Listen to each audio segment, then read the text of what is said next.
The story begins with a story about one of the three best educational institutions for training hunters, Valhalla. Every year, countless hunters aspire to enter this prestigious place. However, many do not succeed. The admission rate here is 500 to 1. Therefore, less than 150 people can graduate from the academy called Valhalla. Entrance exams begin immediately after the briefing.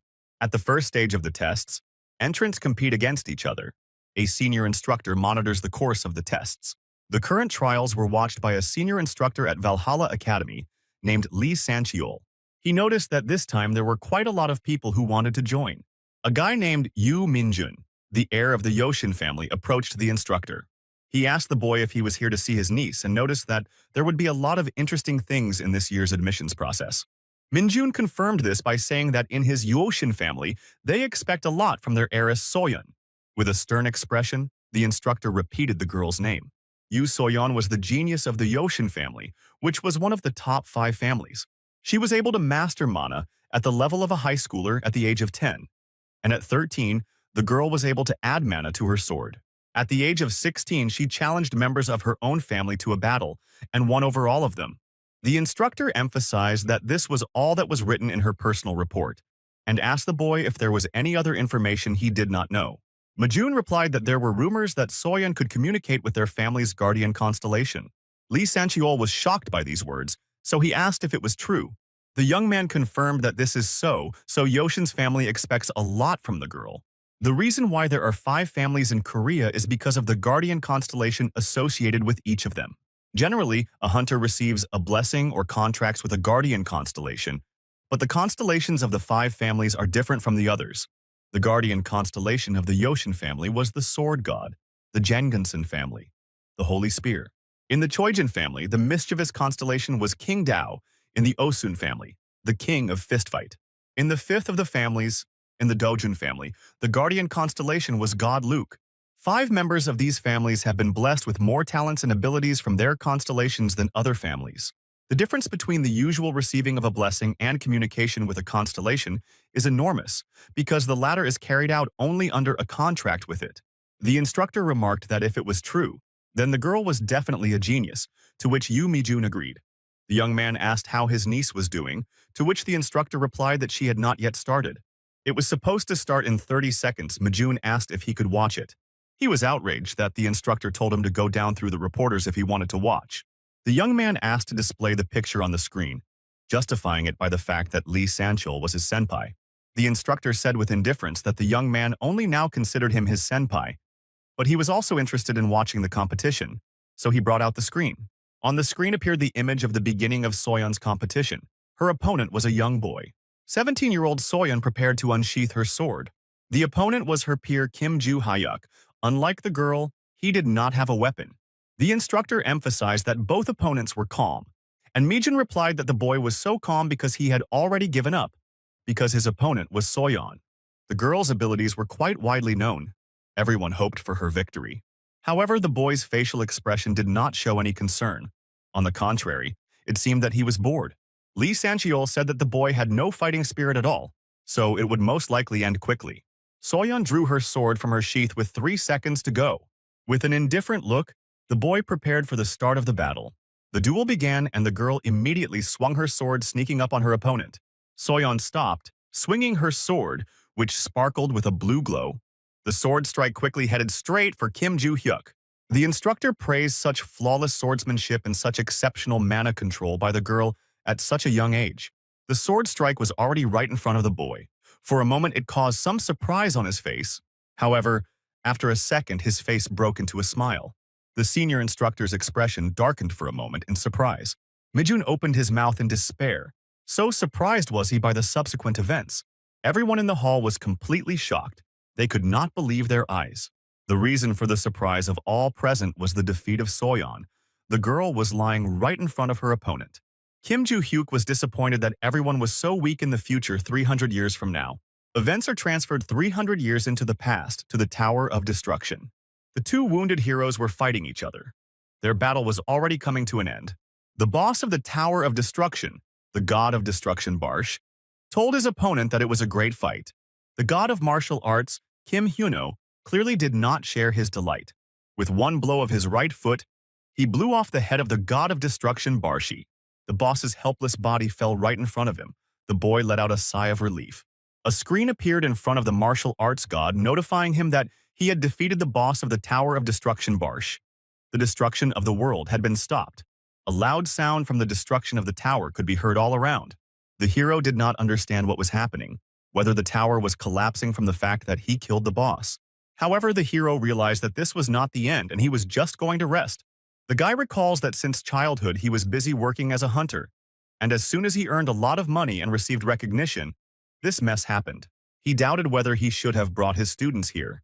The boss's strength was too high, so even if they came, this place would become their grave. Suddenly, due to the destruction of the tower, a huge stone fell on the god of martial arts, which became his killer. 300 years after the fall of the Tower of Ruin, he woke up in the body of a 17-year-old teenager. This satisfied the boy because the knowledge gained at the time when he was known as the god of martial arts remained, even though the body was younger and weaker. He believed that he could live in luxury and constant rest if he could adapt to this body, until the translucent window appeared again. It popped up in front of the boy with a warning that the Tower of Destruction would appear in 5 years. Kim Hyunan suddenly got angry. As much as he wished Barche had died back then, but now he can't do anything about it.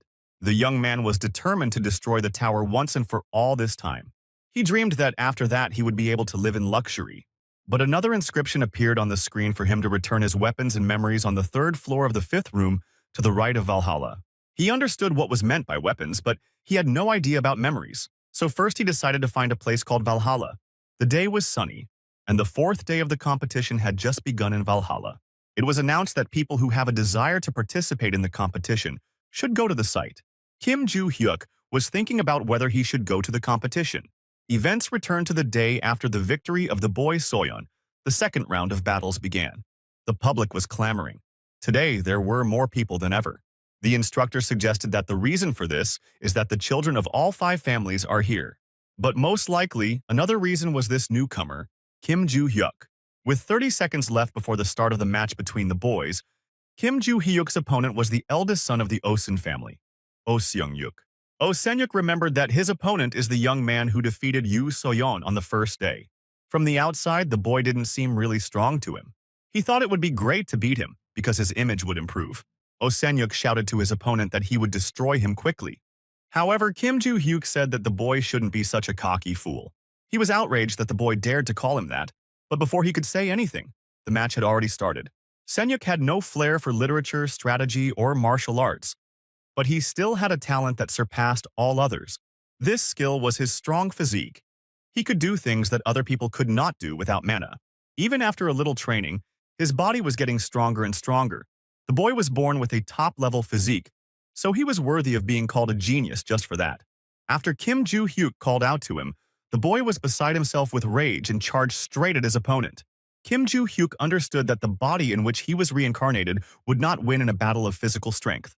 But just because he is physically superior does not mean that the boy will be defeated. The boy understood that his physique supported martial arts. With a light swing of his leg, he managed to knock his opponent off his feet. Oh Seung-yuk was shocked by what was happening, how he could lose his balance so easily. Throughout the fight, Kim Joo-hyuk watched his opponent. With unbridled fury, the boy charged straight at his opponent. With one incredible blow, he knocked Seung-yuk to the ground. The figure of an emaciated boy lay right in front of Kim Joo-hyuk's feet. The guy concluded that if the ability to martial arts and observation in battle are in harmony, then as a result the victory will definitely be his. He thought that even though this body was weaker than before the reincarnation, there should be no problem with hunting monsters. After completing his brilliant triumph, the boy headed off the battlefield. The expert was disappointed that Oh Seung-yuk was really defeated. The man next to her added that he did not expect that he would go on the attack so easily.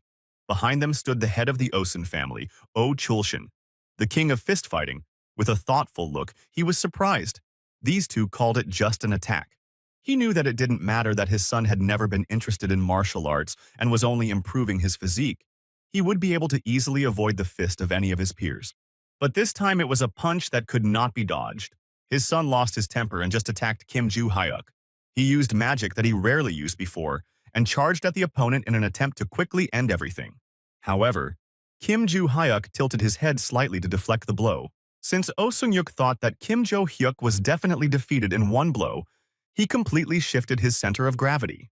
Therefore, with a quick kick of his leg, his opponent was able to knock Oh Sen-yuk off his feet. The head came to the conclusion that the young man was moving faster than his son's maximum speed. And in the second move, Kim Joo-hyuk already had a plan formed. He admitted that this boy really had a terrible talent. He regretfully thought that there were still many people who also knew the value of this newbie, but they were all brainless. Chief Oh Chulshan decided that he would see to it that he was accepted into their family at any cost. Kim Joo-hyuk's next opponent was Choi Arin, whose name could be guessed from the shouts of her fans, who affectionately called the girl Nuna. The boy was annoyed by the fact that men who had already been in the army called a 17-year-old girl Nuna. The final match between Kim Joo-hyun and Choi Arin has begun. Choi Arin was a slender, blue-eyed beauty, the second daughter of the Choi Jin family. When the match began, the girl was in no hurry to move. The boy was surprised that the girl was waiting for him to attack first. He admitted that she is already better than previous rivals because first she tries to assess the situation. With a defiant smile on his face, the young man headed straight for her. Choi Arin was ready to draw her sword from its sheath. Slowly pulling out the sword, it began to sparkle with lightning. The audience was shocked that the girl mastered the ability of the Chojin family to change the elements at the age of 17. She was ready to strike her opponent with her sword. The girl swung her sword, making her attack. But after the blow flashed by, the boy was nowhere to be seen in front of her. Just then, Joo-hyuk's voice was heard, saying that if she showed with her eyes where she was going to attack, it would be too easy to dodge. The girl was in despair when she noticed that the boy was standing on either side of her. Suddenly, the young man sent a strong blow straight at Choi Arin. However, the girl was able to defend herself with her sword, leaning back a little. Now the boy understood the reason why he did not feel the hit. With fear, the girl realized how difficult it was to defend herself from this blow. But before she could regain her composure, Kim Joo-hyuk approached her sword and placed his fist right in front of it. With a smile on his face, he told the girl to now try to dodge the next blow and directed his fist with all his might at Arin's sword. Choi Arin was defeated. The girl fell to the ground at the feet of the protagonist. However, to his surprise, he realized that something was just wrong with this attack. It seemed to him that his stance had gone astray. But in the end, it didn't matter to him because he won. In the table of the top 10 students of Valhalla, Kim Joo-hyuk, ahead of all his rivals, took the first place. The boy was calmly walking down the street, but suddenly a crowd of reporters pounced on him. They surrounded him with microphones and begged him to listen to them. Each reporter only begged him to join his particular guild, praising it among others. From all the insistence of reporters that their guild is better, from pleas to join, he fell into a rage, and the next day he already became a star of social networks. The next day, the sun's rays illuminated the majestic building of Valhalla Academy. The freshmen were welcomed with a speech. Among them was Kim Joo-hyuk. He was bored listening to the story of Valhalla. He noticed that the boy behind him was looking sideways at him. The young man assumed that it was because yesterday he stood out too much among others. The boy remembered yesterday, the moment when a translucent screen appeared in front of him. He needed to get his weapons and memories back. Just going in and out wouldn't be a problem for him. The induction ceremony ended, and the boy went to the academy building to the virtual combat simulation room. 24-year-old Valhalla instructor Kim Legan was not happy with this year's class allocation. Standing in the front rows was Yoo Soyeon from the Yoshin family, and next to her was Arin from the Chojin family. Oh Sen-yuk from the Osun family stood in the middle of everyone in a tense mood. The instructor was dismayed by the fact that although the classes were randomly assigned, 3 of the 5 geniuses of the great families ended up in the same class. He glanced at Kim Joo-hyuk, casually standing in the back rows. The fact that Kim Joo-hyuk was in the class with them only made the young designer feel worse. However, he controlled himself. In such situations, one should act decisively. He introduced himself to the students in charge of this class as Instructor Kim Lingen. The instructor leaned over the table and pressed a key on the keyboard. The students were surprised by what happened and looked around trying to understand what was happening. The walls of the room in front of them suddenly disappeared, replaced by the view of the courtyard. The students were surprised at where they found themselves because they had just been in the classroom. The instructor was going to show them some blood right here. Suddenly, an influx of goblins began to converge from all sides. They surrounded the students and were about to attack them. Oh Sen-yuk understood that there are orcs and goblins, and there are about 100 of them. Several goblins gathered at once to attack the boy. But at a fateful second, a barrier appeared in front of the students. The ugly goblins began to jump on the barrier and hit it. The instructor was glad that the barrier still worked in time. He motioned for Kim Joo-hyuk to come to him. The boy walked up to the rostrum where instructor Kim Lee-gun was standing. With some mockery in his tone, the instructor asked if the boy would be able to deal with these monsters alone. The young man asked if he meant those monsters running around here. The instructor answered yes. He wanted to shake the boy's ego, because he thought that the students only saw monsters in books, so Kim Joo-hyuk is clearly scared. With a satisfied look on his face, he waited for the boy to say no. He was going to start the lesson as soon as his ego calmed down a bit. But at once his facial expression changed to fury, because he saw a smile on the boy's face. The instructor asked the boy if he was laughing because he would still be able to take care of the monsters alone, to which the boy confirmed his guess. He ordered him to try, thinking that he was still bluffing. The young man asked if there was a reward for this, because as far as he knew, there was no mention that the students would do something like this on the first day. With a disappointed face, the instructor asked if he wanted a reward. Kim Joo-hyuk asked that if he defeats all the monsters, what reward awaits him. The instructor promised that he would do anything the boy wanted within his powers. The young man agreed to his proposal, although it was not enough. The instructor noted that the monsters in this system attack in the same way as they would attack in real life, and the boy simply said to give him the sword. He justified this by the fact that he would not be able to fight against them with his bare hands. The instructor pulled out his sword and told him to use it. The boy accepted the sword and went out through the barrier to goblins and orcs. For a moment, surprise and concern appeared on the faces of all the students. Kim Joo-hyuk killed the monsters one by one with passion in his eyes. There was a hint of madness in his facial expression. He continued to destroy the goblins as easily as if it was a normal thing for him. It had been 300 years since he had held a weapon in his hands, but he admitted that he was pretty good at it. In the boy's past life, the world could not fulfill its role because of monsters, so he had to fight with everything that was at hand. But the sword was still quite a familiar weapon to him. The boy felt something approaching him from behind, so he looked away. A huge goblin with a crowbar flew straight at Kim Joo-hyuk. The boy, without a trace of concern on his face, dodged his attack. He was able to do this because the monsters moved in a pattern. He assumed that it was an NPC monster that was very well designed. Everyone watched in amazement at the sight that stretched beyond the barrier. The instructor did not understand how this was possible, because the sword he gave Kim Joo-hyuk was the most ordinary.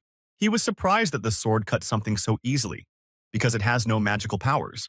It seemed to him that the sword was devouring monsters. So skillfully did Kim Joo-hyuk wield it.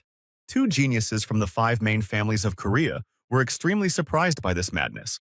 Only Choi Aaron watched the battle in complete delight. The boy's wish was to get into the constellation room. All the monsters lay dead behind the contented figure of Kim Joo-hyuk. The boy's whole appearance reminded the instructor of his promise to do anything. The evening twilight illuminated the majestic building of Valhalla Academy. The instructor said that classes are over for today, and the students can go to rest in the dormitories. The students began to disperse, but Joo-hyuk sat alone, displeased. He was annoyed that the class was so long. He would just take what he needed and get out of here as soon as possible. The boy recalled that he had never gone to school before, and being a student had never crossed his mind. I want. And the lesson was boring. He took some information from it for himself. This was especially true of the story related to the constellations. He remembered that in his past life there was no such thing as a constellation. The boy mentioned that a constellation is a term used to describe the reincarnation of those who have achieved great success as gods. Most of the constellations are associated with hunters as their holy relics, which endow them with special powers. Valhalla Academy is the 3rd largest relic of the constellations. Joo-hyuk came to the conclusion that everything about swordsmanship and how to destroy monsters made no sense to him.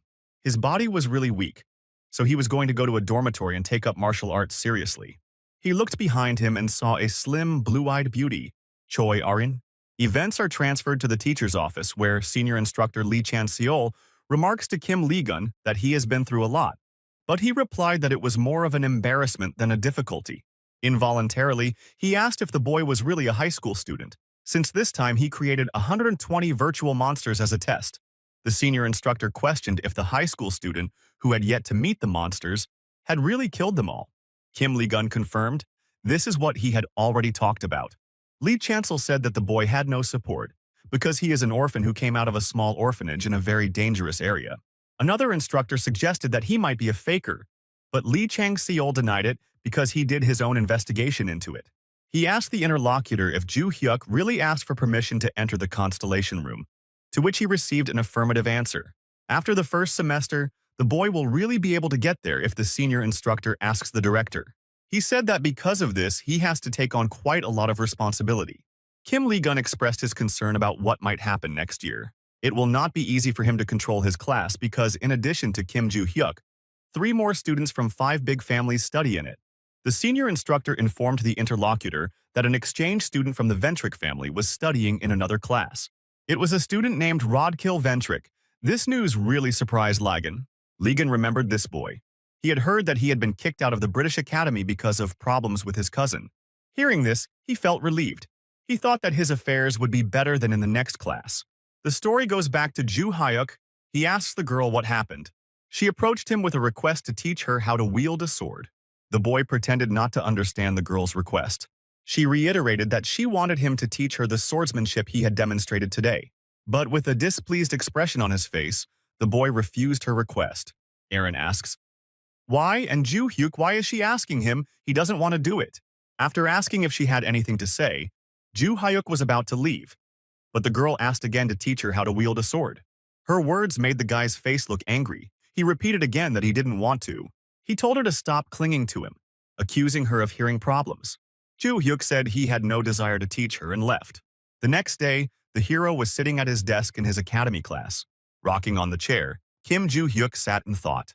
It was predictable, but his new body was much worse than he thought.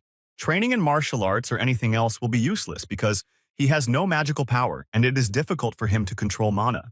The problem with magic power can be solved if he finds a certain thing. For this, he needs to prepare some mana inside himself. Someone approached Kim Joo Hyuk, calling his name. In front of him, he saw 2 blonde people, a boy and a girl. It was Rockdil Ventrick and his servant Yuria de Felix, who was also 17 years old. With a casual face, Joo Hyuk asked the blonde who he was. Rockdil thought that this was to be expected from an ignorant person. He doesn't even know about the Ventrick family. He introduced himself to the boy and was going to ask him something directly. With an ominous expression on his face, he asked if Joo Hyuk wanted to become stronger. In most families, side branches of the family line have a harder time achieving power and wealth than members of the main family line. However, the Ventrick family has a mask with a beak, which is the guardian of the constellation, and this distinguishes their family from others. But the Ventrick family decided to make a contract with a family member who was not part of the main lineage. It was a way for the chosen person to make a contract with the constellation without controversy. The Ventrick family has a lot of power in Europe, so they can choose anyone as a contractor. In this way, a side branch of the family could even have the same power as the main line, and Rodkill Ventrick, who was supported by his family, became too high-minded because of this. Not so long ago, there was a commotion in the British Academy, because of which he was expelled. His maid followed him from the British Academy. Although the boy had been kicked out before, he was sure that he would always have a way to get back on the right path. He remembered a young lady who would definitely like his actions. His plan was to get Kim Joo Hyuk, who is currently in the spotlight, on his side. Rodkill told the boy that if he obeyed him, he would lead him to the Ventrick family constellation. Joo Hyuk gave the boy a defiant look and called him an idiot. Joo Hyuk's audacity completely surprised the blonde boy. He asked if he hadn't heard, to which Joo Hyuk replied that he wasn't stupid, because Joo Hyuk wasn't really interested in the boy. Joo Hyuk continued that when he says nonsense like that, he really is an idiot. Rodkill Ventrick was incredibly angry because of the boy's words, but suddenly a voice behind him ordered him to return to his place. The boy was unhappy that someone dared to call him by his full name. He looked around and saw a senior instructor. This wasn't a British academy for him. This was Valhalla, after all. Lee Chancel said that no matter how big the Ventrick family is, everyone must obey the instructors here. After these words, the blonde headed straight for the exit with a displeased face. As he closed the door, he promised Kim Joo Hyuk that they would meet again.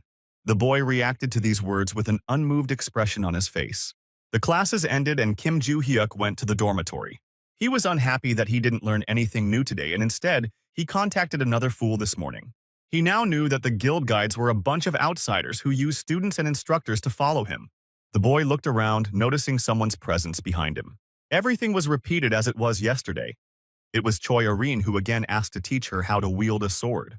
How tired he was of her annoyingness. Wasn't his rejection enough for her? The majestic building of the dormitory of Valhalla is illuminated by the evening twilight. Everything in the upper-class room in which Rodkill Ventrick lived was luxurious. Mirrors, cabinets, and lamps. However, the lamp was destined to become a victim of his aggression. The fragments of the lamp were scattered on the carpet. The maid Yuria was quietly standing behind the sofa. Rodkill was furious that an orphan like Kim Joo-hyuk would dare to humiliate him. The guy ordered Yuria to call Desera. He needs to deal with someone. Yuria did not answer him, so he turned to her again. The girl was still looking at the floor, not daring to look at the boy. But suddenly Rodkill grabbed the girl and pulled her by the hair. In an aggressive tone, he ordered the girl to answer. In a maddened voice, he asked her if she really still thought she was the eldest daughter of a noble family. A question was raised as to whether he should kick her out of their family, to which the girl, with fear in her eyes, answered no. After the answer, the boy angrily threw Yuria to the floor. In a superior tone, Rodkill ordered once again to contact Dicer. There is something that should be taken care of. And he also added that the son of the Rice family is studying in the 2nd grade of the academy. It is necessary to convey to him that he wants to see him. Yuria gave a sign that she understood everything. Events are transferred to Valhalla dormitory, Kim Joo-hyuk's room. The young man sat in the lotus position, practicing the accumulation of mana. The guy was completely focused on this process. Finishing his practice, Joo-hyuk slowly exhaled. He couldn't use mana, this body was too clumsy. With a certain tension, the boy recalled the events that happened on the way from the academy. As Joo-hyuk calmly walked home, Choi Arin chased him again. The girl was too persistent and it annoyed him. Turning to her side, he expressed his incomprehension. They were already near the dormitory, so how long was she going to follow him? But she, like a parrot, repeated her request to teach her the art of swordsmanship. It bothered him. So he thought about how to get rid of her annoyingness. After thinking about it, the guy told Aaron the sum of 10 million won. He said that it was the cost of one lesson, thinking that the girl would definitely not be able to afford it. For a moment, Choi Aaron was in doubt as to what to do next. Kim Joo-hyuk said, "That's it," and he's leaving. That girl asked him to take his phone. The guy thought for a moment, but still gave her his phone. He handed it over to her, wondering why the girl had his phone. Choi Aaron said she would write down her phone number here. Returning the phone, she added that it would be easier for her to transfer funds. Kim Joo-hyuk didn't quite understand the meaning of those words. His face immediately tightened with surprise as he looked at the phone screen. The screen showed that a transaction of 100 million won had just been made to his account, and the boy stood there in shock. The girl shyly asked if he would teach her now. With a sneer, Joo-hyuk replied that he wouldn't, refusing the transaction. He remembered this and was surprised how the student was able to send 100 million won. The boy thought that if he agreed to teach her, he wouldn't have to give away all his secrets. It was a lot. But it didn't matter to him anymore.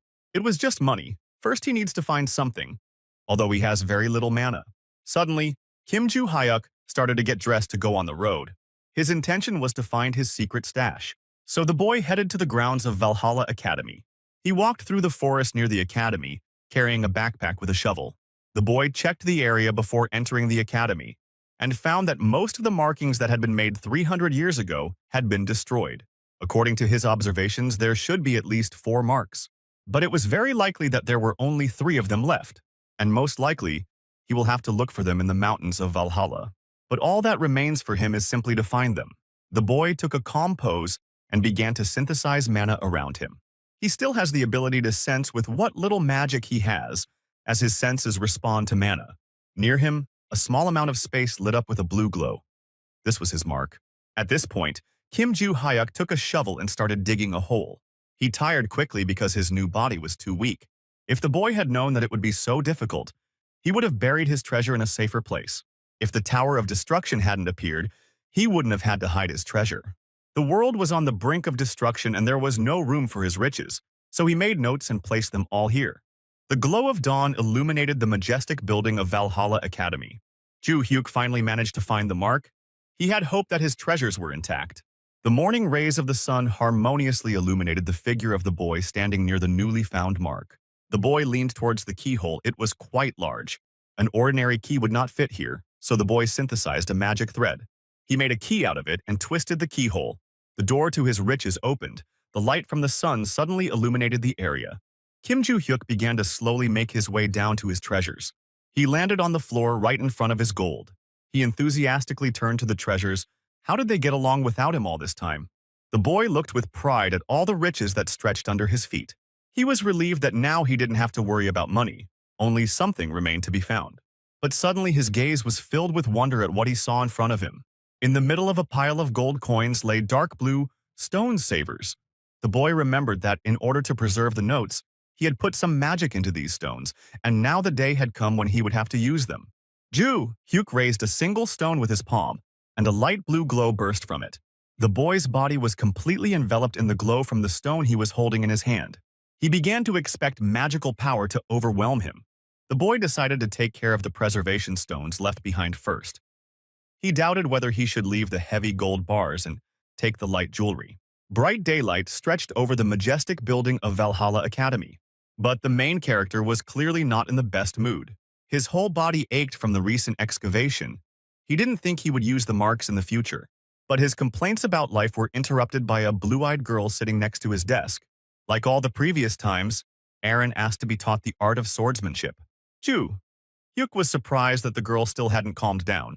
From the information he managed to get, he knew that among the top 5 families, the Choijin family, which included Choi Arin, practiced swordsmanship. The boy asked the girl why she was so eager to ask him, because she could learn more from her family. However, Aaron insisted that she wanted to learn from him. She had never seen anyone wield a sword better than Hyuk. But the boy objected. Maybe Aaron's father wields a sword better than him. He is still Choijin's hero. The girl was going to say something about her father, but her intentions were interrupted. Instructor Kim Lee-gun entered the classroom and called Hyuk to follow him to the teacher's office. The boy wondered why he was called and also to the teacher's office. The instructor reminded him that this was related to what Hyuk had asked about last time. The boy should be interested. The guy said he would go, but started to get up from his desk. Choi Arin was upset that her pleas were ignored this time as well. However, the boy did not forget about her. As he walked, he told her to come to the training ground tomorrow at 6 in the morning. The girl was surprised at first, but promised that she would come. Kim Ji-hyuk stood gracefully in front of the instructor in the teacher's room. Lee-gun said that he has a lesson soon, so he will speak quickly.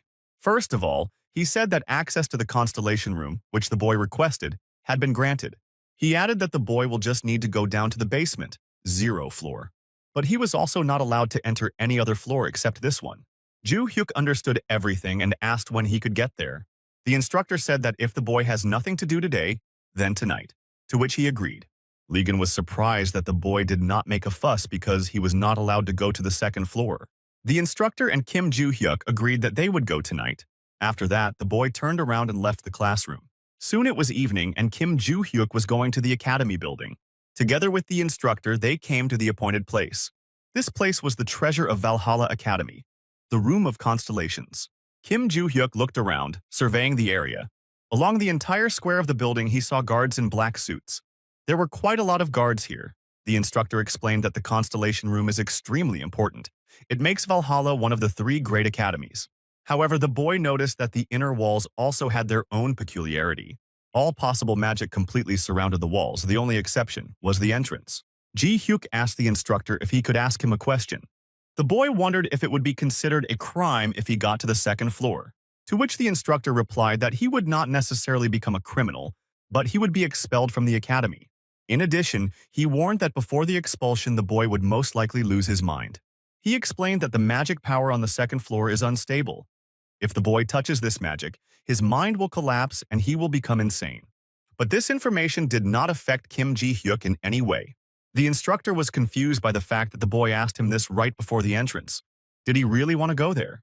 But he doubted, because the candidate for the first place would not do such a thing. Lee-gun is sure that the boy knows that it is better to stay in the academy. He warned the boy that he had half an hour during which time he had to leave. Kim Ji-hyuk assured him that he would be back soon. When the boy entered the building, a translucent screen appeared in front of him again. He thought that he didn't care if he was expelled from the academy. He needed to get to the 3rd floor first. Walking up the stairs, he wondered why there were so many ladders in this building and he could not see the end of them. Walking further, he was surprised at the place in which he found himself. The guy made an assumption that it could be a prison. Hyuk was sure that the constellation room was on the 2nd floor, but now he doubted if it was there. Kim Ji-hyuk doubted whether he should have gone any further. But suddenly, a translucent screen appeared in front of the boy again. On it was visible the inscription that all the conditions have been fulfilled, and now the boy will be moved to the room. A moment later, Kim Ji-hyuk's movement into the room began.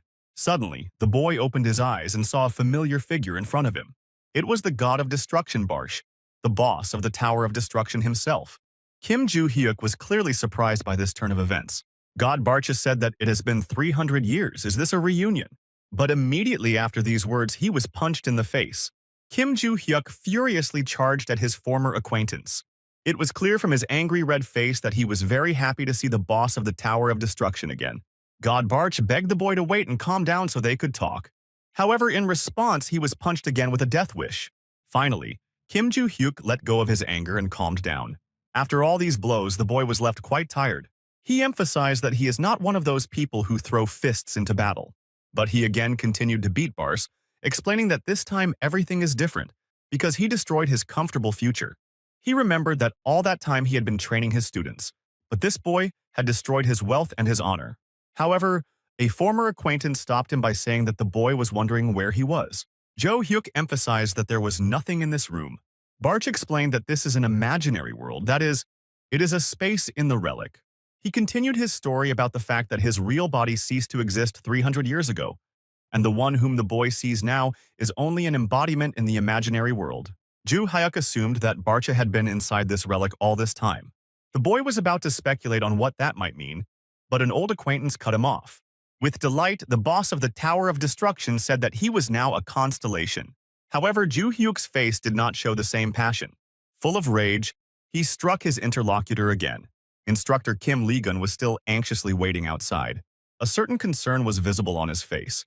He was worried whether the boy would throw something away this time as well. As Joo-hyuk exited the building, security stopped him to scan him. The instructor asked the boy if he didn't do anything strange, to which he replied that he just looked around the area.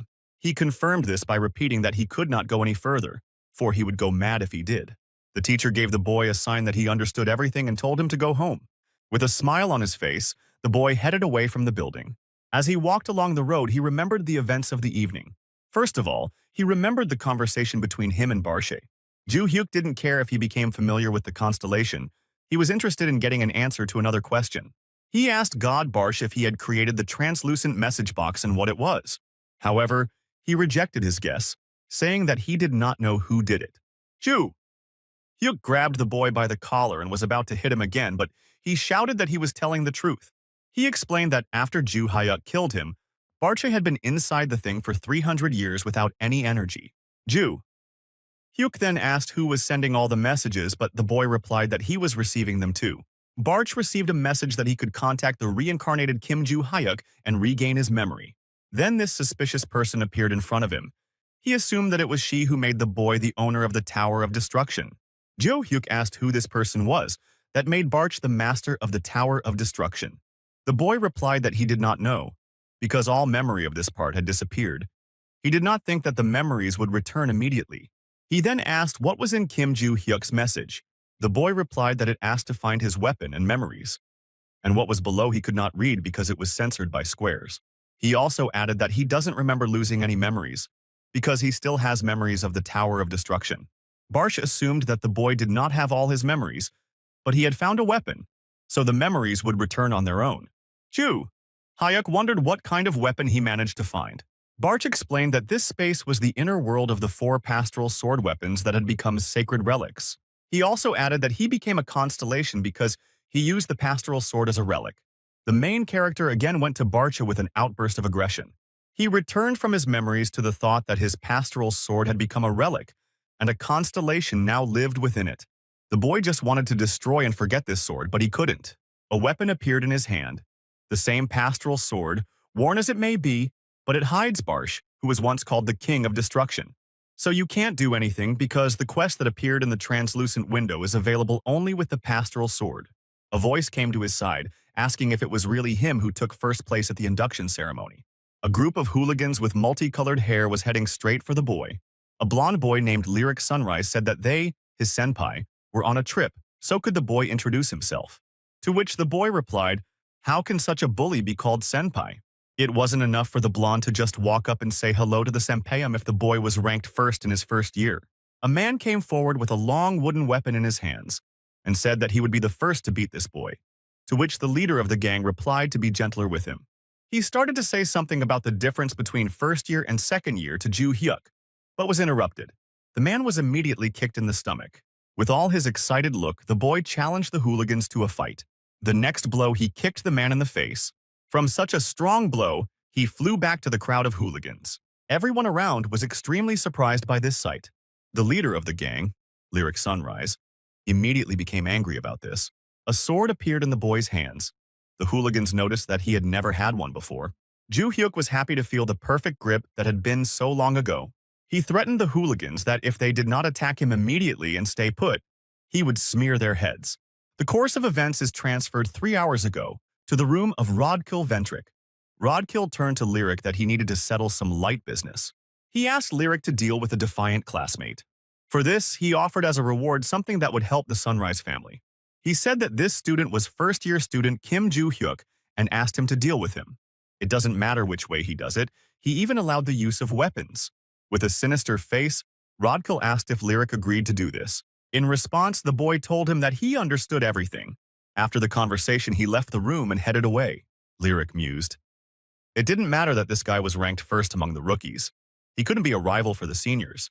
Freshmen and seniors differ from each other because of the Constellation contract. Students in the second semester of their first year must go to the Constellation room and make a contract with one of them, after which they become contractees. When students become contractors, they can use the power of their constellation, but Ju Hyuk was born into an ordinary family, so he doesn't have his guardian constellation. With a defiant face, Lyric decided that he could easily defeat him. That's what he thought 3 hours ago, but in reality the situation was completely different. Kim Ju Hyuk continued to beat the bullies with his pastoral sword. A man with red hair and a knife in his hands was preparing to attack Kim Ju Hyuk, but a moment later, Ju Hyuk's sword was headed for his neck. The next blow knocked the man off his feet and sent him flying. The boy looked up and saw something flying towards him. One of the hooligans, swinging, flew straight at him. With rage in his eyes, this bully wanted the boy to die. However, Kim Ju Hyuk easily dodged the oncoming blow. The hooligan did not understand where his recent attack had gone. Ju Hyuk was right behind the bully and taunted that he didn't hit him. With the next punch, he sent the guy flying as well. The gang leader was shocked at his skill, as sophomores must possess high martial arts skills to become contract agents. Kim Ju Hyuk addressed the hooligans with the words that he did not say, "He will smear the heads of all those who will just stand." The hooligans were debating whether to attack him or not. Suddenly, Lyric shouted that they should not be afraid because in front of them is only a freshman. The boy defiantly spoke. "Does the boss of the hooligans have some fighting spirit?" Lyric Sunrise grabbed his sword and was about to attack the boy. However, something suddenly prevented him from moving further. It was the tip of Ju Hyuk's sword sent straight into Lyric's stomach. The guy said that he warned that you can't stand still. In the next moment, an incredibly strong blow passed through the body of the gang leader. Lyric couldn't understand why he didn't understand when the boy came so close to him. In the next moment, the boy was unconscious on the ground. Ju Hyuk started slapping him with his palm, yelling for him to wake up. The boy asked who he was and why he attacked him.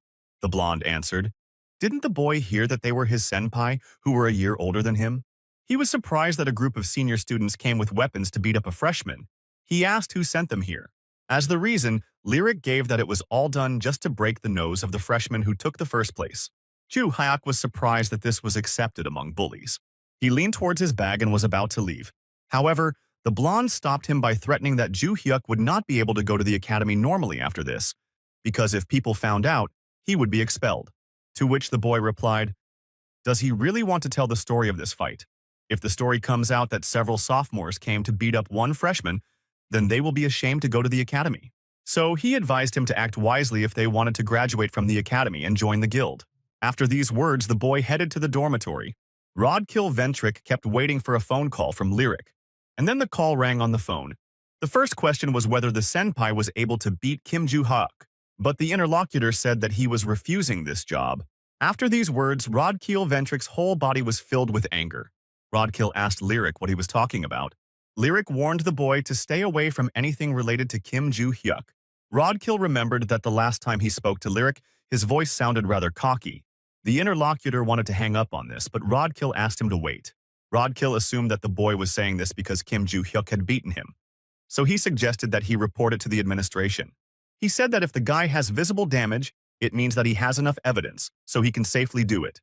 Rodkill said that if he does this, he will give him the amount he promised, and will try to make sure that his family can finance them. However, he replied that it was no longer important even if the Ventric family agreed to finance them. After all, they will not be able to regain this honor they have already lost. After these words, his interlocutor hung up. Rodkill was very angry because of all the words he heard. He threw his phone on the floor, smashing it to pieces. Lowering his gaze to the floor, he sat and thought. After that, the boy turned to his maid Yuria.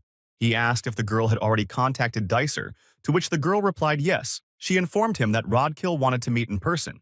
But since Dicer is far away, it will take him some time to get here. The boy asked where he is. After these words, the events are transferred to the magnificent building of the Aripia Academy in Mexico.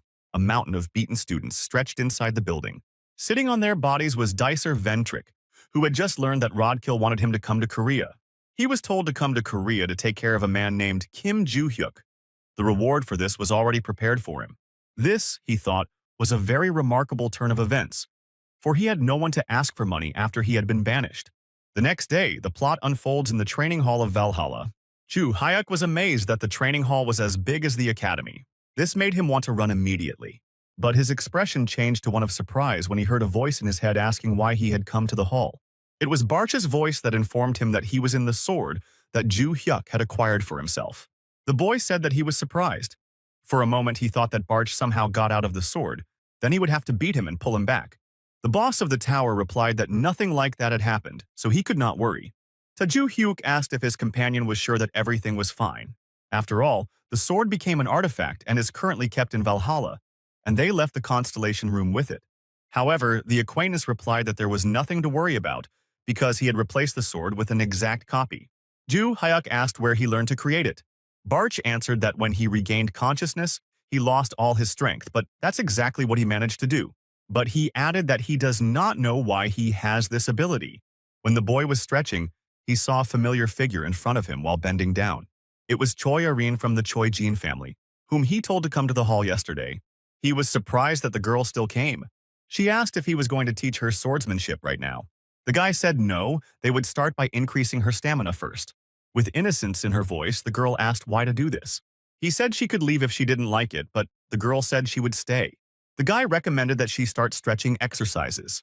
He also explained that the higher her stamina, the better she would be able to absorb mana and control it.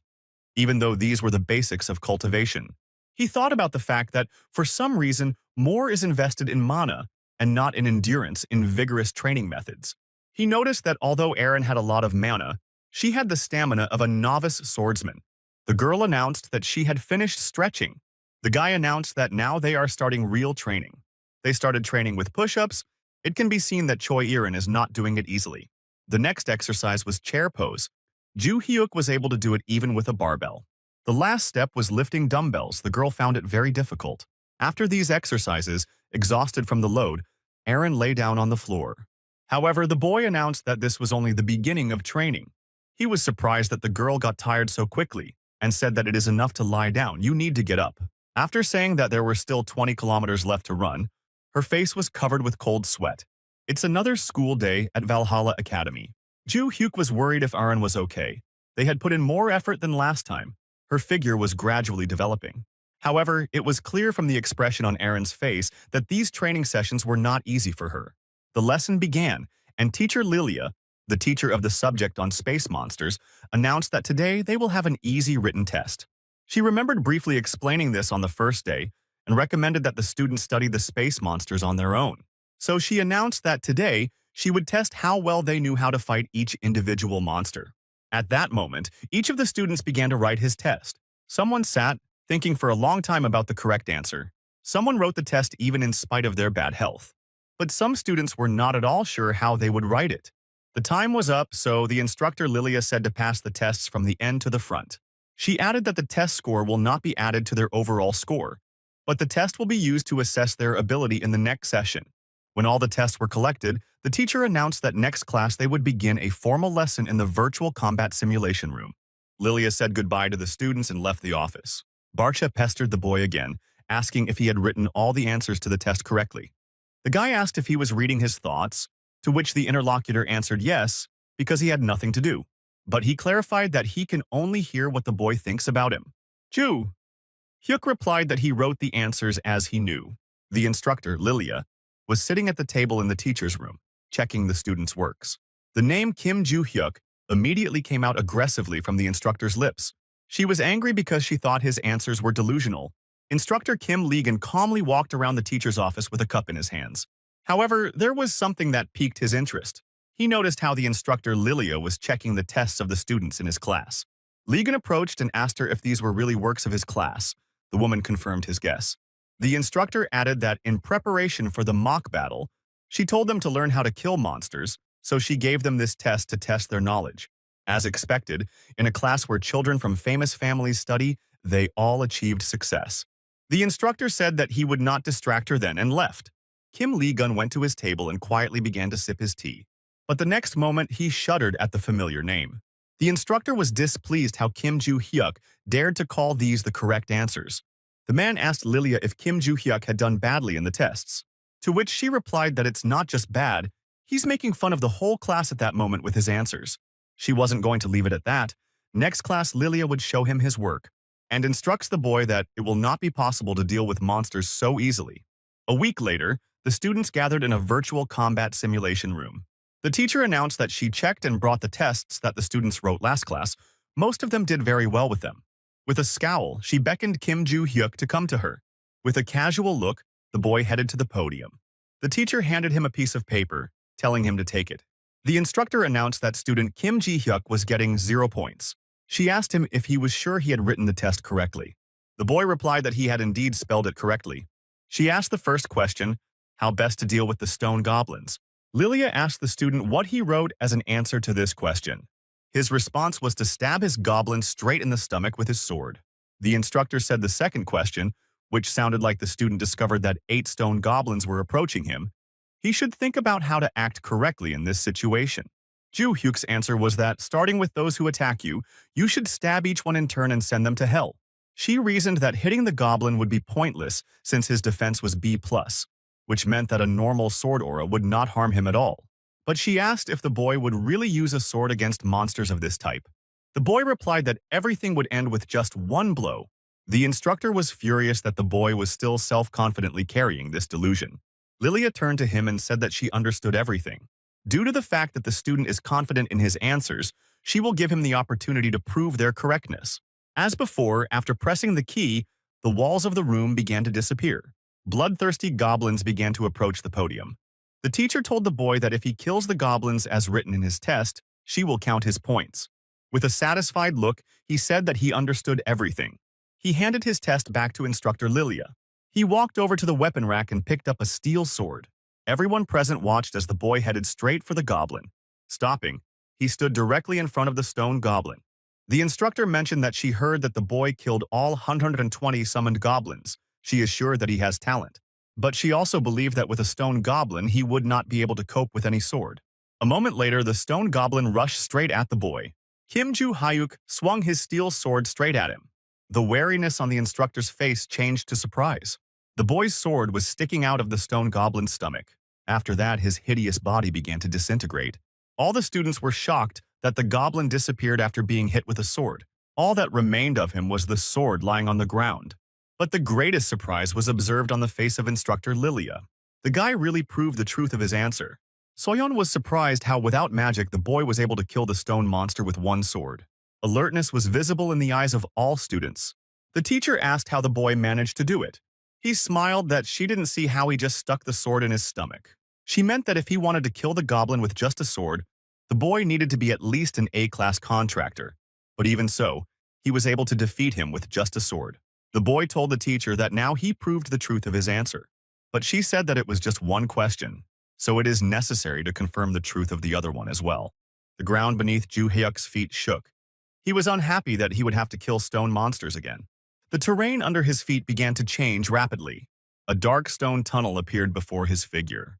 He asked the instructor Lilia why it appeared before him. She told him to be more careful and look straight ahead. Stone goblins began to emerge from the tunnel one by one. Dealing with goblins is quite difficult due to the fact that they do not control their anger.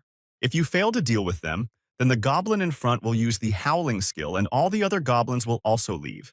Usually people would fight them with magic and kill them all at once, or just run away instead of meeting them face to face if the opponent made a mistake. So even if the guy is good with a sword, it will be difficult. From what the instructor heard, his speed with the sword was quite slow. With an angry expression on his face, the boy rushed straight at the goblin. At that moment, he pierced his head with a steel sword. The goblin standing behind him was wary of this blow, and following his brother, he was severely wounded by a sword. The battle between Kim Joo-hyuk and the goblins was over. There was no surprise on the instructor's face. He asked her if he had answered that question correctly as well. In the evening, the main character went to the training hall of the academy. Together with him, Choi Arin went to the gym to train. But they did not have time to start training when the girl collapsed on the floor from exhaustion. It was clear that all these trainings were not easy for her. The boy was surprised that the girl was so impatient. He asked why it was so difficult for her to do exercises of this level, since she should be training in her clan. The girl replied that she usually doesn't stress like that.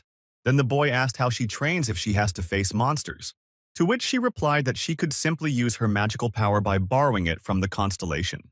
Such an answer from the girl should have been expected. Joo-hyuk had already realized that they were focusing on their magic power during the training there, because they depend on the constellations. So even if they don't improve their physical abilities, it's normal as long as they train well enough to borrow power from the constellation. He realized that the risk remained. For what would happen if they found themselves in the middle of a maze or dungeon with a magic limiting spell? Or what happens if their mana runs out because the battle is too long? Or the constellation doesn't lend them its power? Joo-hyuk turned to the girl who was still sitting on the floor and asked her if she thought these endurance exercises were really helping her. The girl replied that of course they help and started to get up from the floor. She also added that he said he would teach her the art of swordsmanship if she did it. But the boy smiled at her answer because the girl does it only because he told her to do it. Choi Arin was very surprised by this answer. The guy told them to finish for today because they have to go to the academy soon. The girl asked if he was also going to leave the hall. He answered that he wanted to make one more approach and asked if Arin also wanted to. After these words, the girl immediately imagined it and was puzzled. He realized it was futile, so he just told her to get out of here. Choi Arin approached the exit from the hall and said goodbye to the boy, and Joo-hyuk went on to continue his training. Barcha spoke to him, asking if this girl's name was Choi Arin. He noticed that she continued his training without a single complaint and asked why he decided to help her with training. The boy replied that it was only because she insisted so much that he teach her his swordsmanship. The god of destruction asked if he had already shown the girl his mastery of the sword. The boy replied that he never showed it to her. The girl just noticed it when he used it during the lesson.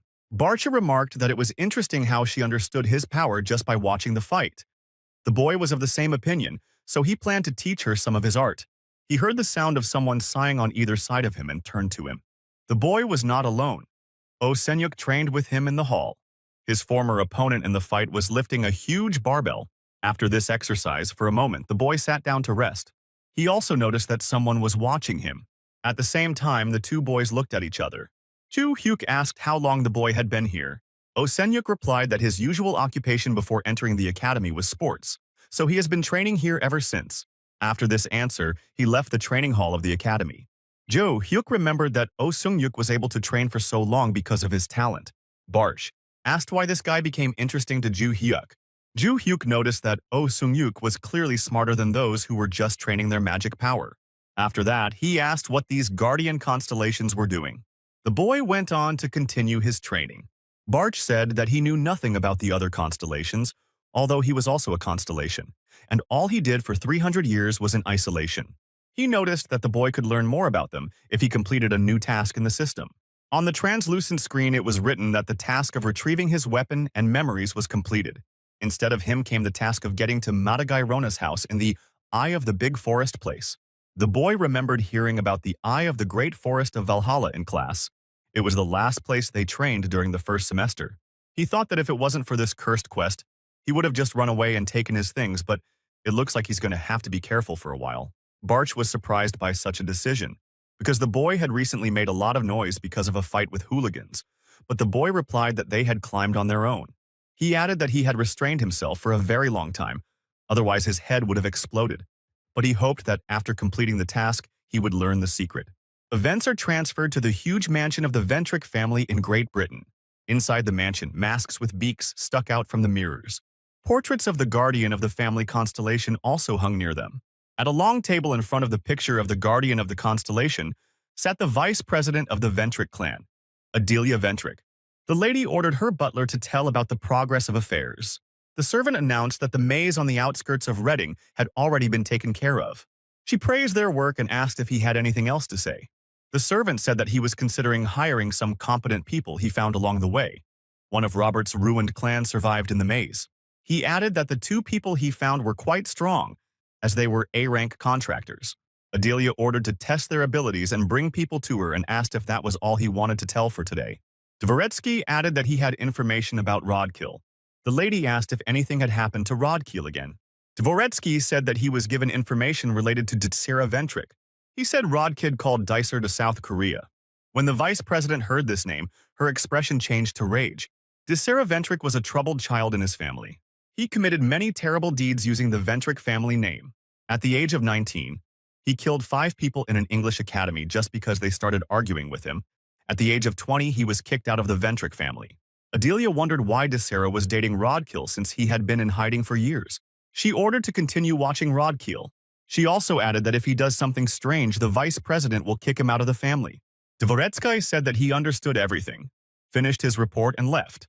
After his departure, the vice president was left sitting in thought. She believed that all of her brothers had the power they deserved. Power not meant for scum. Adelia believed that power should belong to only one person. That in the end, all the power is meant for Adelia. After these words, the lady looked at the picture behind her. It was a picture of the guardian constellation of the Ventrik family. In the Academy of Valhalla, there were lessons. The teacher explained to the students that the word thief consists of 2 words, evil and doer, which literally mean an evil person. He added that in modern society, the word thief is used to describe people who use the power of the constellation with evil intentions. Thieves usually act alone, but they can also form organizations. Among these organizations, the One God Group was the most notorious. Jew. Hyuk thought about how he felt himself getting stronger from normal training. His body also had the talent to use mana. Although it is not at the level of a genius, it is much better than his body before reincarnation, but it still seemed strange to him. He did not understand why his body was so bad. The first day he did chi circulation, he was barely able to finish because he had less mana than an ordinary person. And the physique of the body was so bad that after digging a little, he felt that he was losing consciousness.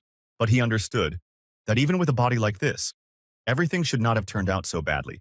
The boy guessed that something had happened to the body in the past. But after a moment, he decided there was no point in worrying about it. Someone's thin female hand approached the boy's desk. When the boy saw it, at first he did not understand what was happening. Looking closely, he saw that Yu Soyeon had placed a note on his desk. Ju. Hyuk took out and unfolded the note from the girl. Expanding, he saw only the usual word, hello. The fact that there was only one word in the note angered the boy. It was getting dark outside and classes at the academy were coming to an end. The teacher informed the students that this weekend they can leave the academy. For this, they need to submit an application. After finishing his words, the instructor said that that's all for today. Hyuk really thought about leaving the academy this weekend. The guy filled out the application, as the reason he wrote that he wanted to go for a walk outside. Barch was surprised that the boy was planning to go outside.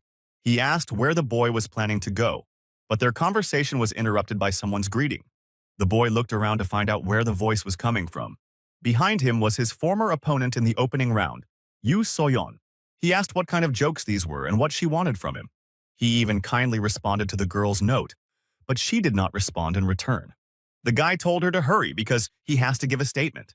The girl stood still and could not connect even 2 words. All her attempts to say something really annoyed Ju Hyuk. He yelled at her to hurry up and just say what she needed, calling her crazy. Soyeon was immediately irritated that the boy called her abnormal. The girl asked why she was abnormal, to which the boy replied that making someone angry just like that is abnormal. Ju Hyuk asked again what she wanted to say, and the girl immediately thought about it. She remembered the previous fight against the stone goblins with only one sword. She was already very impressed by the fact that the boy was able to defeat the stone goblin with just a sword, without any magic. It was very different from what was written in the books. Soyeon was just going to ask him how he was able to kill the stone goblin. The girl did not understand why she had such a headache before she wanted to ask this. Just as the girl dared, the instructor Lilia jumped out in front of her with the same question she wanted to ask Ju Hyuk. The boy was puzzled by the fact that the instructor jumped out so unexpectedly. He wondered why it was she who suddenly intervened in the conversation. The boy thought that she hated him. He said she should hate him for putting her in an awkward position when he denied all the questions. However, the instructor Lilia said that she didn't care. Before that, she believed that there was only one way to kill monsters, but he showed her that there were many others. She grabbed his shoulder and was about to say something. The instructor asked the boy if he wanted to become her assistant, to which she immediately refused. She begged the boy to become her assistant and do an article about monsters with her, but he continued to refuse her. Soyeon clearly did not like the situation that had now developed. She breathed a sigh of relief and decided she didn't need to ask the boy about it anymore. The evening glow of dusk illuminated the majestic building of Valhalla Academy. The next day, Kim Joo-hyuk left for the outside world. In front of his figure stretched the majestic spaces of the market. The course of events is transferred to the dormitory of the Valhalla Academy. Kim Joo-hyuk was sitting at his desk in his room. Barch asked if he was looking for it. The boy replied that he was looking for information about the place he was going to go. He needed to find one interesting place, namely a trading forum where he could sell his treasures from the vault. Flipping for some time, the boy managed to find what he needed. He came across an article that told how to get into the market. After paying the fee, you are allowed to trade anything freely here. Also, this market is considered black because of criminals who also have trade access. The reason this market exists is that the person who created it is a guardian constellation called the Secret Lord. Precisely because Constellation created and actively supports it, many high-ranking people use it openly, and the government does not fight it. The guy decided that he should take advantage of the market for a certain time. In the article, it was written that in order to get to the market, you need to reserve a place for yourself, where the location of the market will be indicated within a range of 50 km. You need to go there. The guy asked if there was a link to reservations in the comments. A message from Choi Irene popped up on his phone screen. She sent him lots of sad bunny emojis. The girl said that she will not be able to come to tomorrow's training. They need to leave. The boy replied that he understood. The training would not take place tomorrow anyway. He also needs to go to a certain place. At first, Aaron did not understand what the boyfriend wrote to her. He replied that he just wished her a happy trip. The influx of emojis from Choi Aaron left the boy embarrassed. He didn't understand why she kept sending them. He nailed it and went on to look for a link where he could reserve a seat and find out the location of the market. Having found the link, the boy clicked on it. After that, he headed to the location that was indicated in the link. This place was supposed to be a building similar to an old cafe. After some time, the boy managed to find this building. Hyuk opened the door to the cafe and walked on. He just needed to enter the cafe and head to the right corner. Looking, the boy saw a metal door in the right corner. He walked to the door and opened it, stepping outside. The boy looked ahead and saw the expanses of the market in front of him. It was evening, and black smoke could be seen behind the buildings. All these sights seemed very strange to the boy. He was sure that he had come here for the first time, but these places seemed very familiar to him. The purple sky and cloudy moon looked very similar to the night sky he had seen 300 years ago. A man approached the boy and asked if he was here first. The man in front of him was dressed in a black leather suit. Hyuk remembered that this was the employee he read about in the post. The guy confirmed that he was here for the first time. The man in the suit asked if he knew how to use the market. The guy replied that in a certain MVRO, yes, having withdrawn 2 million won. He handed the money to the guard, who thanked him profusely. Hyuk spent all the money he got for first place in the entrance exams. Only 30,000 won was left, so he expected to make money here. The guard asked if the boy wanted to ask him something, to which he answered yes. The guy said he wants to sell some jewelry he owns, but he doesn't know where to go. The guard asked if the boy wanted to put them up for auction, but Hyuk just wanted to sell them quickly. A man in a suit recommended that he go to the market in the 3rd district. There are many merchants who buy jewelry. As a reliable person, the guard recommended Maurice, who had the best prices. To get to the 3rd district, the guard told him to go straight, and when the boy sees a fork, turn right. The boy wanted to leave, but the guard still had something to say to him. He handed the boy a mask and strongly advised him to use it. The security guard explained that due to the nature of the goods traded in the market, almost everyone wears masks. Hyuk agreed and put a mask on his face. The boy thanked the guard and was about to go on. The man in the suit wished him a good time. Kim Joo-hyuk reached the 3rd district in the market. The masked man examined the diamond in his hand in detail. The boy approached him and asked if he was Morris. The man looked at the boy and answered that yes, it was him. Hyuk told the seller that there are several items he wants to sell right now. The seller replied that if it was gold or jewelry, he would be able to value it very quickly. The boy looked into his backpack to pull out something he wanted to sell. He was holding a small black bag in his hands. After that, he put it on the table to the seller and said that he wanted to sell its contents. The man opened the bag and realized that it contained rings. He took one in his hands and began to examine it in detail. After a moment, a huge surprise appeared on his face. The seller realized that he was holding an artifact from the Age of Destruction. No matter which way the man looked, he understood that this was an artifact of the Era of Destruction. He wondered if the other ornaments in the bag were the same. The bag contained almost a dozen precious rings. The seller realized that they were all really from the same era. The boy asked how much the merchant could offer him for all these jewels. For a moment, the seller thought about how much it should all cost. He wondered where the boy had so many artifacts, because his voice sounded like he was a little over 20 years old. He asked Kim Joo-hyuk where he got these artifacts. The guy replied that he had heard that such a thing is not asked here, or he is wrong. The seller admitted that the guy was right and it was his mistake. Mr. Morris was worried. He was so engrossed in the artifacts that he asked things he shouldn't have asked. He almost tarnished his reputation as a merchant. After a moment, he replied that he didn't even know how much he could offer for it. He added that he couldn't value them because he didn't have enough money to buy artifacts from the Age of Destruction. Joo-hyuk was surprised and asked where he should go to get the money for them. The seller said that the boy would have to pass by the tall building of the auction house on the way here. The guy asked how long it would take to sell if he put it up for auction. The man replied that on average about 2 weeks, because there are many people who have reserved seats, and it will take some time until the auction hall opens. He added that the boy will need to undergo verification to receive the payment. All this information upset the boy. Joo-hyuk then asked how much he could make from the auction. The seller began to roughly calculate the amount of jewelry. He showed the boy his calculations, which shocked him. He was surprised that they were so expensive, even though they had been expensive in his past life, so he kept them away. Joo-hyuk questioned the merchant if this was the correct price for his jewels. The seller replied that this was only his personal estimate. Even if he sold everything he had, he would only be able to buy 3/4 of the value of these jewels. The guy was extremely surprised at such an estimate and asked if it was really so. He decided that he would sell the part that he offered to the merchant. The man was very surprised by such an offer. Artifacts from the Age of Destruction are sold at a high price not only because of the period of their origin. There was another reason for such a high estimate of their value. This reason was the constellations that began to appear after the end of that era. It was strange that the artifacts that appeared in that era reacted to the constellations. Of course, a person was able to make a contract with an S-rank constellation thanks to these artifacts. For as long as the seller could remember, the artifacts were called the Alchemist's Zone. Upon re-examination, he was sure that the jewels were from this era, judging by the way mana flowed into them.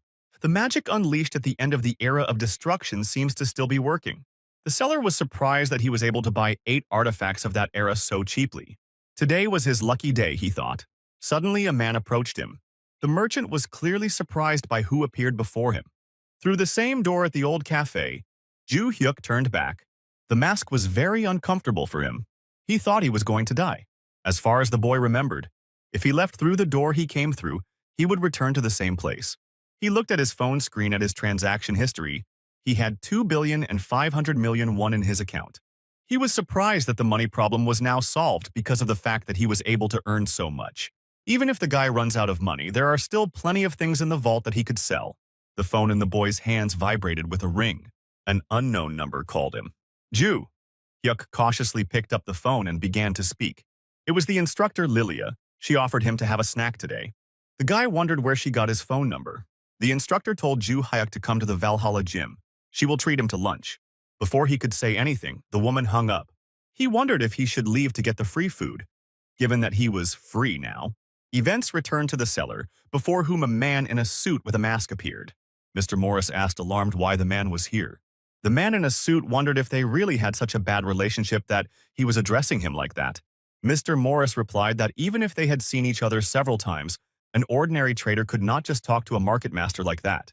The merchant's interlocutor was the market lord, the Black Cat. Black Cat noticed that he liked the way the merchant communicated with him. Mr. Maurice asked why the market lord was here. He replied that he was interested, because Mr. Morris had submitted an application for participation in the promotion anonymously for the first time in a long time. Now the trader has suggested that the anonymous application is not really anonymous. However, Black Cat replied that since the real lord of the market is not him, but his constellation, he knows any information. There were many messages on Black Cat's phone screen that his constellation wanted a ring. Kim Joo-hyuk and instructor Lilia were sitting at a table in a restaurant inside Valhalla. Mrs. Lilia, closing her eyes, savored the spaghetti. She was amazed at how delicious they were. The woman noticed that Kim Joo-hyuk was looking around. She asked the boy why he wasn't eating, to which he replied that he wondered why there was such a place in Valhalla. The woman explained that in addition to the school canteen and restaurant for teachers, there is a faculty restaurant and regular restaurants similar to this one. Lilia was surprised that the boy did not know this. He replied that he was not very interested and began to taste the food. After that, he asked why the instructor called him here.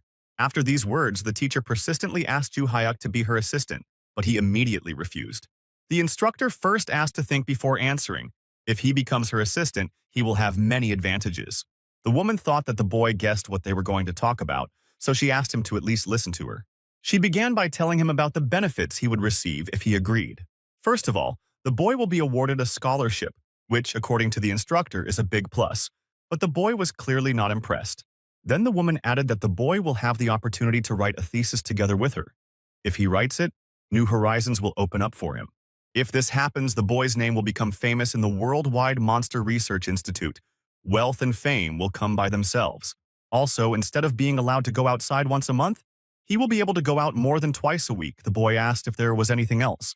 Instructor Lilia thought for a moment. As a last argument, she added that he would be able to work with her, but the guy replied that she was just narcissistic. However, the instructor continued to persistently ask the boy to become her assistant. He pondered that if he could benefit greatly from it, he would consider it. But there was nothing special about the offer, so he declined once again. For the boy, it was more important to find the Eye of the Great Forest, which the message box had sent him. He can get there only during the performance evaluation in the first year. He once again told the instructor that he does not plan to be her assistant and write a thesis. After that, the woman suggested if he would like to exchange information. If she would give him information that would interest him, in return she wanted information on how to hunt monsters. The guy asked what the information was, to which the instructor replied that it was about Choi Aaron, with whom he was communicating. The boy wondered if Choi Aaron was talking to him because of training, but he said that he was not interested. The instructor said in a loud voice that she had heard that Choi Aaron would soon be kicked out of her family. For a moment, the boy was surprised by what he just heard. He was about to leave the restaurant, but the teacher stopped him again. The guy said he was leaving because he finished eating and didn't hear anything useful. However, the instructor countered that she had already given him the information, so the boy should do the same. Joo-hyuk denied everything because he didn't want to hear this information. He added that there is something that he is personally interested in. The boy asked the instructor why she behaves so childishly when she quarrels, but she is so strict during lessons. The woman replied that she is the most responsible instructor, so if she messes around for too long during the class, the students may have problems. Monster hunting is directly related to student survival, so if it becomes lenient during learning, students won't be able to remember their goal. The woman proudly said that she was just fulfilling her duties as an instructor. The guy admitted that it was pretty cool. He told her not to be sad and headed out of the restaurant. That woman followed him, saying that he should at least repay her for the information she told him. The development of events is transferred to the stately home of the Chojin clan. Choi Aaron and his brother were sitting right in front of the patriarch of their clan. He was the master of the Jinsa Guild, Choi Jong-suk. He told them that the reason he called them today was to ask them about their intentions regarding the selection of their family's heir. Choi Aaron's brother's name was Choi Jin-yeon. He was a hunter of the Kinsa Guild and the eldest son of the captain of the Choijin family. 17-year-old Aaron was the second daughter of the Choijin family. The chairman said that if they manage to come to the selection trial, then they will have the opportunity to sign a contract. When concluding the contract, they must use the Blue Moon Sword, a sacred relic of their clan, which will mark their recognition as heirs to the family. But there was also a condition that if they did not pass the test, according to family tradition, they will be excluded from the family. After his story, he asked if they still wanted to be tested. The eldest son of the family captain answered yes. Choi Aaron also replied that she would. The patriarch said that they will start the selection test in 3 weeks. Now they can be free. The second daughter and the eldest son of the family captain were walking along the paths of the clan building. The boy asked if the girl was really so indifferent to the situation. The girl was extremely surprised by this question. Her brother said, "Didn't she see the expression on her father's face when she confirmed that she was going to participate in the selection test?" Aaron remembered that their father's expression was indeed very stern. The guy suggested that the girl really won't stop until she achieves status in the family. He emphasized that the girl was an illegitimate child. Being reminded of this angered Choi Aaron. With a sneer in his voice, the boy said not to expect that the girl would be able to win the selection process. The brother emphasized that a girl who only has constellation protection is not on par with him who has a normal contract. From these words, the girl's well-being became worse and worse.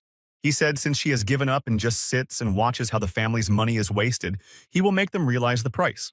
With a majestic look, he said goodbye and emphasized that they would meet again in 3 weeks. Erin stood firm even after all these insults and words. She remembered the moments when her mother was dying. Before her death, the girl's mother said that Erin should become the head of the family. It would be good if the girl could do whatever she wanted in this post. The girl remembered these bitter moments with an impassive face. It's the next school day at Valhalla Academy. Today, the lesson in Kim Joo-hyuk's class was taught by instructor Kim Lee-hoon. The boy, as usual, sat with a thoughtful look. Barch reminded him that the boy has midterm exams soon. He was surprised that he was worried about something like that. The boy should be more attentive, because now his class teacher is explaining the intermediate exams. And usually the boy does not pay attention to what is being said in class. The instructor told the students that they should all know this, but in Valhalla, exams play a very big role. As in the intermediate and final exams, the students who scored the lowest number of points will be immediately expelled from the school. He hoped that the students would prepare well for the written and practical tests, and told them to strive for glory. The boy thought that the practical test was not as important as the written one. He needed to stay in this academy until he reached the eye of the great forest, and he didn't even know how to get there. After these thoughts, the boy turned to Barch. He asked him if it was true that his former rival attended most of these classes. The young man replied that if he did, to which Joo-hyuk told him to take this test for him. He was surprised by such a statement, but Joo-hyuk once again emphasized that he just needed to write the test for him. The constellation did not like this plan. He considered it unfair. But the boy laughed that Barch would still tell him the answers when he was writing the test, so he had no choice. The instructor finished his lesson and wished everyone success. The guy put on his briefcase and was about to leave. But he heard someone addressing him. It was Choi Arin who approached the boy.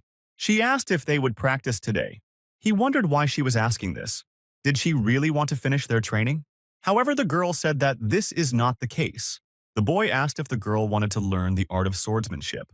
Joo-hyuk assumed that if she was training with him, she probably didn't even know how to use a sword properly. The boy said that it wouldn't be exactly the art of wielding a sword, but he would show how to do it properly. At the same time, he thought that it was time for him to practice with his weapon. Joo-hyuk told the girl to come to the training hall, to which she agreed. And now, Kim Joo-hyuk and Choi Arin stood facing each other with swords in hand. The boy asked how long it had been since the girl had last used her sword. Arin said that she hadn't touched the sword since she started training with it. It had only been a day and a half. The guy missed that before that she trained every day. Arin confirmed his guess. He told the girl to draw her sword. The girl touched the hilt of her sword with her fragile fingers. She pulled it out and held it in front of her. The guy said to put emphasis on the ring finger and little finger, so firmly grabbed the handle. Arin immediately followed his instructions. After doing so, her expression changed to one of surprise. This grip seemed to her to be more reliable than holding the blade with both hands, although the girl did not even put magic into it. The boy now ordered her to attack him with everything she had. The girl stood in a combat stance and prepared for an attack. Instantly, her whole body was enveloped in lightning flashes. Choi Arin prepared to unsheath the sword. She was surprised by the change in the speed of her legs.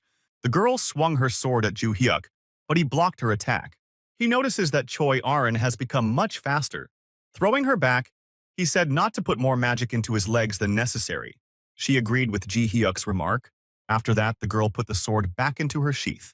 She ran and prepared for her next attack. Arin quickly drew her sword and struck a brilliant blow.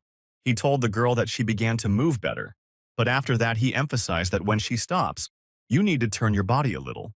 The girl stepped back from the boy's blow, but after hearing these remarks, she said that she understood them. Joo-hyuk told Arin to attack him and not stop. With tension in her face, she gathered her strength to attack further. After that, another blow followed from the girl. But the boy managed to evade him again. He expected such a blow from Choi Arin. The girl stood up to perform the next attack. Young Arin lunged at Joo-hyuk with the next punch. She understood that thanks to training, she had become much stronger now. The boy continued to smugly resist all her blows. It was already dark in the courtyard of the academy. The day was gradually coming to an end. Kim Joo-hyuk and Choi Arin were still continuing their sword training. The girl was already at the limit of her abilities. The guy said that it had already been an hour and offered to end it there. After these words, exhausted Choi Arin sat down to rest on the floor. Ju Hyuk walked over to the counter to put down his sword. The girl realized that her swordsmanship had become much better compared to the level during the induction ceremony. However, there was still something during the classes that bothered Erin. She could not touch the boy for a moment. She thought about asking him to teach her sword fighting. After some time, Erin turned to the boy. She asked if he would spar with her next time. After thinking for a while, the boy replied that he did not know. He reflected on the fact that sparring with her is quite useful. Teaching her is fun since the girl has talent. He felt it even during the induction ceremony. She uses a breathing technique that feels different. This training made the boy relax. If it was 300 years ago, her talent was worthy of becoming his student. But now he does not have such an opportunity. The girl repeated the question again, whether they would spar. The guy thought about playing a little joke on her, and again answered that he didn't want to. The girl was upset, and the boy was surprised that she gave up so quickly. The girl said that he was right at her expense. If Erin follows his words, she will definitely become even stronger. He thought about the meaning of her words, that he was right, and said that there was enough training for today, so they were done for today. The next day, all first-year students gathered at the Valhalla Stadium. Yoo Soyeon was nervous about being in the stadium for the first time since the induction ceremony. Oh Senyuk was surprised that so many freshmen had gathered. Choi Erin stood in the crowd of students with an impassive face. Ju Hyuk didn't understand why they were all gathered here. Barsh reminded that the class teacher told about it 2 weeks ago. The senior instructor asked for attention and began to talk about the midterm exams in Valhalla. This time, the interim practical assessment was dungeon attack. The students were informed that they would have to unite and go to an artificial dungeon. The area around the students began to change. Rooms appeared around them one after another. The instructor said that they are free to form any team. Optimally, there should be 8 people in the team, and the students can form them as they wish. Instructors will only rate students based on their level of contribution during a dungeon attack. After these words, he began to announce the disqualification criteria. If students do not manage to finish in 5 hours, they are eliminated. Lee Sancheol emphasized that the difficulty of the dungeon is F+. After that, he announced the beginning of the exam. A commotion immediately began everywhere. Everyone began to assemble their teams. Instructor Ligon noticed how excited all the students were. However, the senior instructor expected something more. Soyeon told her team that their dealer, the main damage-dealing member of the battle, was not skilled enough, and they needed someone else. The girl mused that she didn't need to choose someone better than her. 5 hours is enough for 8 people in an F+ level dungeon. Some guy offered his candidacy. The main thing was teamwork. With a group of 6 people, they can cope with the task. Perhaps the test looks simple, but the main thing here is to show your abilities. The instructor noticed that if a child is from an influential family, then the essence of this exam immediately becomes clear to her. Other students entered the room in groups of 20, or there were also groups of 8 people in one. If the team is not balanced enough, disputes often arise. The senior instructor told Ligon that in about 30 minutes all the participants would enter the dungeon, so they should get ready to count points. Kim Joo-hyuk looked at the groups of students heading to the rooms. After that, he looked at the instructors and assumed that students who have already entered immediately receive points. He thought about what to do next. He saw the figure of Choi Erin standing all alone. He approached her and asked if she had entered the room yet. He emphasized that almost everyone had already done it, and asked what the girl was going to do next. She replied that she would do as he said. These words put the boy in a temporary stupor. He was worried that she was following his words since the last training session. The boy said he would go there alone, so the girl could do the same. She asked if she was sure she should go alone, to which the boy said that the task did not look difficult, so she should. After these words, the boy calmly walked towards the room of the dungeon. The other students saw Choi Erin standing alone without a team. They approached her and politely asked her name. The guy invited her to join them. Now they have exactly 7 people, so with her, they will have 8. The girl apologized and said that she was going to go alone. However, the student was worried that she might be disqualified for this.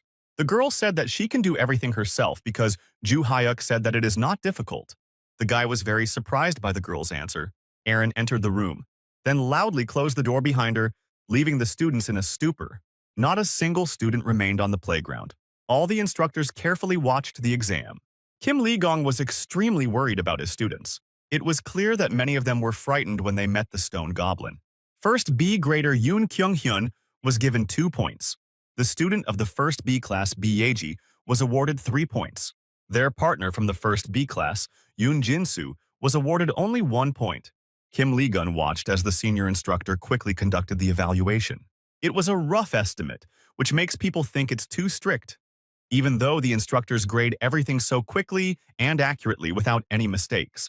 When instructor Lee Sancheol was a soldier, he was known as a legendary clearing master. His dungeon clearing rate was 99%. Therefore, the junior instructor assumed that he understood the whole essence of attacks in the dungeon better than anyone else, which is why he can give such points. For this, he disrespected senior instructor Lee Sancheol. At the time, the instructor thought it was a pretty good course overall. He believed that the children of 5 large families were doing quite well.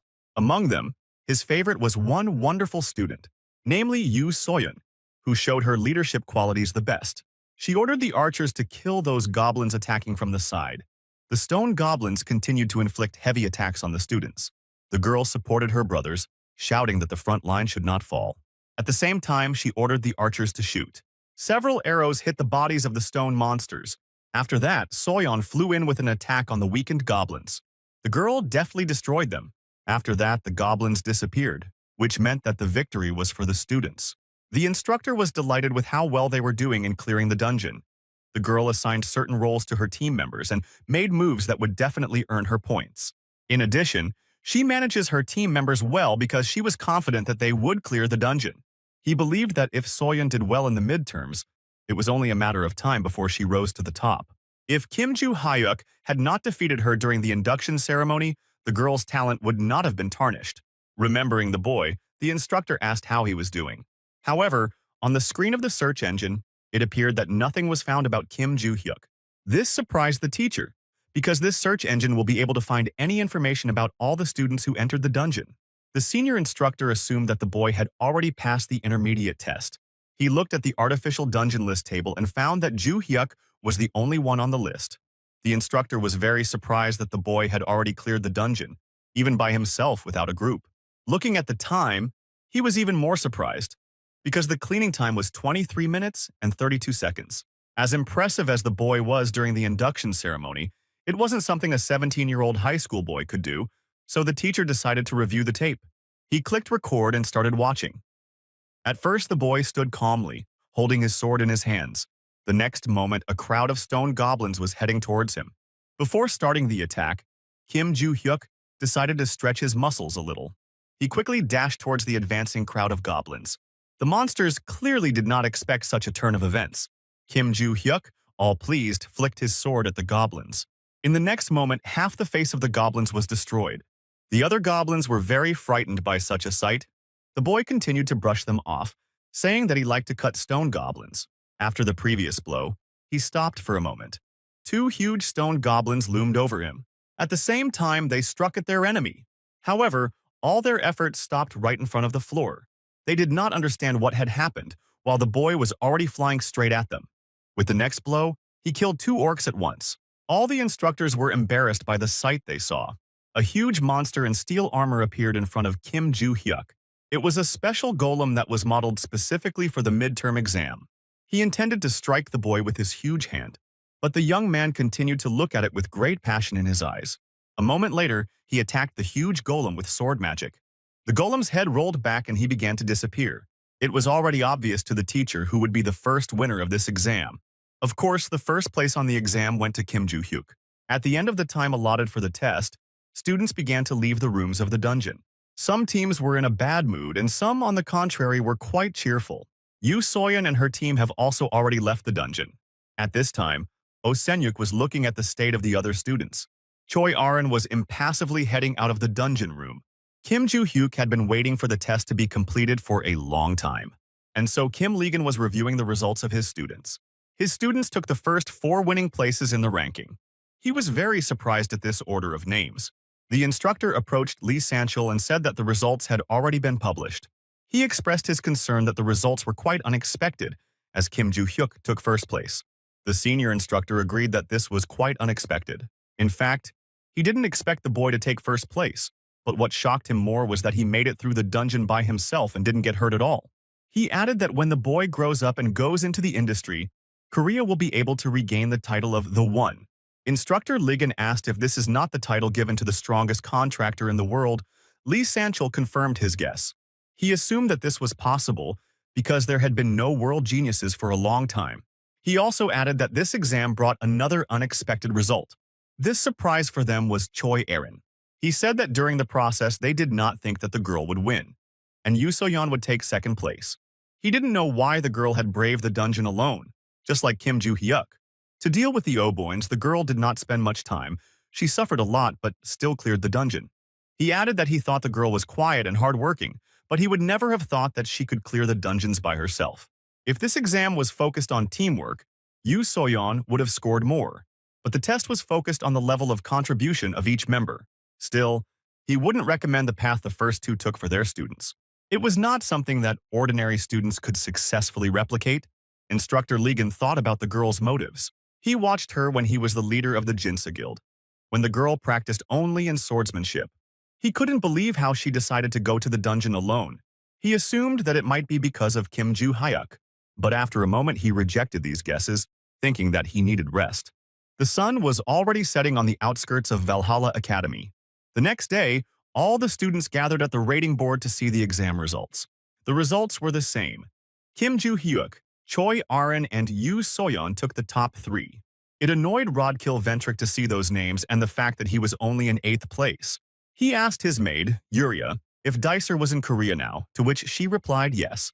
He ordered to call him now. They would be on their way. The night's starry sky enveloped the majestic city of Seoul. Rodkill and Yuria went to the restaurant to meet Dicer. As they passed the table, he called back to them.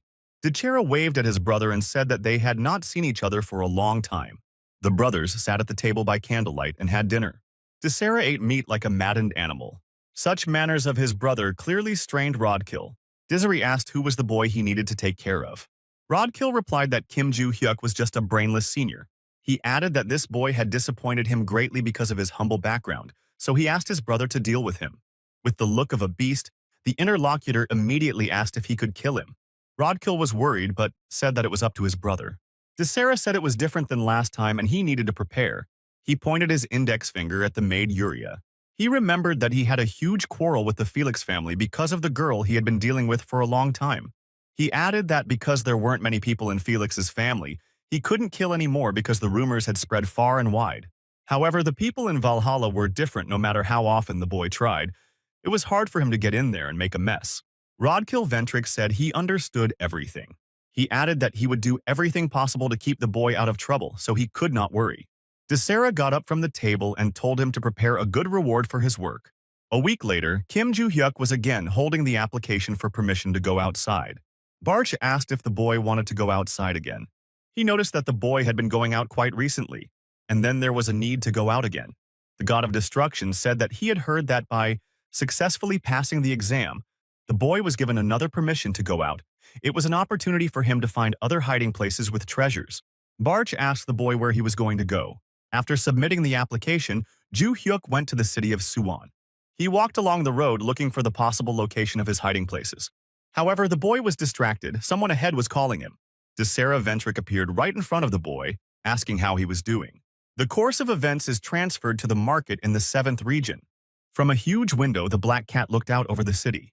After a moment, something interrupted his peaceful contemplation. A screen appeared in front of him, on which it was written that the constellation was asking where the ring was.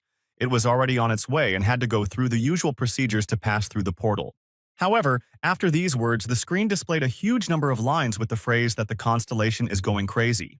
This was the first time the man in the suit had seen such a reaction. He was investigating whether or not this ring was an artifact of the Age of Destruction, at the request of the former Black Cat. A box appeared on the table, emitting a blue glow. The Black Cat hoped that if he gave the ring to the constellation, it would be quieter. He opened the box from which the shine of the diamond on the ring was visible. Then he told the constellation that the ring had already arrived. Behind him appeared a huge screen with repeated messages, "This is it, this is it, this is it." The story goes back to Kim Joo-hyuk and Dicera Ventric. The boy asked the person who met him who he was. Dicera asked back if the boy was sure or wanted to know. Joo-hyuk replied that he assumed that he needed something from him. Dicera confirmed, because he had to look for the boy on this remote mountain peak. Joo-hyuk bluntly asked if he came to get rid of him. Dicera said the boy had good intuition. However, the boy replied that it was not his intuition. Joo-hyuk added that anyone would understand that if they looked at Dicera's face. Joo-hyuk also added that he had already seen the boy a few days ago. All these words made Desera Ventric very angry. In an angry tone, he called the boy dumb as someone who took first place in Valhalla. Preparing to attack, he warned the boy not to disappoint him. However, Ju Hyuk dodged and Desera's punch went right into the tree. The blow was of such incredible force that only the trunk remained from the tree. Desera said that the boy was lucky that he dodged the blow. If he hadn't, he would have been done for by now. However, the boy mocked the Deezer, saying that he deflected the shot because it was too slow. But what really excited Ju Hyuk was that the entire tree cracked with his punch. He thought that the physical strength of this boy could be compared to Oh Senyuk, although it is possible that he was stronger. It was dangerous for the boy to stop such a blow with his fragile body. But at that moment, he already had a strategy in mind. After a moment, he began to run away, much to Desera Ventric's surprise. He thought that the boy had decided to run away and chased after him. Desera believed that running away was a good choice for a person in a similar situation. After all, if the boy had not done anything, he would have been beaten to death. But Deezer had no intention of letting the boy just walk away. But at that moment, the boy was right in front of his face and asked if he was going to think with his head at all. Desera was shocked that the boy managed to get so close. He didn't even notice his fist until it was right in front of his eyes. In the next moment, a punch knocked Desera back. He fell to the ground with a crash. However, the boy did not have time to recover, as the next attack approached him. Ju Hyuk was preparing to kick Desera with his foot. The boy's expression was crazy. In a split second, Desera was able to dodge this blow. The incredible force from the attack shook the ground underfoot. Desera breathed a sigh of relief that he had managed to dodge him. Kim Ju Hyuk told the opponent that it was very lucky that he was able to dodge it.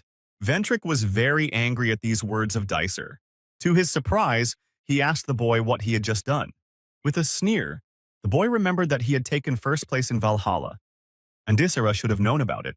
Due to these taunts, Desera's face immediately turned into rage. He wondered what this boy had been using to become so strong. This was followed by a story about the memories of Desera's past. He was forced to take elixirs to lower his family's status, although not by much. The boy's talent was an innate inclination to use elixirs. The boy's parents used him to improve the status of their family. Desera could use any elixir that was given to him. His parents fed him with elixirs worth hundreds of millions of dollars per flask. At the age of 16, Desera became much stronger than a normal adult. Parents wanted to use him to achieve recognition, but their plans were not destined to come true. A 16-year-old boy turned into a real demon. He did not want to live his whole life under the control of his parents. Therefore, when the boy became very strong, he mercilessly killed them. He believed that with his great power, he should not worry about his family's recognition. Desera was a real thorn in the side of the entire Ventric family. The boy was kicked out of the family by a woman who considered herself the head of the family. But he didn't care. The boy believed that in this world most problems were solved thanks to money. He became braver after his ties with his family were severed. Desera accepted Rodkeel's offer not only because of the money, but also because of his personal interest in Kim Ju Hyuk. Due to the boy's popularity on social media, Desera found out that he was the one who used profanity to drive out the guild guides. Before the fight, Desera thought he was just going to have fun with the boy. However, the situation in which he found himself was clearly not so funny. Now he was scared of the guy he had to face.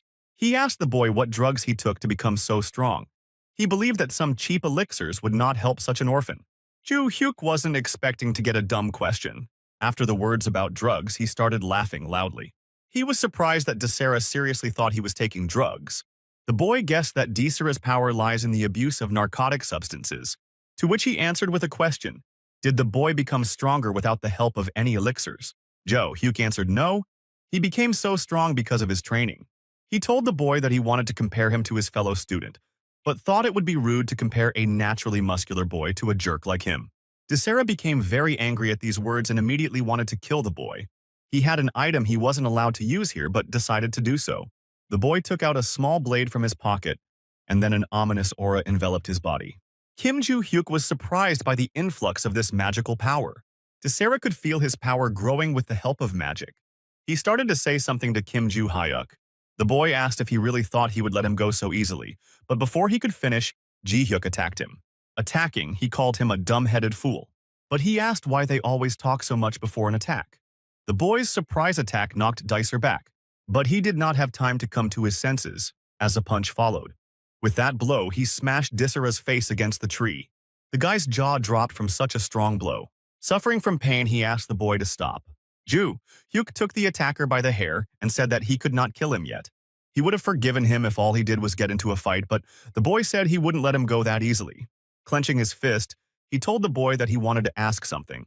Before that, he ordered him to clench his teeth. Rodkill Ventric, sitting on the sofa, waited for news from Dicer. He thought that Disera had already dealt with Kim Ji-hyuk, and given his character, he might have killed him. He'll have to clean up after him. But it's a good thing that it's not on the academy grounds, and the fact that the boy went outside at such a beautiful time made his wait a lot easier. He leaned on the back of the sofa and called the maid Yuria. Rodkill ordered her to prepare the car. He was distracted by the sound of the phone ringing. It was a call from Dicer. The boy had been waiting for this for so long. He picked up the phone and asked if the boy had dealt with Kim Ji-hyuk yet. However, for some time only silence was heard on the other side of the receiver. After that, heavy exhalations were heard, which really confused the boy. Ju-hyuk told him that he must have guessed what happened considering how much his jaw was hanging. On the other side, Ju-hyuk was sitting next to Dicer and holding the phone. He said into the receiver that he would try to translate what his brother was trying to say with heavy sighs. His translation was, if he dies, burn 2 incense sticks for him. Jo-hyuk warned Rodkill to wait for him. After these words, Rodkill Ventric hung up the phone. This made Kim Ju-hyuk angry. It was rude because he didn't finish everything. Looking at the boy, he thought about what to do with him next. At that time, the maid Yuria Felix prepared tea for Rodkill. She came over and apologized, saying that his tea was ready, but Rodkill yelled at her to leave it here and walked away. The girl quietly put the tea on the table and left. The situation was out of control, so it was only a matter of time before this news reached the Ventric family.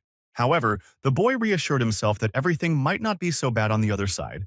He believed that because the boy was an orphan, he would not be able to reach Rodkill. The guy decided not to tell anyone about what happened for a certain time.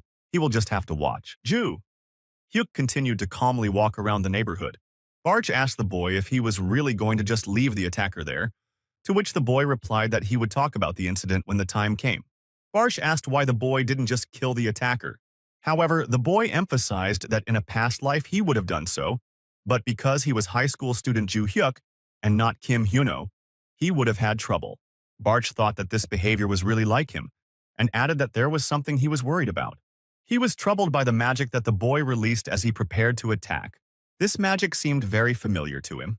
If Disera had released more magic, he would have confirmed it with precision. But even so, he felt that he had encountered magic like this before. Jo-hyuk said that 300 years ago, monsters used to sacrifice dogs and cows to use this kind of black magic. After the boy's answer, Barch said that he clearly knew how to distinguish people by their magic. This reproach irritated the boy. Hyuk suggested that maybe the hidden side of the blade the boy wanted to use was related to this power. Hyuk remembered asking the boy about the person who ordered him to attack him. Disera tried to say something, but he couldn't. The guy understood that it was because he dislocated his jaw, so he decided to put her in place with his own hands. He warned Dicer that it might hurt a bit. After that, he again asked the boy who ordered to attack him. After a few seconds of silence, the boy reprimanded him for sticking his jaw in his jaw so that he would give answers. So he took his hand and asked him if he thought he could remain silent. Disera wondered why the boy was holding his fingers, and after a moment he cried out in pain in several broken fingers. After that, Disera admitted that his customer was Rodkill Ventric. The boy whispered that it could be the blonde boy, but now he was sure. Hyuk asked the attacker who he was and where he was from. He didn't look like a student of Valhalla. The boy was surprised that Ju-hyuk was asking him about this and said that he might not like what he heard. Hyuk took these words as a request from the boy to break a few more fingers. Frightened, the boy immediately replied that he is Dicer of the first kind. He takes on many orders as a hired killer. The guy remembered that he had heard about the first kind somewhere and replied that the guy is just a pathetic hooligan who is being paid. Disera replied that he was just lucky if he considered them all scum. The constellation worshipped by the first species is the hidden side of the blade, and Disera was also the one bound by contract to the constellation. He added that if he had a little more time to prepare, the result of this fight would have been completely different. Hyuk was annoyed that this guy liked to talk so much. He would have just left him alone if he would have just shut up and said who he was involved with. After these words, he ran his fingers up to Disera's face. With a maddened expression on his face, he told the boy to shut up and let out a pitiful cry. While looking for information about the first species, the boy came across many opinions that these were evil tricks. Because of this incident, the boy was annoyed that he could not find his hiding places. He thought about how to get rid of Rodkill, who had caused him so much trouble. To fight him, the boy decided to use modern methods. During the fight, he managed to record all of Disara's confessions. All that remained was to download them somewhere. Instructor Lilia is surprised that Kim Joo-hyuk called her.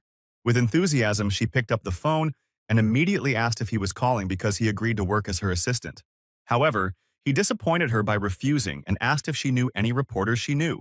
The next day, reporters uploaded an article about the attempted assassination of a Valhalla student by the Ventric family. The whole internet was buzzing with such unexpected news. Joo-hyuk read the articles related to his statement about a member of the Ventric family attacking him. In the comments, people supported Joo-hyuk and condemned the actions of the Ventric family. Reading all this, the boy was amazed at how modern information warfare works. Barch noticed that, as a person who lived 300 years ago, the boy adapted very well to modern culture. Joo-hyuk replied that it really wasn't easy for him. After his reincarnation, he mainly focused on getting used to everything by watching the news. Thanks to this, he was able to become who he is now, but something disappointed him. The guy just wanted to frame Rodkill, but the journalist hurried to deal with it and ruined the reputation of the Ventric family. The reporter with whom Mrs. Lilia introduced the boy was a rather authoritative figure because the story received such a resonance. He went live with a position statement on the Ventric family incident. The interview was given by the vice president of the clan, Adelia Ventric. She apologized to the injured student and Valhalla Academy. Then, Adelia announced the Ventric family's official position on the incident. First of all, the woman said that the attack was carried out by Desera, who was expelled from the Ventric family. The woman recalled that in Dijker's confession, according to the victim, it was recorded that he was ordered to kill the boy by Rodkill Ventric. But after that, Desera testified that it was a lie, as an attempt to prevent a predicament, so they believed that the Ventric family played no role in this incident.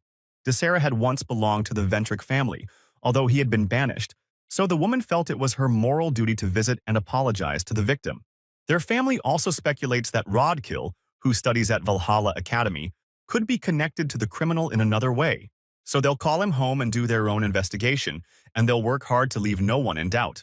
With these words, the head of the family, Adelia Ventric, finished the interview and was about to leave. Reporters wanted to know what kind of apology she would give to the victim, but the woman was not going to answer the question and silently left the podium. Rodkill's whole body was shaking as he watched this interview. Immediately after the end of Adelia's report, the boy's father called. He told the boy to return to England immediately. Rodkill replied that he understood everything and hung up. He was very angry after everything that happened. The next day, the Valhalla building was brightly illuminated by the morning sun. Joo-hyuk came across a video of Desera Ventric's knowledge. In it, the boy said that the Ventric family was in trouble. He was the only one to blame.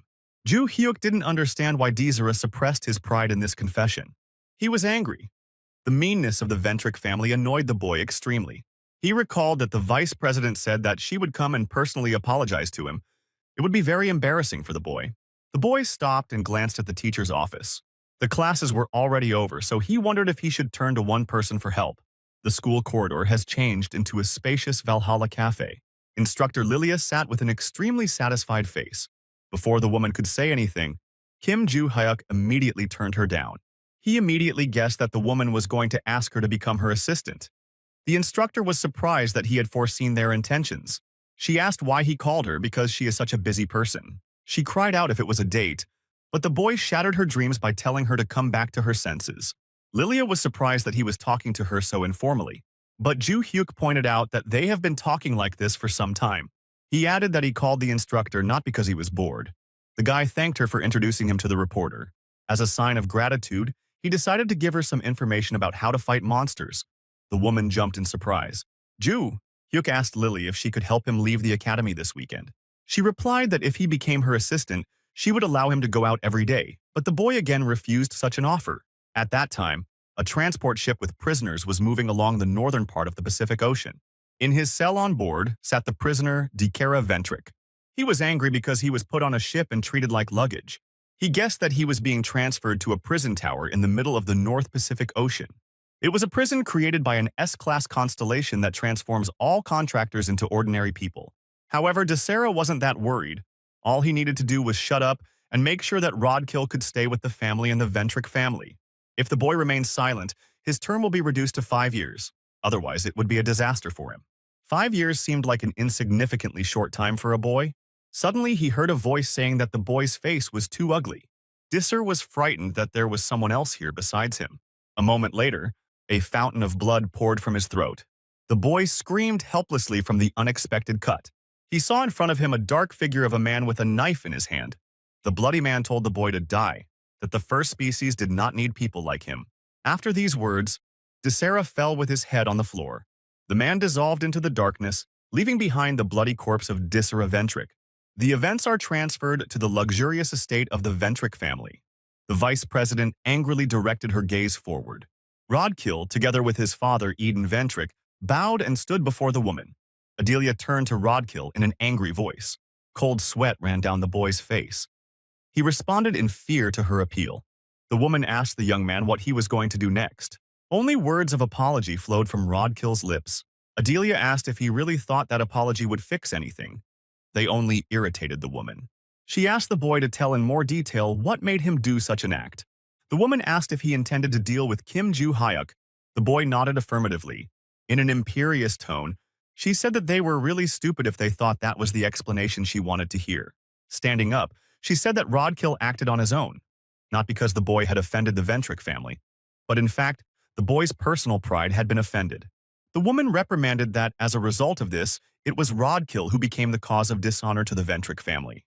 In a creepy voice, she turned to the boy and asked what they should do next. Rodkill's whole body was crawling with ants. On his knees, he pleaded that he would do anything to restore the disgraced honor of their family. The vice president wondered what he was talking about. The woman said that the only way to restore the family's honor would be to expel Rodkill from the family. The father intervened in the conversation. He said that this was too severe a punishment. The woman asked Eden whether he, too, wanted to be excluded from the family. Adelia reflected that she would have preferred if the boy had been killed right now. But with such a course of events, it would become known for sure that it was the one who ordered Disera to kill Kim Joo-hyuk. This whole situation really annoyed Vice President Adelia. The girl turned to Rodkill and said that she would not exclude him from the family until now.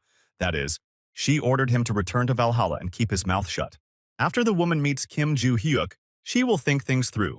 Lowering his head low to the floor, Rodkill thanked the vice president for this decision. Their conversation had come to an end, so the woman told him to get out of here. Rodkill, together with his father, hurriedly headed for the exit from the estate. Eden insisted that his son be quiet from now on and not do anything reckless. Rodkill asked if the father heard well what the head of the family said. He added that sooner or later he will be kicked out of the family, but the mass media is now closely following them, so he cannot do anything. When everything was settled, the boy intended to do something that no one expected. However, he still needed to finish certain matters. This situation was only slowing him down. The boy told his father that he should help him. The father understood and said that the boy should keep it a secret. The next day came. The sun's rays clearly illuminated Valhalla Academy. Inside the academy, Kim Lee-gun and Joo-hyuk were sitting in the interrogation room. They talked about the head of the Ventric family coming here soon because she intended to apologize to the boy. The guy said that he has nothing to do with the head of the family because she said that her family was not involved in this incident. Although she made such a statement, she still decided to apologize for it. She even came to Korea. Hyuk pondered that the Ventric family wanted to prevent Rodkill from being punished. Did they have no other choice? This situation was very depressing for the boy. The teacher said he and senior instructor Lee Sanchul were also concerned about the situation. A student of Valhalla was attacked first, and then the attacker admitted that he was ordered to do it by Rodkill. Legan couldn't believe that they really want to protect their family's reputation by belittling the boy's recorded confession, so they want to hide the whole truth. In order to protect the students of the academy, Rodkill should have been expelled. But not so long ago, the Ventric family donated a large sum of money. Therefore, it is likely that the academy will turn a blind eye to this, since most of the funding of Valhalla comes from donations from large families. The guy understood the situation and said he would talk to the so-called head of the family. Kim Lee-gung was surprised that the boy had such a normal reaction. However, Joo-hyuk replied that he was always normal. There was a knock at the door. Adelia Ventric came in. Kim Lee-gun said he would let her in. He added that he was about to leave and wished them a pleasant conversation. The door opened and the instructor bowed tensely before her. He said that they could take their time, and the head thanked them for their hospitality. The woman entered the room and glanced at Kim Joo-hyuk. She introduced herself as the head of the Ventric family and said it was nice to meet him. To these words, the boy replied that it was nice to meet him too. With an angelic smile, the head of the clan sat down on the sofa. Kim Joo-hyuk watched her with his hands in his pockets. The woman began to talk about the attack that Dicer had committed. She got up from the couch and bowed to the boy, apologizing for it. The guy replied that the woman said she would take care of it, so it didn't matter. Adelia added that she had also heard that Rodkill had caused trouble for a boy at the academy, but he denied that it had only happened once. Joo Hyuk noticed that he had nothing to answer because the woman said that Rodkill had nothing to do with this incident. However, the head of the clan intended to talk to him about her application for the interview. Their family made a statement after the defamation, but they were still in a situation where neither the media nor the citizens believed it. The boy wondered what she was hoping for because everything she had said was untrue. Telling about it, the woman wanted to create an opportunity to resolve these misunderstandings. She asked if Kim Joo-hyuk could help them. The guy immediately refused, and the woman expected such an answer. Adelia promised that if he helped her, their family would provide full support until he graduated from the academy. Then she would recommend the guy to the guild they sponsor so they can continue to support him after the academy. This will help him become the best hunter in Korea. The guy asked if everything would be over if he made his statement. Joo-hyuk began to scoff at the fact that they were willing to go to such lengths to silence him. This proves that the family is truly desperate. Such audacity began to annoy the vice president. The boy was angry that they were pretending as if nothing had happened. He had no reason to play along with them. He stated that he did not want a reward. All he wanted was to see the shame of the Ventric family. Adelia's tone of voice changed from an angelic voice to rage. Her ominous aura enveloped the room as she scolded Joo-hyuk for daring to talk to her like that. He was amused that the woman had finally shown her true face. She stated that she came to this academy so that he would be comfortable, but he dared to behave so arrogantly. She threatened that she should just kill him. She wanted to be noble and give him a chance, but the boy just gave up on him. To further anger the woman, Kim Joo-hyuk told her to try to kill him. The vice president did not understand what this guy was talking about. He reproached that earlier the woman said that the Ventric family had absolutely nothing to do with the attack on him. But to support this lie, she wanted to invest a huge amount of money and time in him, and now she just wants to kill him. The guy ended it by saying that it was all she couldn't do it. The atmosphere around the woman became even more oppressive. He scolded her that even if she attacked him, she would not be able to kill him. After all these words, the head of the Ventric clan, full of rage, stood up from the couch. The oppressive atmosphere around her disappeared, and she calmly turned to the boy. As she left the room, she told the boy that she would make him regret what he had said today. At the end of the day, she couldn't achieve anything, but just talked non-stop. The boy was approached by Barch, who asked if the boy really thought he had done the right thing. To this question, the boy replied that he hates ignorant people who think that everyone should worship them more than anything else. Kim Joo-hyuk guessed the future intentions of the clan head. With a wink, he added that this is also why he hates Barsha. Due to the fact that there were no more classes today, the boy decided to go to the gym much earlier. Outside, the sun brightly illuminated the outskirts of the city. Joo-hyuk was heading to the training hall while checking the news on his phone. However, when he almost reached the hall, he saw that Choi Erin was also there. The girl was standing talking to some guy. Her interlocutor was Choi Jinian, the eldest son of the Choijin family. He was telling the girl if she still really thought she could still win. He also added that it would not make sense. How diligently the girl trains in Valhalla, it would be in vain. So if she wanted to remain a member of the family, he told her not to come to the placement test this weekend. He backed it up by saying that he wouldn't want to see the girl humiliated. That girl haughtily answered with a refusal. He said that she really doesn't understand what's going on and why she refuses when he gives her one last chance, but she sternly replies that he's a fool and doesn't understand what's going on. Jeonyeon was shocked by the fact that the girl called him Joo-hyuk appeared and immediately asked the boy why he was so eager to stop the girl who had invested so much of her work. Brother Aaron was surprised that the boy did not even know him and dared to be rude to him. Joo-hyuk replied that he didn't care who was in front of him, whether it was the king or the president or anyone else. He told the boy to get out of the academy if that was all he had to say. Joo-hyuk asked Choi Erin if she agreed with him. The girl sweetly nodded her head in agreement. He was angry at such rudeness and told Choi Erin that they would see each other at the test. After these words, the eldest son of the family captain walked away from the academy. The girl thanked the boy and he offered to go practice. She added that when the boy asked if she agreed, she had a desire to answer in a different way. The guy asked, and how would she answer it? And obscene words poured from the girl's lips and he asked her to stop. They went to practice, saying that on the weekend he would not be able to come because he would be on a business trip. Today they would put their best effort into practice. A few days passed. The landscape of nature and city life impressed each other beautifully. In these mountains, Kim Hyuk wandered in search of signs. Barsh asked if the boy was looking for his hiding places again. The god of destruction did not understand why the boy had found many relics and jewels in the previous hiding place, but the boy wanted to know how many other hiding places were left. He believed that if he found them, there must still be something truly amazing left in the hiding places. The boy believed that if he found them, he would be able to overcome all the flaws from when he was Kim Hyuno. After these words, he told Barsh that if he had met him earlier than 300 years ago, he would not have killed him. Many reporters gathered near the Choijin family estate. They all gathered because today was the Choijin family's selection test. Aaron and Jinyeon stood gracefully in front of clan head Choi Jong-suk. So he announced that the selection test was starting for them. As before, he stressed that if they pass the selection test, they will be recognized as heirs, and those who fail will be expelled from the family. He asked the test takers again if they were ready. The boy and the girl answered at the same time that they were ready. The task of this test was to find a double blade hidden in the mountains. The contestant who finds the double blade and brings it to the head will be declared the winner of this selection test. It didn't matter how they got the double blade. However, it was strictly forbidden to kill others. After the announcement of the start, the participants stepped forward. Aaron ran forward while her opponent mused that this was not a test of speed. His plan was that when the girl found the double blade, he would simply take it from Aaron. Thus, Jizeon expected to win this test. He recalled the events that happened after he left the academy after talking with Aaron. After that, someone called his cell phone. He picked up the phone and answered that it was Choi Jin-yeon. On the other end of the phone, they asked what happened to the double blade. The guy replied that he had to take a qualifying test, so it would take a little longer. His interlocutor scolded that the boy was talking about this selection test for the second time. He asked if the boy knew he was late, and Jinyeon immediately apologized. The boy asked that if he managed to get the blade, would his interlocutor keep his promises? The man replied that the promise they made to the constellations would definitely be fulfilled. He advised him to just focus on his goal.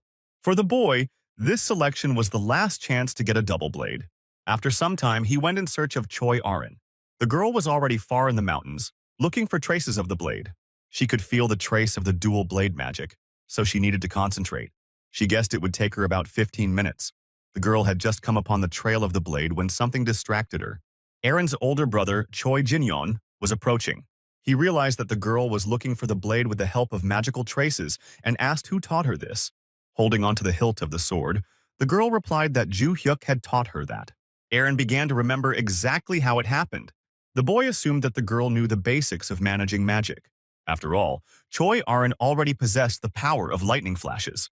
He told her to start practicing the magical control field in a small space. The girl specified how it should be done. He wondered why the girl was asking him this, because she should have been taught this in her family. However, with a sad expression on her face, the girl did not say a word. He asked if all she knew was how to borrow the power of a constellation and how to gather magical energy. Aaron nodded. The guy also added that he himself is not very good at it. First, the girl needed to relax her whole body and use her fingertips and toes to spread her magic a bit. Magic had to be dispensed slowly. Ju Hyuk now told the girl in this state to try to feel the magic in the air. She froze in place and focused on the sensations. A strong flow of magic could be felt from Kim Ju Hyuk. Choi Aaron immediately felt his fiery form. The girl was very exhausted by this activity, and then the boy asked if it was possible to feel something. Aaron replied that she was able to see a form of magic surrounding the boy. It's one of the ways to feel magic, where you can see even a faint magical energy emanating from your body. It's one of those things that can be done with precise control. He added that the more often the girl uses it, the easier it will be for her to feel the remnants of magic on the ground or in the air. If she can see things with magic, then she can also determine what form the magical traces are formed in. If the girl trains, she will be able to clearly see silhouettes. Everything else she has to learn on her own. Jinyeon thought about who this Ju Hyuk was, and then remembered. He asked the girl if this was the boy who was with her earlier, and added that he had a strong talent, but he looked rather stupid. Arin replied that Ju Hyuk is much stronger than a fool like her brother.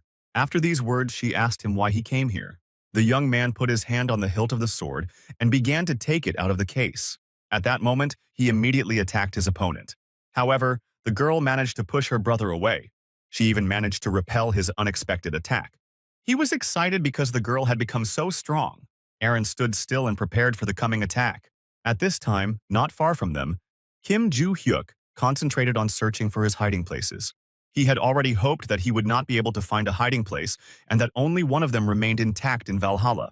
But a bright blue cloud of magic appeared nearby. The boy still managed to find another hiding place. However, immediately after that, there was a noise that distracted him. He saw magic being used near him. At that time, Choi Erin continued to fight with her brother. With all her strength, the girl continued to attack the eldest son of the family captain. The boy noticed that the girl became much stronger thanks to the academy. However, he still insisted that the girl give up the double blade. He justified this by saying that an illegitimate child did not deserve this and was about to attack. With all her strength, the girl was preparing to repel the oncoming attack. She turned her sword and struck her brother. When he let go of the sword, she struck him with all her might. Choi Jin-yeon was lying weakly on the ground at Erin's feet. After all these attacks, the girl was quite tired. She didn't think she could land even one punch on him, but it looks like she's beaten him. All I had left for her was to find a double blade. However, the girl froze for a moment, hearing her brother's voice again. He asked if Erin really thought she was able to defeat him as he rose. His entire body enveloped in dark magic. He believed that the girl's powers, as before, were ridiculous. He stood before Erin again and emphasized that the girl could not defeat the one who signed the contract with the constellation. He only got hit because he didn't expect that from her, and now he intended to kill the girl. Erin realized that the magic that enveloped her brother was ominous. She asked Jin-yeon why he had such magic coming from him. He was surprised that the girl would ask him this. Pouncing on her with an attack, he told her to try to guess why. Erin drew her sword from its sheath and prepared to strike back. However, it did not help, because the boy managed to deflect from her attack. Erin was shocked that her brother had dodged a blow at such close range. The next moment, Jin-yeon attacked the girl with a powerful blow. Erin landed loudly on the ground from the impact. She received a wound in the stomach. The brother approached her and asked if she was going to go up. But after that, he added that it would be better if she didn't do it. The wound inflicted by the captain's eldest son began to bleed. Erin writhed in pain. Her brother told her not to get up. If she moved, she would die. She asked her brother what, when he mentioned the contract, if he meant making a contract with an evil constellation. He replied that because he was the leader of the Jin's Guild, the boy had signed a contract with a higher-ranking constellation to save face, but now he was on the side of the loyalists. Erin remembered hearing about this organization. The devotees were the third most dangerous Ugrian organization in the world. The girl said that she did not understand why her brother signed a contract with one of the stars of the devoted. Were the benefits of joining them better than simply enjoying life? Seeing that the girl was really interested, he told her to listen carefully. As the advantages of joining them, he named unlimited strength and power and the disappearance of the need for feelings. The girl was most impressed by the point about rejecting the need for feeling. The brother said that he joined the guild when he was only 12 years old. At that time, he was only interested in games, but the family expected him to be an exemplary older brother. The reason he is still in the Jin's Guild is because of what his father observed. Being there was never his own choice. In his teenage years, he met a man from the devoted. As soon as the boy met him, the man invited him to join them, encouraging him that he would be able to satisfy all the desires he had in his heart. The boy guessed that this man already knew about his temperament. The boy called his temperament a complete disgust for people. But in order to join them, Jin-yeon needed to obtain their family's heirloom, the double blade. He added that if the girl had just given up, there wouldn't have been a second test and the boy would have automatically received this dual blade. Erin was confused that it was already a second test. 10 years ago, the eldest daughter of the family, Choijin Choyajin, participated in the first selection test. When she heard about her older sister, the girl was shocked. She remembered that Choi Ah-jin had gone missing during the first selection test. However, the words that Erin heard next scared her a lot. Jin-yeon confessed that before searching for the double blade, he killed his sister on the mountain. But as a result, he could not find a double blade, got injured and failed the test. If not for this, he would have joined the Loyal 10 years ago. The boy left his crippled sister, hoping that she would disappear. But his father somehow managed to find and hospitalize Choi Ah-jin, hoping to save her. Erin asked where her sister was now, and the boy was surprised that she was asking, and said that the girl had better disappear. He said that after this incident, the sister's mother lost consciousness. The reason for this was that in Erin she saw the image of her eldest daughter. Now her brother knew where the double blade was and was about to leave. Jin-yeon took the sword in his hands and finally intended to kill Erin. He pointed his sword at the weakened girl's face. However, something happened that overturned all his plans. Behind the girl appeared Kim Joo-hyuk, who stopped the attack of Aaron's brother with his sword. He asked Choi Aaron's brother what he was just about to do. Jineon told him not to interfere in their family affairs. Jo-hyuk was very angry after hearing the answer. The guy said it was total madness to put a knife to his sister's neck, not family business. After Jo-hyuk's attack, the captain's eldest son flew into a tree. Aaron asked the boy why he came here. Jo-hyuk came to the mountains to find his hideouts. One of them was in that direction, but he didn't tell the girl. He saw that blood was oozing from under the place on the stomach, which the girl was covering with her hand. Although he did not show it, this injury made him extremely angry. To the girl's question, he answered that he had some business in this direction and told her to go away and collect some magic to heal the wound. The rescued girl listened to Jo-hyuk's words. Jineon asked the boy if he was the same student he met back then in Valhalla, but again, told the boy not to interfere in his family affairs. After these words, he rushed at Jo-hyuk, attacking him with the intention of killing the boy. His sword was enveloped in flashes of lightning similar to those that enveloped Choi Aaron's sword. He attacked Jo-hyuk, but the boy managed to dodge the blow. Brother Aaron was extremely shocked that he had failed to attack. Immediately after that, Jo-hyoku, without even exposing himself, made a strike with his sword. He reprimanded that one should not aim at a guy who is standing still. The attacker should think about the fact that the opponent will be able to dodge. The boy jumped onto Aaron's brother with the intention of making the next attack. Jineon didn't think that the moment he attacked Jo-hyuk was ready for it. Jo-hyuk stunned his opponent with a blow of incredible force that even the ground beneath them cracked. Jineon lay defeated with a disfigured expression on his face. After the battle, the boy immediately asked Choi Aaron if she was okay. He asked the girl if she could go. Aaron wasn't sure. At that moment, the boy's face became confused. He felt an unusual flow of magic behind him. This ominous magic emanated from the body of Aaron's brother, Jineon. Kim Joo-hyuk realized that this guy was also a thief. Jineon picked up his sword and intended to attack the boy. As he charged, he scolded the boy that an ordinary newcomer to Valhalla would not be able to defeat the guild leader. However, with an impassive face, Jo-hyuk stopped the boy's attack without even exposing his sword. Jineon saw that despite being hit with magic, Jo-hyuk didn't even move. Attacking, he answered him that the fact that Jineon is the leader of the guild will not help him defeat the boy. Jineon was knocked back by the previous attack. He was surprised that the 17-year-old blocked all his attacks and didn't even counterattack.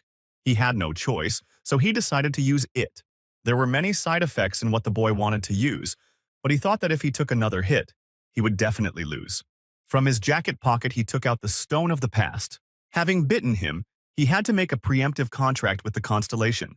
Kim Joo-hyuk watched the boy's actions unhappily.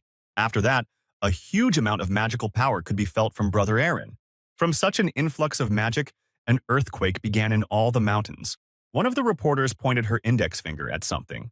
A stream of ominous magic could be seen behind the trees. The clan head also looked that way and was shocked. He realized that it was sword magic, dense enough to be seen by the general public. Also, in the place where this flow of magic was visible, there was a double blade. The chairman decided that he should go and see what was going on there. At that time, the two boys continued their argument. Kim Joo-hyuk watched the boys' actions, but it all ended with Jineon simply enhancing his magic. However, his opponent replied that the boy was dumb enough to realize that it was just a side effect. It was part of the power he gained from the temporary contract with the constellation. The dragon that killed everyone recognized the sacred relic and was about to come down. It was showing its teeth, as if it was glad that it had taken so long to come down. After that, the dragon activated its all-seeing eye ability. At that moment, the dragon saw that even more terrible magic was leaving the boy's body. Seeing this, he was not terribly frightened. He blinked and immediately deactivated the all-seeing eye. However, when he opened his eyes, the terrible aura of the boy did not go anywhere. From what he saw, the dragon that killed everyone panicked and fell into despair. The dragon that killed everyone shouted that he had to get out of here. Jineon was shocked that the dragon revoked the summon of the sacred relic and broke the contract. After that, the dragon that was killing everyone took its power and ran away. All of Brother Aaron's ominous magical power suddenly disappeared. Joo-hyuk placed the tip of the sword against Jineon's body. He asked the boy if he still thought he could kill him. A terrible blow passed through the body of his opponent. Choi Jineon lay defeated at Kim Joo-hyuk's feet. The leader of the Loyal Ones, the Dragon King Khan Nabal, sat in shock as the dragon who killed everyone told him that he was in great trouble because of his man. He then threatened whether he wanted to leave the mortal world. The leader immediately began apologizing.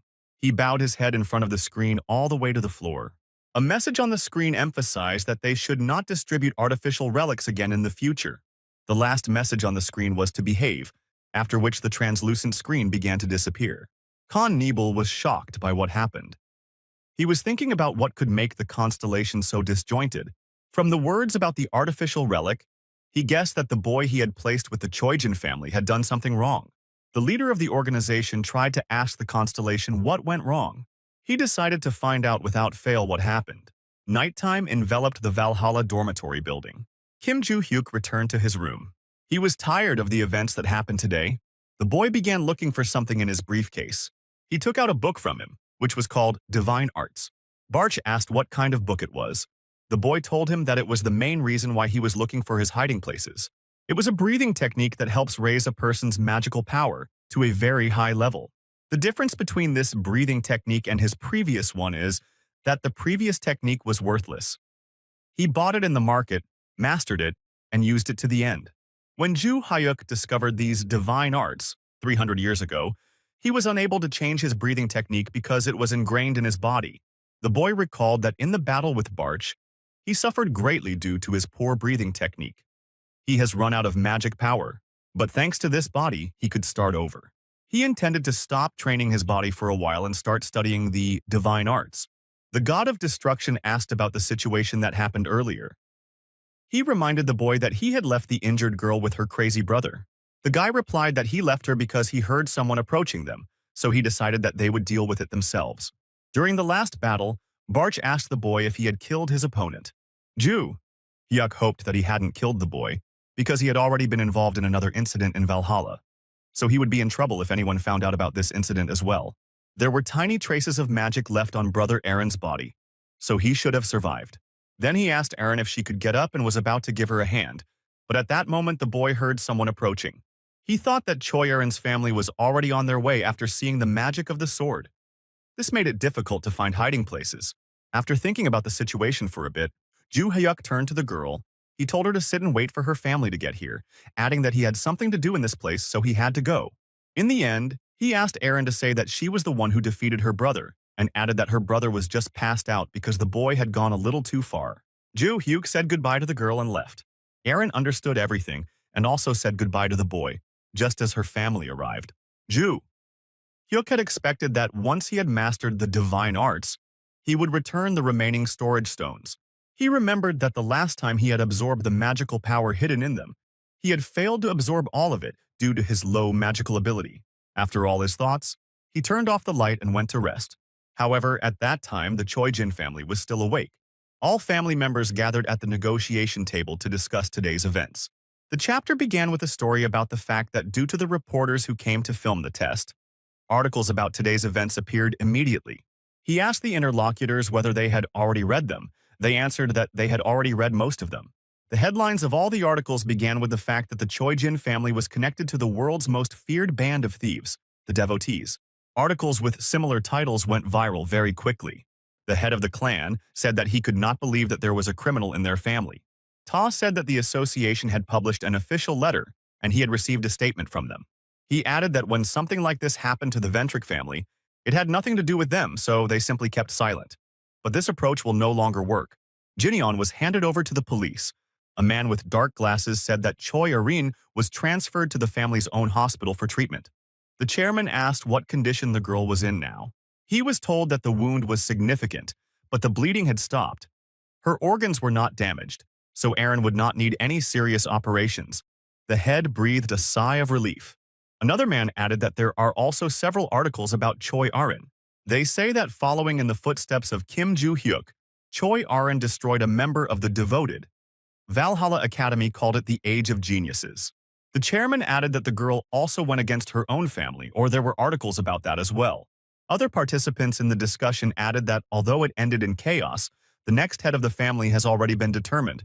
Articles of this type will help her firmly establish herself as the successor. The chairman replied that they were right. However, at the time he was thinking, it was good that Aaron had a legitimate chance to succeed. But it was very strange that she defeated Jinyeon by herself. He began to remember those moments when they found the boy and the girl. Wounded Aaron sat next to her unconscious brother. She explained that her brother attacked her with sinister magic, so she cut him down. He asked how she was able to defeat him, because a lot of magical power appeared above the mountains. At that time, other family members were picking up the injured Aaron. She replied that Kim Joo-hyuk taught her that. The head remembered that she was talking about a boy who was famous for openly chasing away guild guides. The next school day at Valhalla Academy has begun. Kim Joo-hyuk walked into the classroom and grabbed the back of the chair to push it away. However, his attention was distracted by something else. He looked at Choi Erin, who was sitting quietly at her desk. He thought that the girl was hospitalized, but if she was here, then everything should be normal. The girl turned and waved at Joo-hyuk. There were two guys behind him. One of them thought that Choi Erin smiled and waved at him, but the other told him to stop dreaming. That would never happen. The boy remembered how he mastered the technique of divine arts yesterday. Then several messages unexpectedly arrived on his phone. Erin wrote to the boy that she will not be able to attend training for a certain time because the doctor forbade her to undergo physical activity, which should be expected. He told the girl that he would be doing his own thing for the next few days, so she could do whatever she wanted. Erin started spamming her with nodding bunnies. Barsh then turned to him with a message that there was something the boy should know.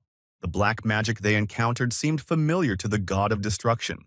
Joo-hyuk asked him if he remembered anything about that magic. Barch replied that he felt like something was blocking his memories when he thought about it. The boy asked if it could be because of the heathen that Barch had mentioned last time. The god of destruction thought this was possible and also suggested that if he could fulfill the second condition, it could help overcome this mental block. Joo-hyuk remembered that the second condition was the Eye of the Great Forest. He thought it was just an area to evaluate the student's performance. It was also where the final exam was held. He then assumed that people with the lowest total scores for the midterm and final exams would be excluded from the academy. The boy was disappointed that all he had to do was wait for the final exam, but he still needed some time to get used to it, and then he would go in search of the Eye of the Great Forest. Instructor Kim Legan entered the class and told everyone to take their seats. Before the class started, he announced that he would make a short announcement. The instructor asked if everyone knew about the inter-academy competition coming up next month. The students answered in the affirmative. Hyuk was not impressed by this news. Barcha reminded him that the instructor had talked about the competition between the academies after the midterm exam. The teacher announced that as participants, they planned to choose the best students based on the results of the midterm exams. After that, he told Kim Joo-hyuk to follow him to the office. The boy was surprised that he was called. The instructor said that they meet quite often in his office, to which the boy replied that they themselves continue to call him here. He confirmed this and began a conversation about the boy's participation in inter-academy competitions. However, before the instructor could say anything else, Joo-hyuk immediately refused to participate. He asked what kind of competition this was, so the teacher began to explain everything again. This is a competition between the three largest training institutions for hunting hunters in the world. In Korea, it is Valhalla, Academy White Lotus, participated from China. In the United States of America, such an educational institution was an academy called Heroes. Each of the three academies invites several freshmen as representatives. Competitions include sparring, maze escape, and more. So Valhalla plans to send whoever scored the highest on the practical exam. Listening to all this information made Joo-hyuk want to take a nap. The instructor also said that if the academy won first place, not only would all the members receive scholarships, but Joo-hyuk wasn't interested in being showered with money. Teacher Kim Lee-gun was embarrassed by the boy's reaction. However, he added that he knows that the boy wants to get into the Eye of the Great Forest. Joo-hyuk was shocked by these words. Eye of the Great Forest was the place where the final exams were to be held. The final test in the competition will be entering the Eye of the Great Forest. Those who complete this task will be exempt from the final exam. The instructor added that if Joo-hyuk couldn't pass it, he would have to wait for the final exam. The boy understood it. Full of enthusiasm, he replied that he would take part in this competition. Meanwhile, at the Ventric family estate, Adelia was talking to the servants. The head of the Ventric family asked them how the training was going. They told their lady that everything went smoothly. After that, they added that the preparation will take about a month. Adelia told them to keep up the good work. She asked how Rodkill was doing now, but there were no reportable abnormalities in the boy. The woman told them to notify them immediately if something went wrong. One of the servants said that there was some important news he had to learn. He reported that the construction of a building made of paper bills had begun in the market, and they believed that the black cat was directly responsible for this. Adelia wondered what that could mean, since he had never done anything like this. A translucent screen appeared in front of the woman with a message to tell the constellation about everything in more detail. At that time, construction was in full swing in the 7th area of the market. The black cat watched this process from his huge window. He told the constellation that they would do whatever it told them to do. However, he did not understand the purpose of building a building made entirely of paper bills. The constellation replied that this building would be a gift. He was surprised by this message and wondered who this gift could be for. After that, a message appeared on the translucent screen asking if they had found the person who sold the ring. The black cat replied that until they had succeeded, all that the seller had pointed out to him was the basic features of the face and voice. But since all of the customer's contact information was recorded that day, they looked through all available records to find him. A message appeared behind the black cat with the word "hurry up" repeated over and over again. At that time, Instructor Ligon was sitting at his desk in the teacher's office. In the process of work, something disturbed him. A senior instructor approached the man and asked if he had selected all the participants for the competition. Ligon replied that everything was ready and showed the list of participants to Lee Sanchol. Except for Zhongjin, all the other members were from his class. It was a surprise to the senior instructor that Kim Ju-hyuk would also participate. The instructor said that at first the boy did not want to, but as soon as he informed that the competition would be held on the territory of the Eye of the Great Forest, he immediately changed his mind. Lee Sanchil replied that it was strange. Most people would hesitate to hear this. He suggested that perhaps the boy did not know what the Eye of the Great Forest was, because he slept during every lesson when something was explained. However, he had thoughts that the boy was attending this academy for some ulterior motive. He suggested conducting a small training session for the students. Instructor Ligon replied that he would make sure to clear their schedule. Lee Sanchiol wished the instructor good luck and left. A few days later, all 5 participants gathered in the small hall of Valhalla. The senior instructor opened the door and entered the room. He saw that all 5 students were sitting in the hall, so he started. The instructor said he was sure the students had already seen him during midterms and introduced himself again. Lee Sanchiol emphasized that the reason why he gathered them here was because of the competition between the academies. Today, he will tell them about the training they should go through. He told the students that they would need to complete 3 tasks. The first task was a duel between students. It was similar to the entrance test that they passed. The second task was a team battle. 5 members of the academy in one team against other academies.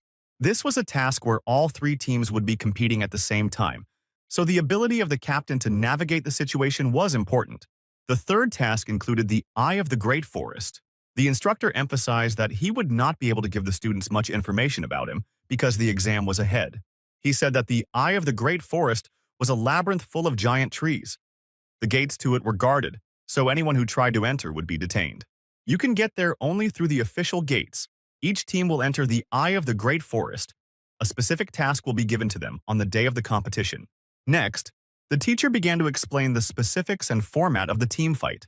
The teacher pointed out that they all already had some experience working as a team. And at the time, Ju-hyuk reflected on the fact that they had received very little explanation about the Eye of the Great Forest. The guy assumed that if there is a barrier there, it is possible to break through it. But it seems that it will not be so easy. The instructor finished explaining the team fight and began to explain what their training would look like before he asked the participants if they had any questions. After these words, Kim Ju-hak immediately raised his hand. The guy asked if it would be possible to train alone. The instructor replied that if he wants to train alone, then let him train, it doesn't matter. I asked if there were any other questions, and Erin, raising her hand, also said that she would train herself. The instructor was surprised that not only Ju-hyuk but also Erin would be training alone. He asked if there were others willing. In general, there was silence, so he decided that there were no more interested parties. With that, he finished and said goodbye to the next training session. All the students except Ju-hyuk and Choi Erin started to leave the room. The boy expected to absorb all the mana and master the new technique before the competition began, so that when the competition began, he would be prepared. Erin called out to the boy as he contemplated spending what time he had left training his body. She asked the boy if she should just take part in the training, but he was surprised that she was asking him because she was going to train alone. He added that the girl said that she would not be able to train too hard. Erin then remembered her conversation with instructor Kim Ligon. He knew that the girl had not yet completely recovered from hospitalization and thought that he should ask her personally. Then he directly asked if the girl was going to participate in the competition. Erin asked if Ju-hyuk would participate. The instructor was surprised by her question and said yes. The girl replied that she would also participate then, even though her wound had not yet fully healed. She assured the instructor that she would be fine. The girl was already halfway to becoming the head of the Choi Jin family. However, thanks to Ju Hyuk, she has a different goal. Now Choi Aaron wanted to become stronger. She also wanted to help the boy achieve what he wants, just as he helped her. He was nervous about the girl saying, and then suddenly stopping and laughing. She couldn't have trained very hard anyway. The boy advised her to keep to easy walking for most of the training, and to keep all energy to a minimum. Before leaving, he added that when he finished his work, he would help the girl a little more and said goodbye. At that time, in another city, screams came from a creepy abandoned building. The beaten boy begged to be let go. He promised to give the attackers whatever they wanted. A bald man with a creepy face held a knife in his hands. In the next moment, the knife flew straight into the boy's heart. And at that very moment, he bowed his head and died. Lisa's companion scolded the man for not finishing the boy off sooner. These two were from the Samsal Alliance. The hairless man's name was Al. The woman received a message. She thought it was a new order.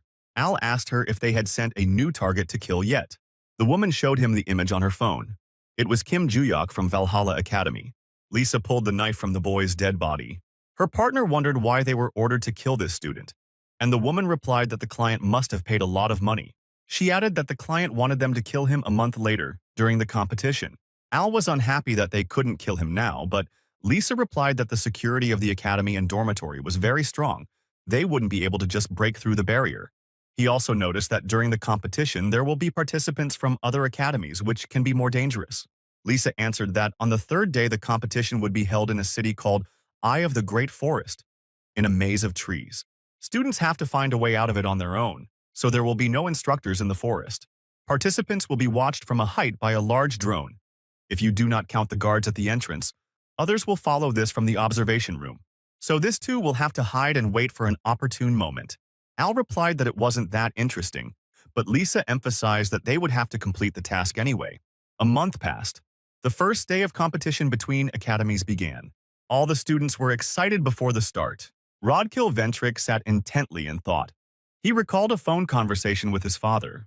Rodkill told his father that he had received the money from him, and added that he would figure out what to do with this money himself. Moments later, he informed his father that he had ordered the assassination of Kim Joo-hyuk from the Samsal Alliance. His father was shocked by this news. The boy replied that there was nothing that could connect his father with his actions. Alliance Samsal accepted the order of Rodkill. Father remembered hearing about them, especially Il Shin, the head of the Samsal Alliance. It was a team of 3 people working together to become invincible. The father told Rodkill not to do anything that might expose the boy. Rodkill promised and hung up. The Alliance had already told the boy that they would deal with Ju Hyuk during the competition. So Rodkill decided that there was no need for him to stay and watch the competition. He stood up and told Yuria that they were leaving here. The head of Valhalla announced that he was happy to see all the spectators and students. He introduced himself as Valhalla Academy Committee Chairman Shim Deek-woon. Before the start of the competition, he had to introduce all the participants. The first participant was the White Lotus Academy from China. Next was the Heroes Academy from the United States of America. And the final participant was the Valhalla Academy from Korea. The man announced that the competition would last 3 days. The first stage of the duel between the participants will take place today. He told the representatives of all the academies to return to their seats and wait to be called. Instructor Lee Sanchol watched the participants from the audience stand. He was distracted from his thoughts by a voice addressing the man. He was approached by the senior instructor of the Heroes Academy, Jack Rover. He told Lee Sanchol that they had not seen each other for a long time. The man confirmed this, calling the interlocutor the third place. Jack Rover said not to call it that, because Valhalla wasn't the only one to take first place. Then he added that this year everything will be different. He was sure that the heroes would take first place. Jack asked Lee Sanchiol if he knew who the world's strongest contractor was. The Valhalla instructor nodded and said that this was the same boy named Logan, who is called the Destroyer. The hero instructor said that Logan's son is studying at their academy. So Logan Jr. also came to the competition. Jack Rover pointed his index finger at him. The son of the greatest contractor was called Logan Jr. He replied that he would look forward to seeing what the boy was capable of. But Jack added that the boy had already signed a contract with his father's constellation, the Destroyer of Everything. Lee asked Sanchiol if the boy could use destruction as well as his father, to which his interlocutor replied that he could. but not as skillfully. Jack added that he had heard that the new students of Valhalla were also very strong, especially a boy named Kim Joo-hyuk. The hero instructor mentioned that the boy caught and beat the thief. Lee Sancheol confirmed and said that Choi Aron was able to repeat it. Jack Rover concluded that they would be excellent opponents for Logan Jr. because he easily defeats adult contractors. He was surprised that his words caused such a weak reaction from Lee Sancheol. It was announced that the participants of the first round have already been determined. The instructor of Valhalla replied to the interlocutor that he would understand his sluggish reaction after watching the match. The first-round contestants were Kim Joo-hyuk from Valhalla and Logan Jr. from Heroes. Two guys were standing in the ring for a fight. The chairman of the committee announced that the rule for all subsequent matches is the same. The winner is the one who knocks out his opponent first. Even if they take fatal damage, the stadium system will automatically lower it. Instead of lethal damage, an electrical charge would be applied, so participants were allowed to go all out. When the participants hear the start, the battle will begin. Joo-hyuk didn't understand why to use the protection system, and Barch replied that the contestants had to be normal to take part in the next challenges. The countdown to the start of the match was already coming to an end. Both boys calmly stood in the ring. After announcing the start, Joo-hyuk charged at the opponent with a blow. However, his attack was stopped immediately. In a superior tone, Logan Jr. asked Joo-hyuk if he thought he was really strong. But Joo-hyuk told the boy that he didn't think so because he still had a long way to go. Logan Jr. replied that the boy was more modest than he thought. His opponent said, "What's the point of modesty if he's still growing and can't be too cocky?" After that, he scolded the boy for how long he was going to block his shots. This question confused Logan Jr., so Joo-hyuk didn't waste a moment and hit him. He hit the boy's body with his fist. Logan flew several meters away from such a strong impact. Lee Sancheol said that the boy is still strong because he thought that he would shut down after the first blow. Two instructors watched this spectacle from the audience stand. Instructor Lee Sancheol noticed that the boy was really strong if he could withstand Kim Joo-hyuk's punch. Jack Rover replied that he and the students had seen him perform at commencement ceremonies. But then, Kim Joo-hyuk didn't seem so strong. However, the hero instructor still hoped for victory. After all, his ward has not yet had time to use destruction. Logan Jr. synthesized a clump of mana and directed it at his opponent. However, Kim Joo-hyuk was able to dodge his attack. However, something in the previous attack excited the boy. After that, Joo-hyuk kicked his opponent's body, asking what he just did. Joo-hyuk noticed that Logan managed to cut off some of his hair. If he had aimed better, he would have wounded the boy. Logan felt that after the boy's two previous attacks, he would soon pass out. He knew that if he couldn't strike with destruction, then there was no point in using it. But he did not give up because he had one more way to win. He concentrated the magic in his hands and directed it to the floor. The ground under the boy's feet began to crumble. Joo-hyuk asked the opponent why he was destroying the floor. After that, Logan hit the floor hard, and stone fragments flew into the air. The boy expected that the opponent would not be able to evade the attacks if he could not see them. He decided to attack Joo-hyuk from the blind spot. However, his opponent immediately understood where he was hiding. Logan caught his eye and was nervous that he managed to see him, but it was too late. He wasn't going to back down. But in the next moment, a stone fragment flew into the boy's face. Joo-hyuk approached him and asked if he really intended to hide behind the pieces of rock. After that, he added that the boy should have attacked him directly if he decided to use magic. The next moment, Joo-hyuk punched Logan in the face. From such a strong blow, the boy flew back a few meters. The first round ended and Kim Jae-hyuk from Valhalla Academy was declared the winner. The senior instructor was not surprised at what he saw, but Jack Rover stood back in surprise. Instructor Lee Sancheol emphasized that this guy is truly a monster. In the next round against a student of the Blue Lotus Academy, Hai-lich An, the boy also won. The same thing happened in the next round against Lee Bella from Hero Academy. In the final round, his opponent was Choi Aron. She said that even though they were both students of Valhalla but made it to the final round, it seemed that the Academy's victory was guaranteed. After that, she added that there is no reason for holding this round, other than determining the rating. She asked if she should give in since the winner gets a scholarship, and she didn't care. The guy replied that he didn't care who won either, but it was a great opportunity to show off their skills, so he told the girl not to give in to him. He also added that this is an opportunity for the girl to show how much better she has become thanks to training. Joo-hyuk told Aron to attack with all her might. He will take her injury into consideration. The girl nodded and touched the hilt of her sword. Lightning magic enveloped her. The girl drew her sword from her sheath and prepared to attack. With a crazy expression on his face, Ju Hyuk was also preparing to hit his opponent. The chairman of the committee froze in anticipation of the result of this match. The instructors of Valhalla Academy and the heroes were shocked by what they saw.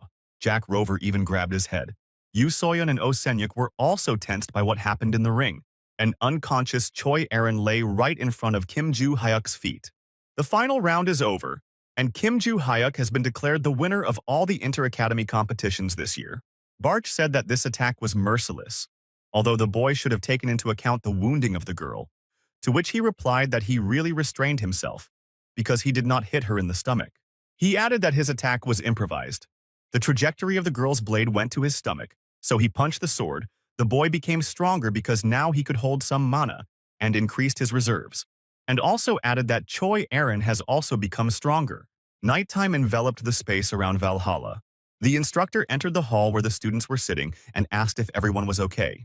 Although they were not injured thanks to the protection system, he recommended that they go to the infirmary and be examined.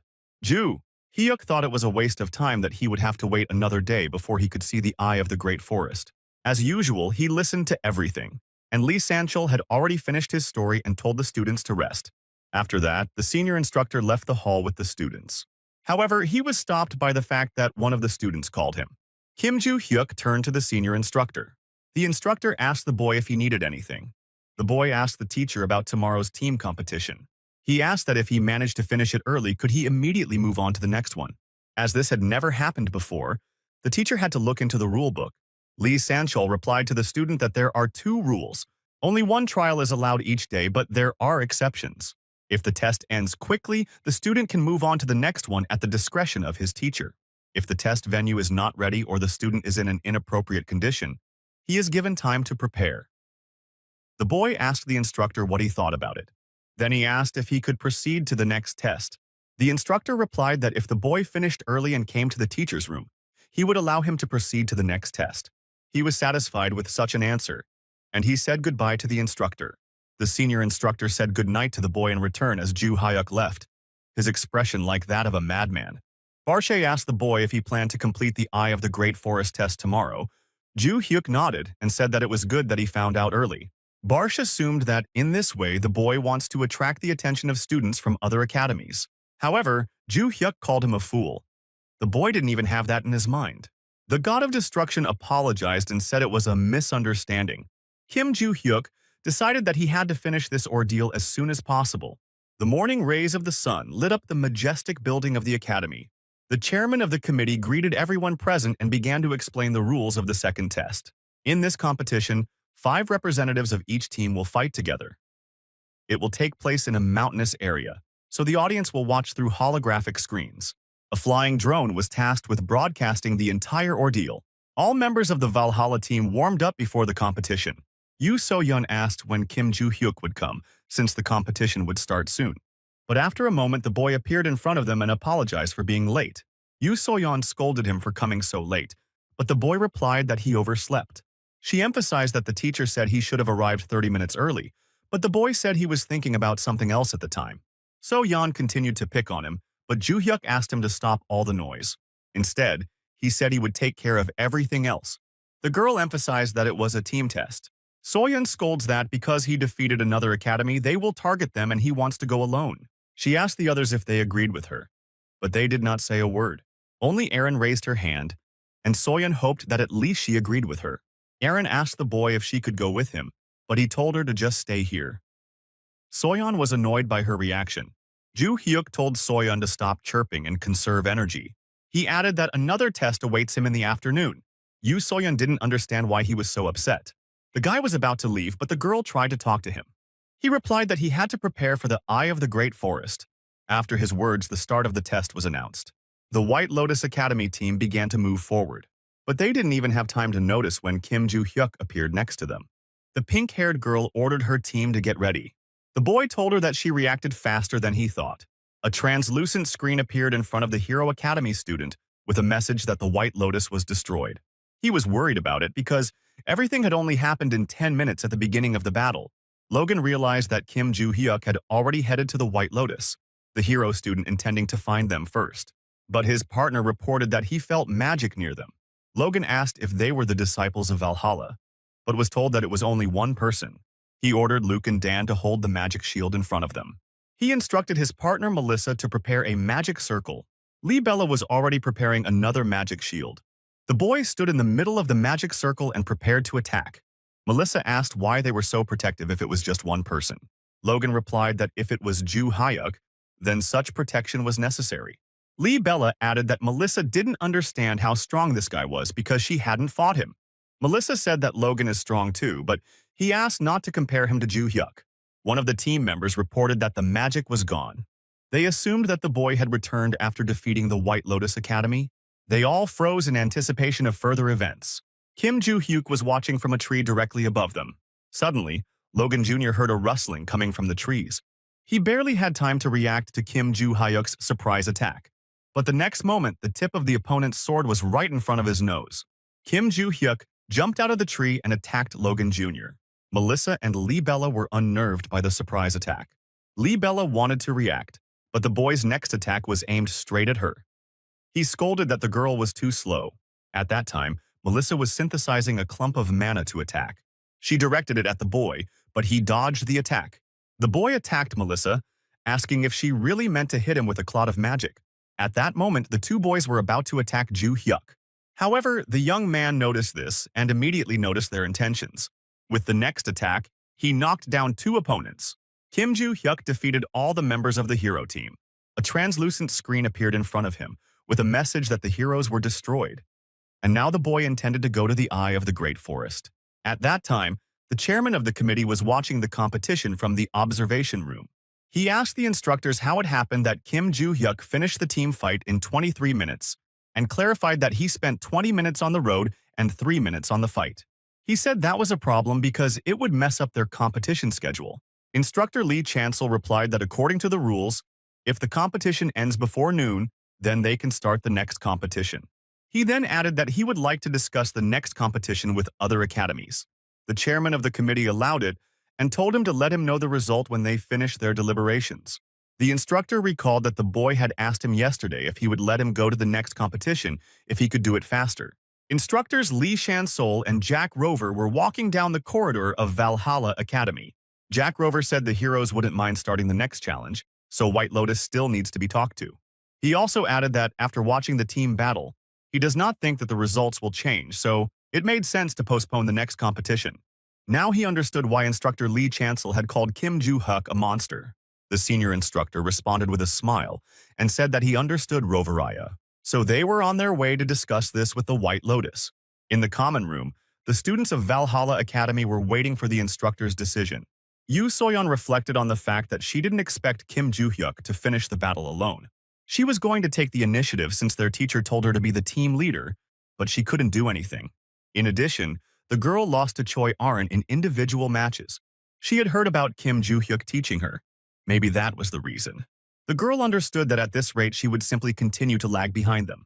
She wondered if she asked Kim Ju-hyuk to teach her if he would agree. After a moment, the announcement of the competition began. The students were informed that the Eye of the Great Forest test, which was supposed to be tomorrow, will take place today at 1:15 p.m.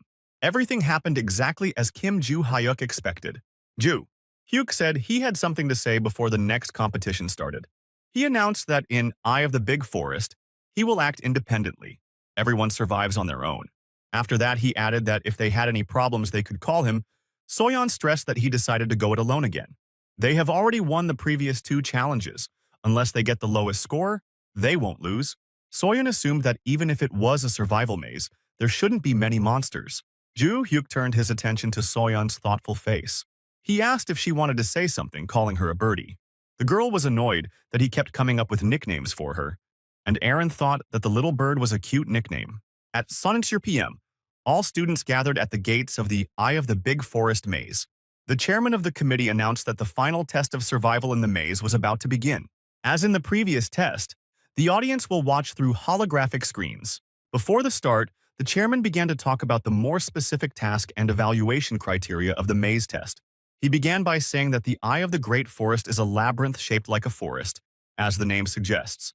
The labyrinth was a unique environment where the rain never ended, and the monsters there were low level, so there were few threatening factors.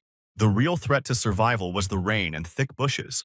The test tested the students' ability to survive.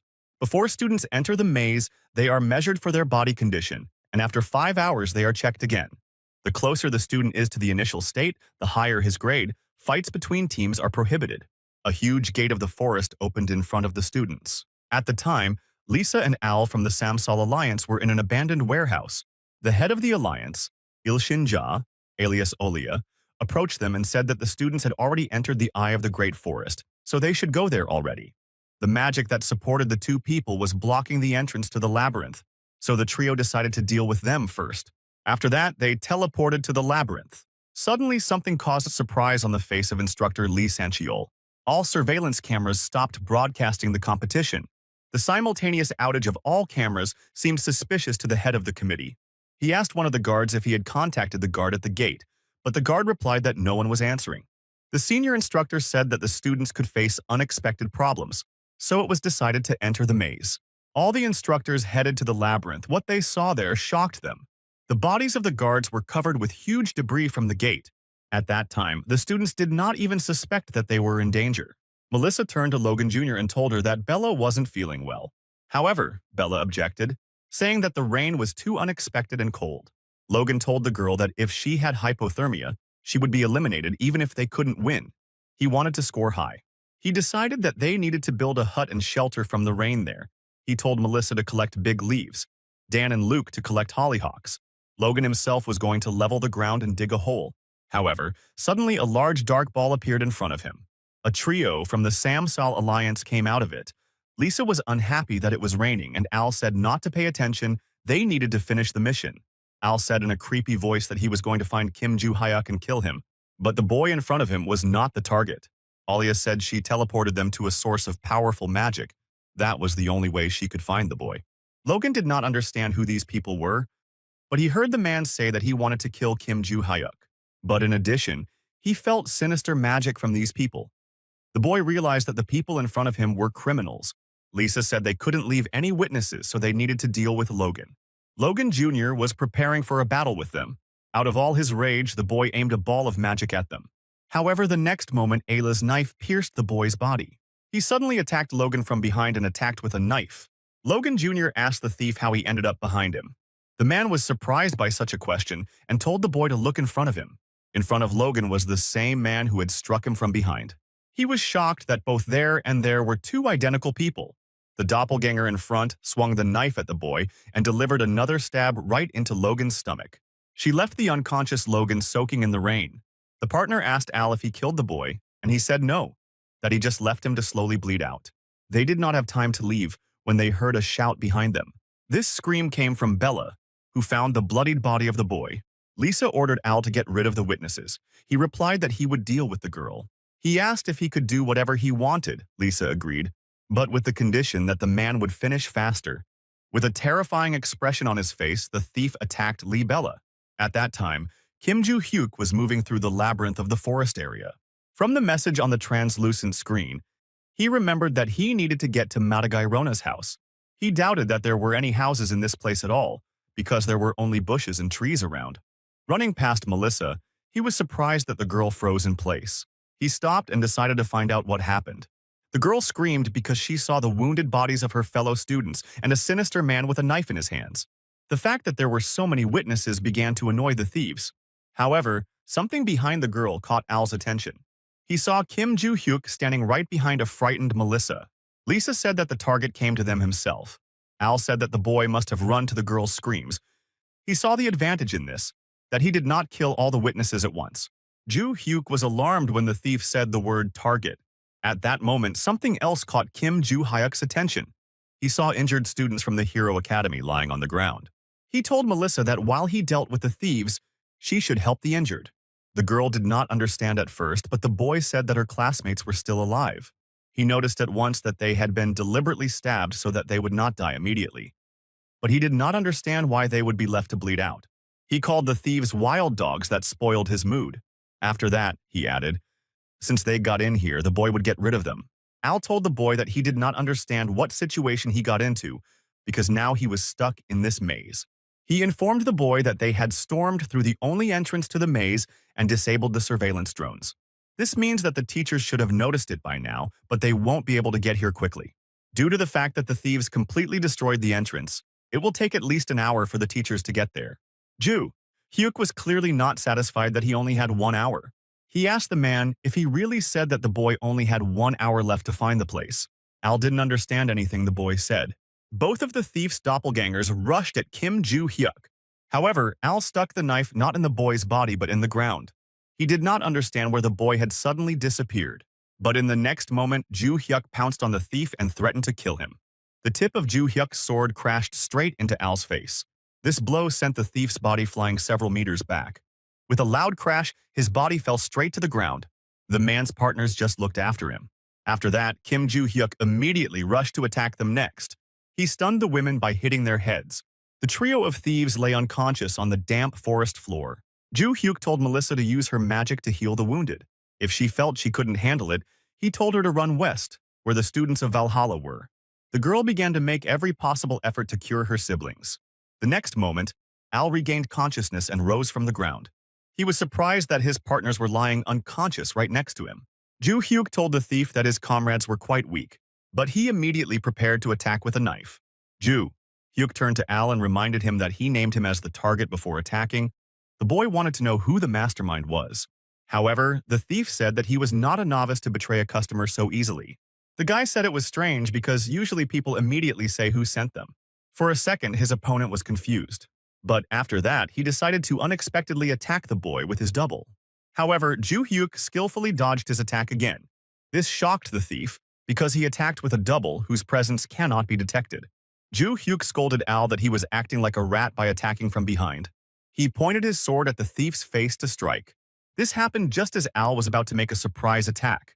Ju Hyuk's blade crashed into the thief's face again. The bald man's nose bled from this blow. Kim Ju Hyuk asked the thief again who ordered his murder, but he refused to say. Then, with a crazy expression on his face, the boy threatened the bald man that he would beat him to death. After that, he sent an incredibly strong blow directly to the thief's body.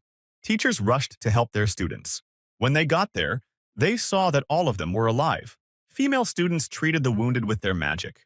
Instructor Jack Rover asked Logan if he was okay, and the student replied that it was a little difficult for him to move. But it was a minor problem. The senior instructor surveyed the area and tried to understand what had happened. He asked the students what happened to them. Logan explained that they were unexpectedly attacked by some thieves, 1 man and 2 women. Hearing that there were 3 people, the instructor assumed that they might be from the Samsol Alliance, after which he asked where the thieves were now. Logan pointed his index finger at the place where the unconscious criminals were. Lisa's body lay on the wet ground. The body of her unconscious partner was leaning against a tree. The student said that Kim Ju Hyuk beat them all. The instructor noticed that the landscape of the forest around the thieves was destroyed. He was shocked that Kim Ju Hyuk was so strong. Logan confirmed that he saw the boy fight them until he passed out. Ju Hyuk's strength was truly amazing. They couldn't even touch him. The guy completely destroyed them. Logan understood that when he fought the boy, he did not see even half of his true power. He thought he would be the strongest of the contestants. But it seems that this hurt the boy's pride. Jack Rover told Logan not to be upset because Kim Ju Hyuk is truly an anomaly. Instructor Lee Sancheol asked where the third attacker was. Logan replied that Kim Ju Hyuk was still dealing with her. He and instructor Lilia looked around and saw the girl's head. Kim Ju Hyuk was standing in front of the attacker's body and said he was trying to find out who was behind it and what their goal was. The senior instructor was glad that the boy was normal. The teacher said that everything should be discussed in more detail when they returned to the academy. But he added that the teachers would help the injured students and take them to the hospital and ordered the students of Valhalla to find the White Lotus and tell about the situation. That was the end of their competition. Nighttime enveloped the grounds of Valhalla Academy. Kim Ju Hyuk took a shower and was about to go to bed to rest. He was very tired after all the events that happened today. Barch noticed that the boy had used too much mana to deal with the thieves. But Ju Hyuk was in a good mood because everything went as he wanted. He managed to take the item from Madagai Rona's house, as required by the task. He reached into his pocket to pull out an orb. Although it was difficult, the boy was glad that he was able to get her. He began to recall the events of today.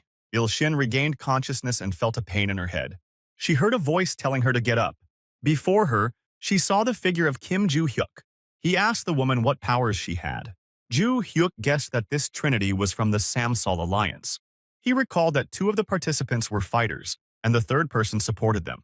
The boy guessed that the girl was the person who served as their support. He repeated his question about abilities once more and ordered her to answer.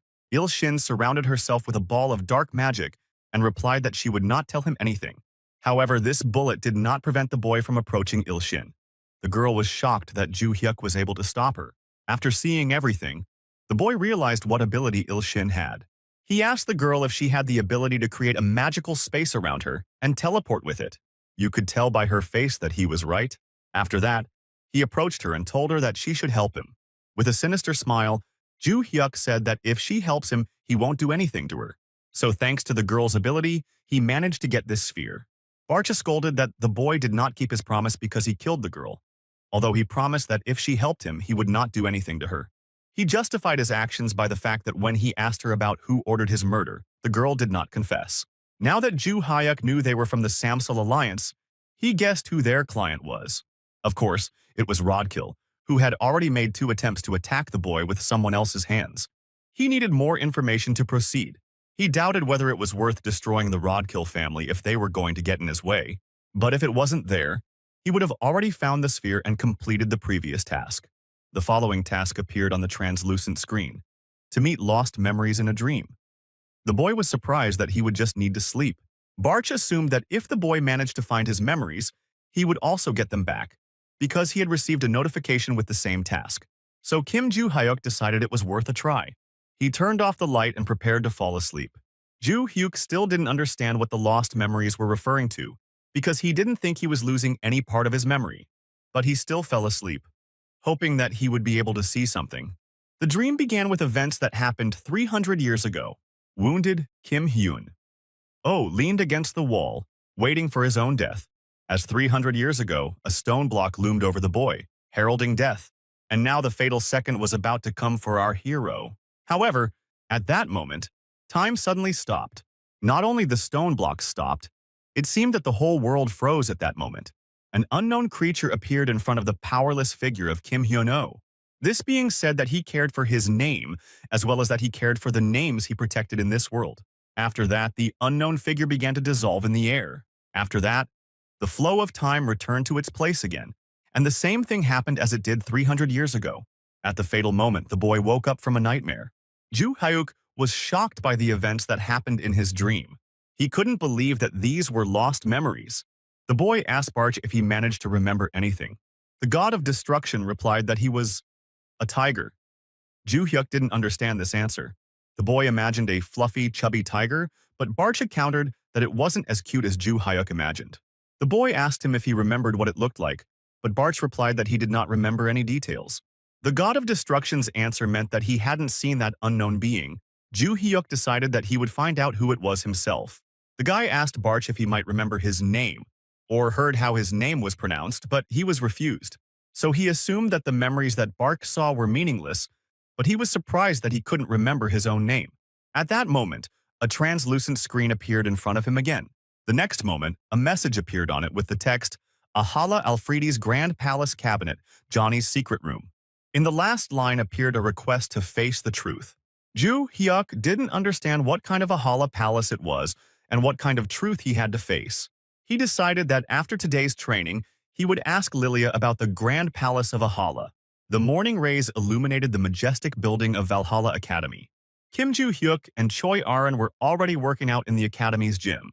Together with them, Oh Senyuk also flexed his muscles in the building. However, something momentarily distracted the boy from his studies.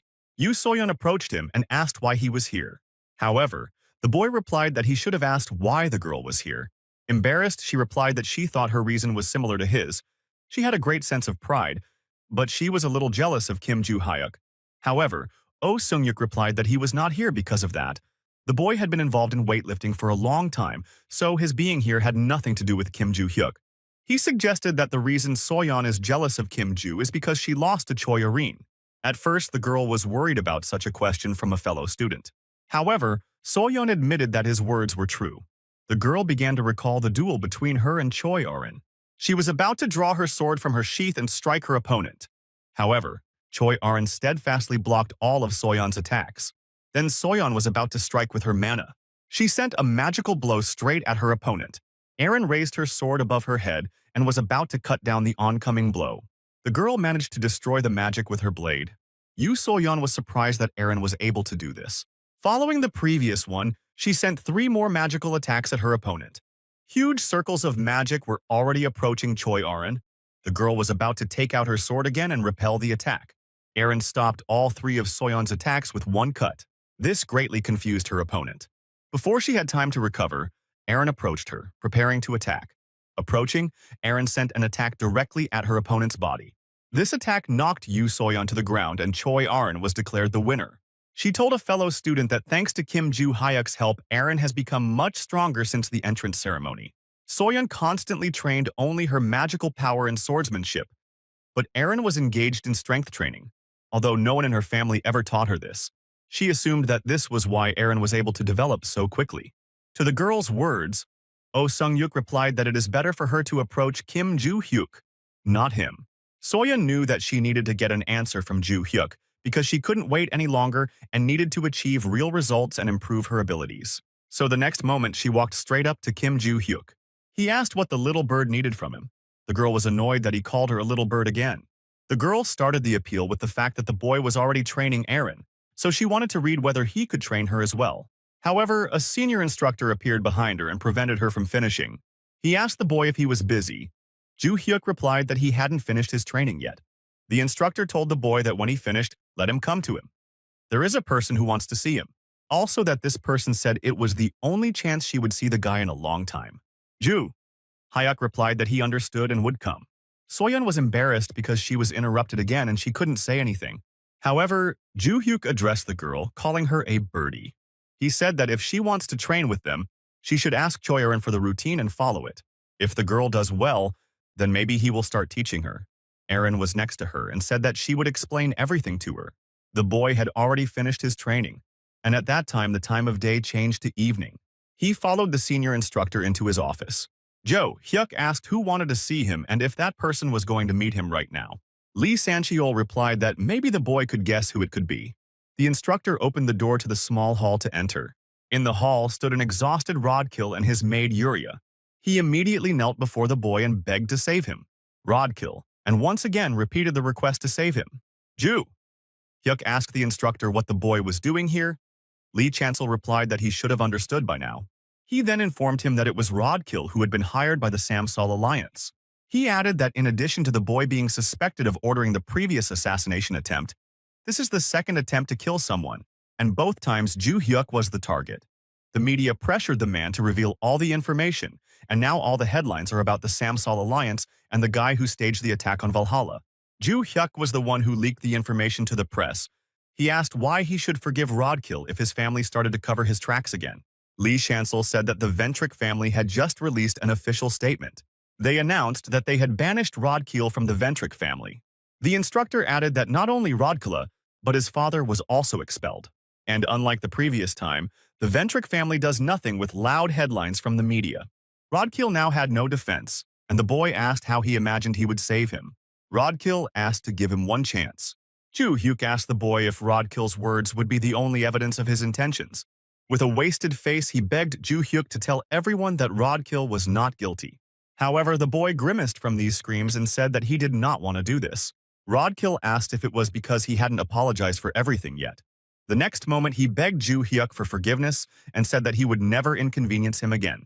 But the boy replied that he did not need an apology. Rodkill asked if the boy might want money. But Joo-hyuk replied that he didn't need the money either.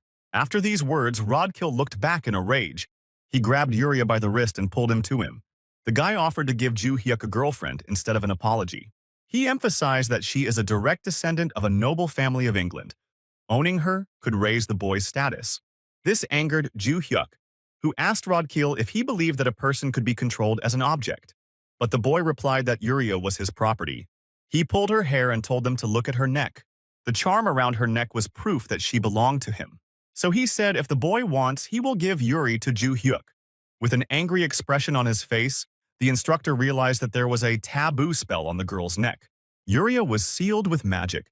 which did not allow her to act against the will of her master. He understood that an ordinary person could not cast such a spell. That meant someone had helped Rodkeel do it. Ju Hyuk began his speech about how people like Rodkeel have existed since ancient times. They imposed taboo on other people's bodies and sold them. At that moment, Kim Ju Hyuk used his magic to touch the seal on Uria's neck. But with all his strength, the boy stretched and broke the spell. For a certain time, the girl was in a shallow trance. The seal on Uria's neck began to disappear. Rodkeel was shocked that Kim Ju Hyuk broke the seal and removed the spell from Uria. With mild rage in his voice, Ju Hyuk turned to the instructor.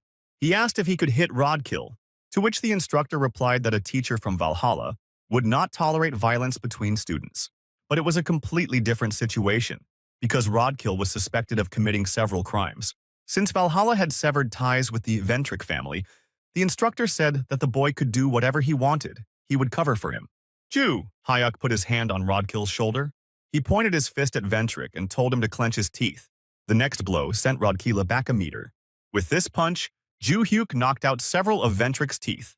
Kim Ju Hyuk exited the building and stepped forward. Barcha said he thought the boy would actually kill Rodkeel this time.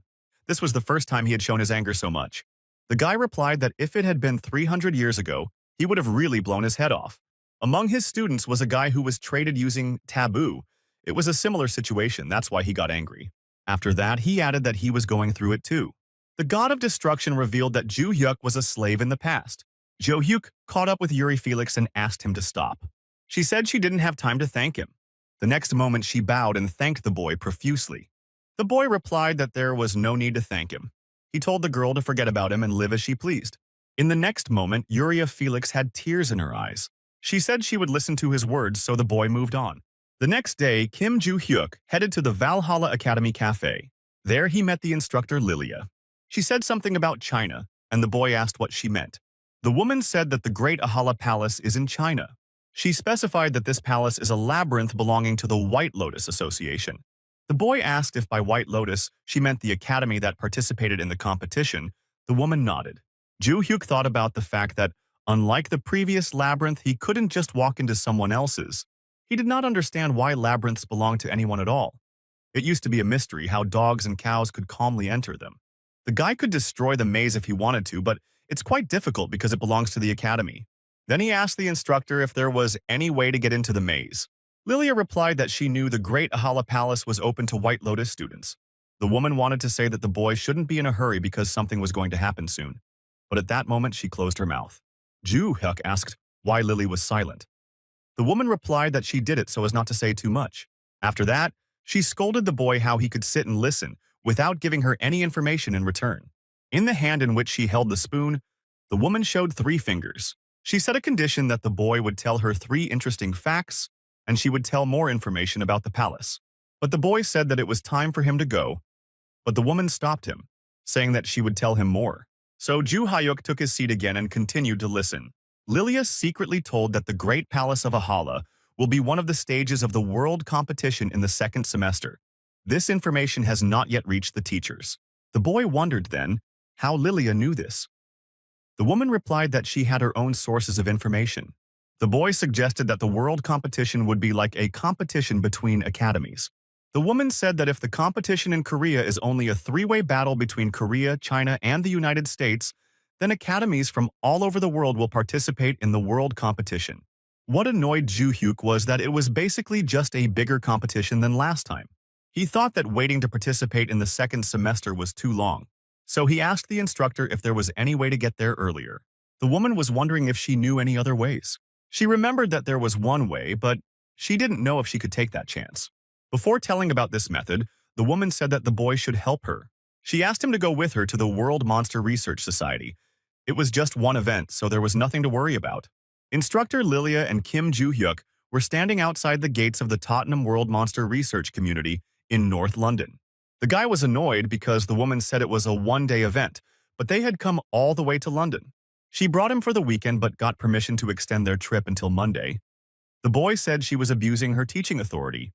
Ju Hyuk asked Lily what they were going to do here. The next moment, the boy was standing with a sword in a closed room with a boar-like monster. 2 men and a woman watched him from a side window. Instructor Lilia asked the boy to help them in experiments. In exchange for information, he had to kill several monsters. The next moment, the boy swiped the monster's forehead with his sword. After that, the silhouette of the boar began to disappear. He was informed that the boar had been successfully killed and that he should prepare to meet the stone goblin. An hour later, the boy lay down on the sofa from exhaustion. Ju Hyuk scolded Lilia that she only asked to kill 3 monsters, but he had already killed a dozen. The instructor pretended that he was making something up. Later, he asked why there was such a tense atmosphere. As soon as they entered the room, all the people stared at the woman with an angry look. The boy asked if she had a quarrel with these people. Instructor Lilia calmly sipped her coffee.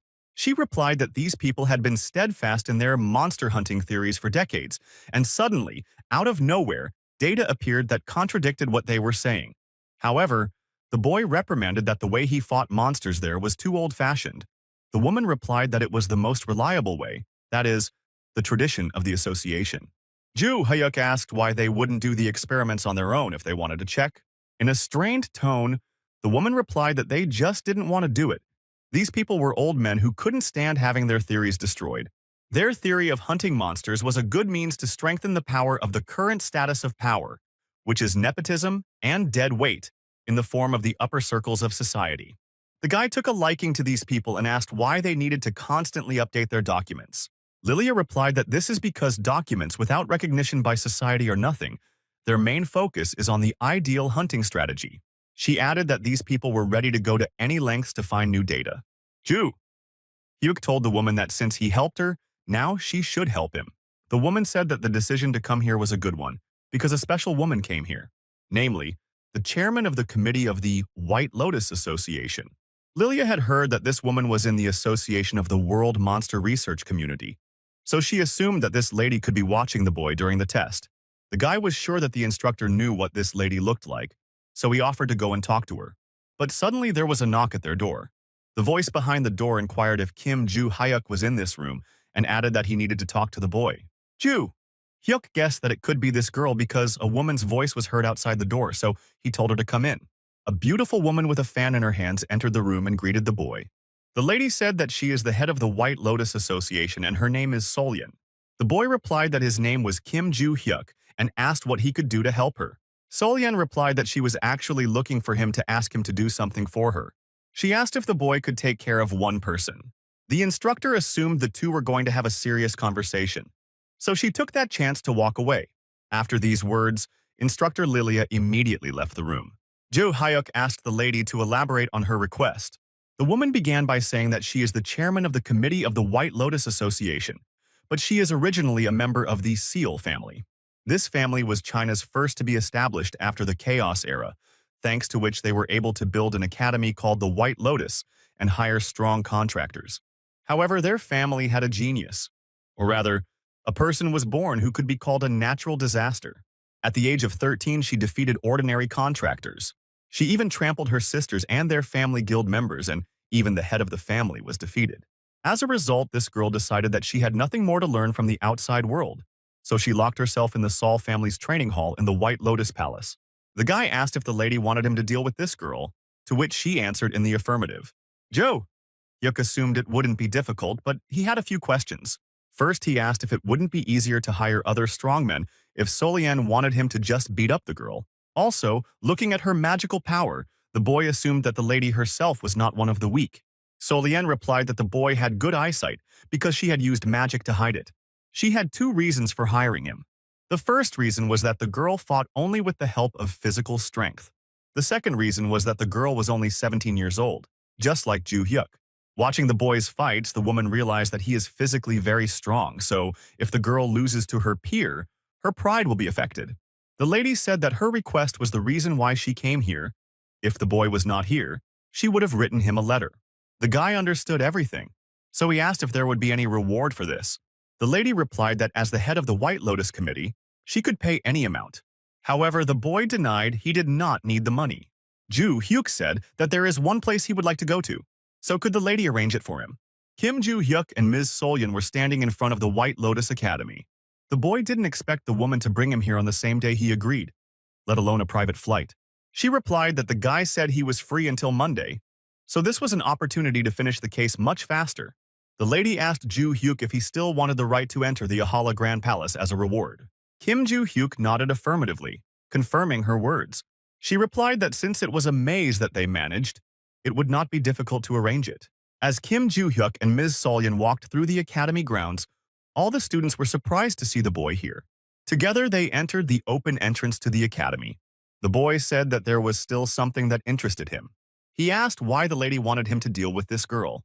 The woman said that there were many people who foolishly tried to fight this child, only to realize the limit of their abilities. This was done by both students and teachers. Mrs. Solyan's main goal now was to get rid of this tall child. The woman believed that after that she would lead the White Lotus to the top.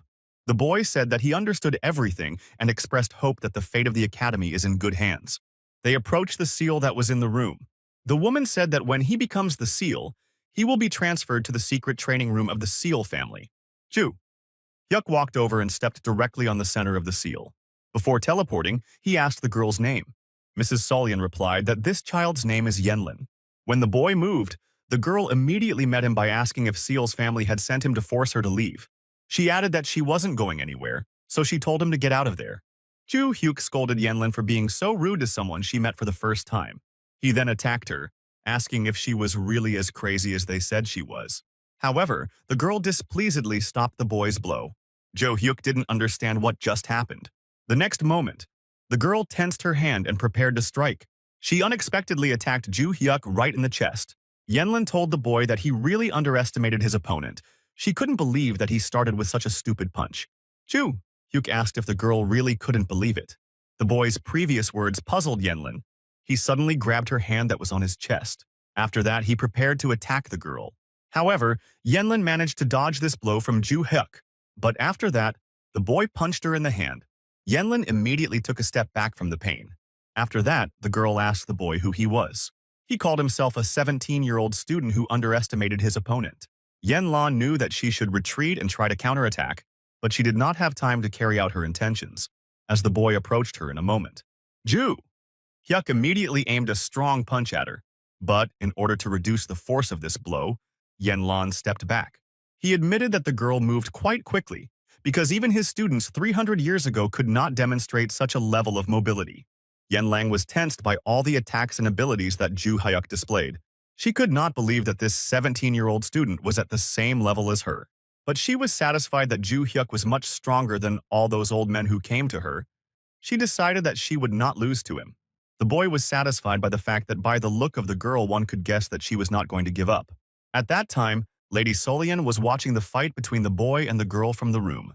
The secretary approached her and interrupted her from her observations for a moment. He wondered if Kim Ju Hyuk would be okay. He believed that a student from another academy could not harm anyone from their White Lotus Academy. From the look of the boy, he missed that he was now desperate. He asked Lady Solyan if the boy would be able to defeat Yenlan. After all, Lady Solyan also once lost to Miss Yenlan. The Odazu secretary added that it was without the use of magical power. The lady fought her using only physical techniques.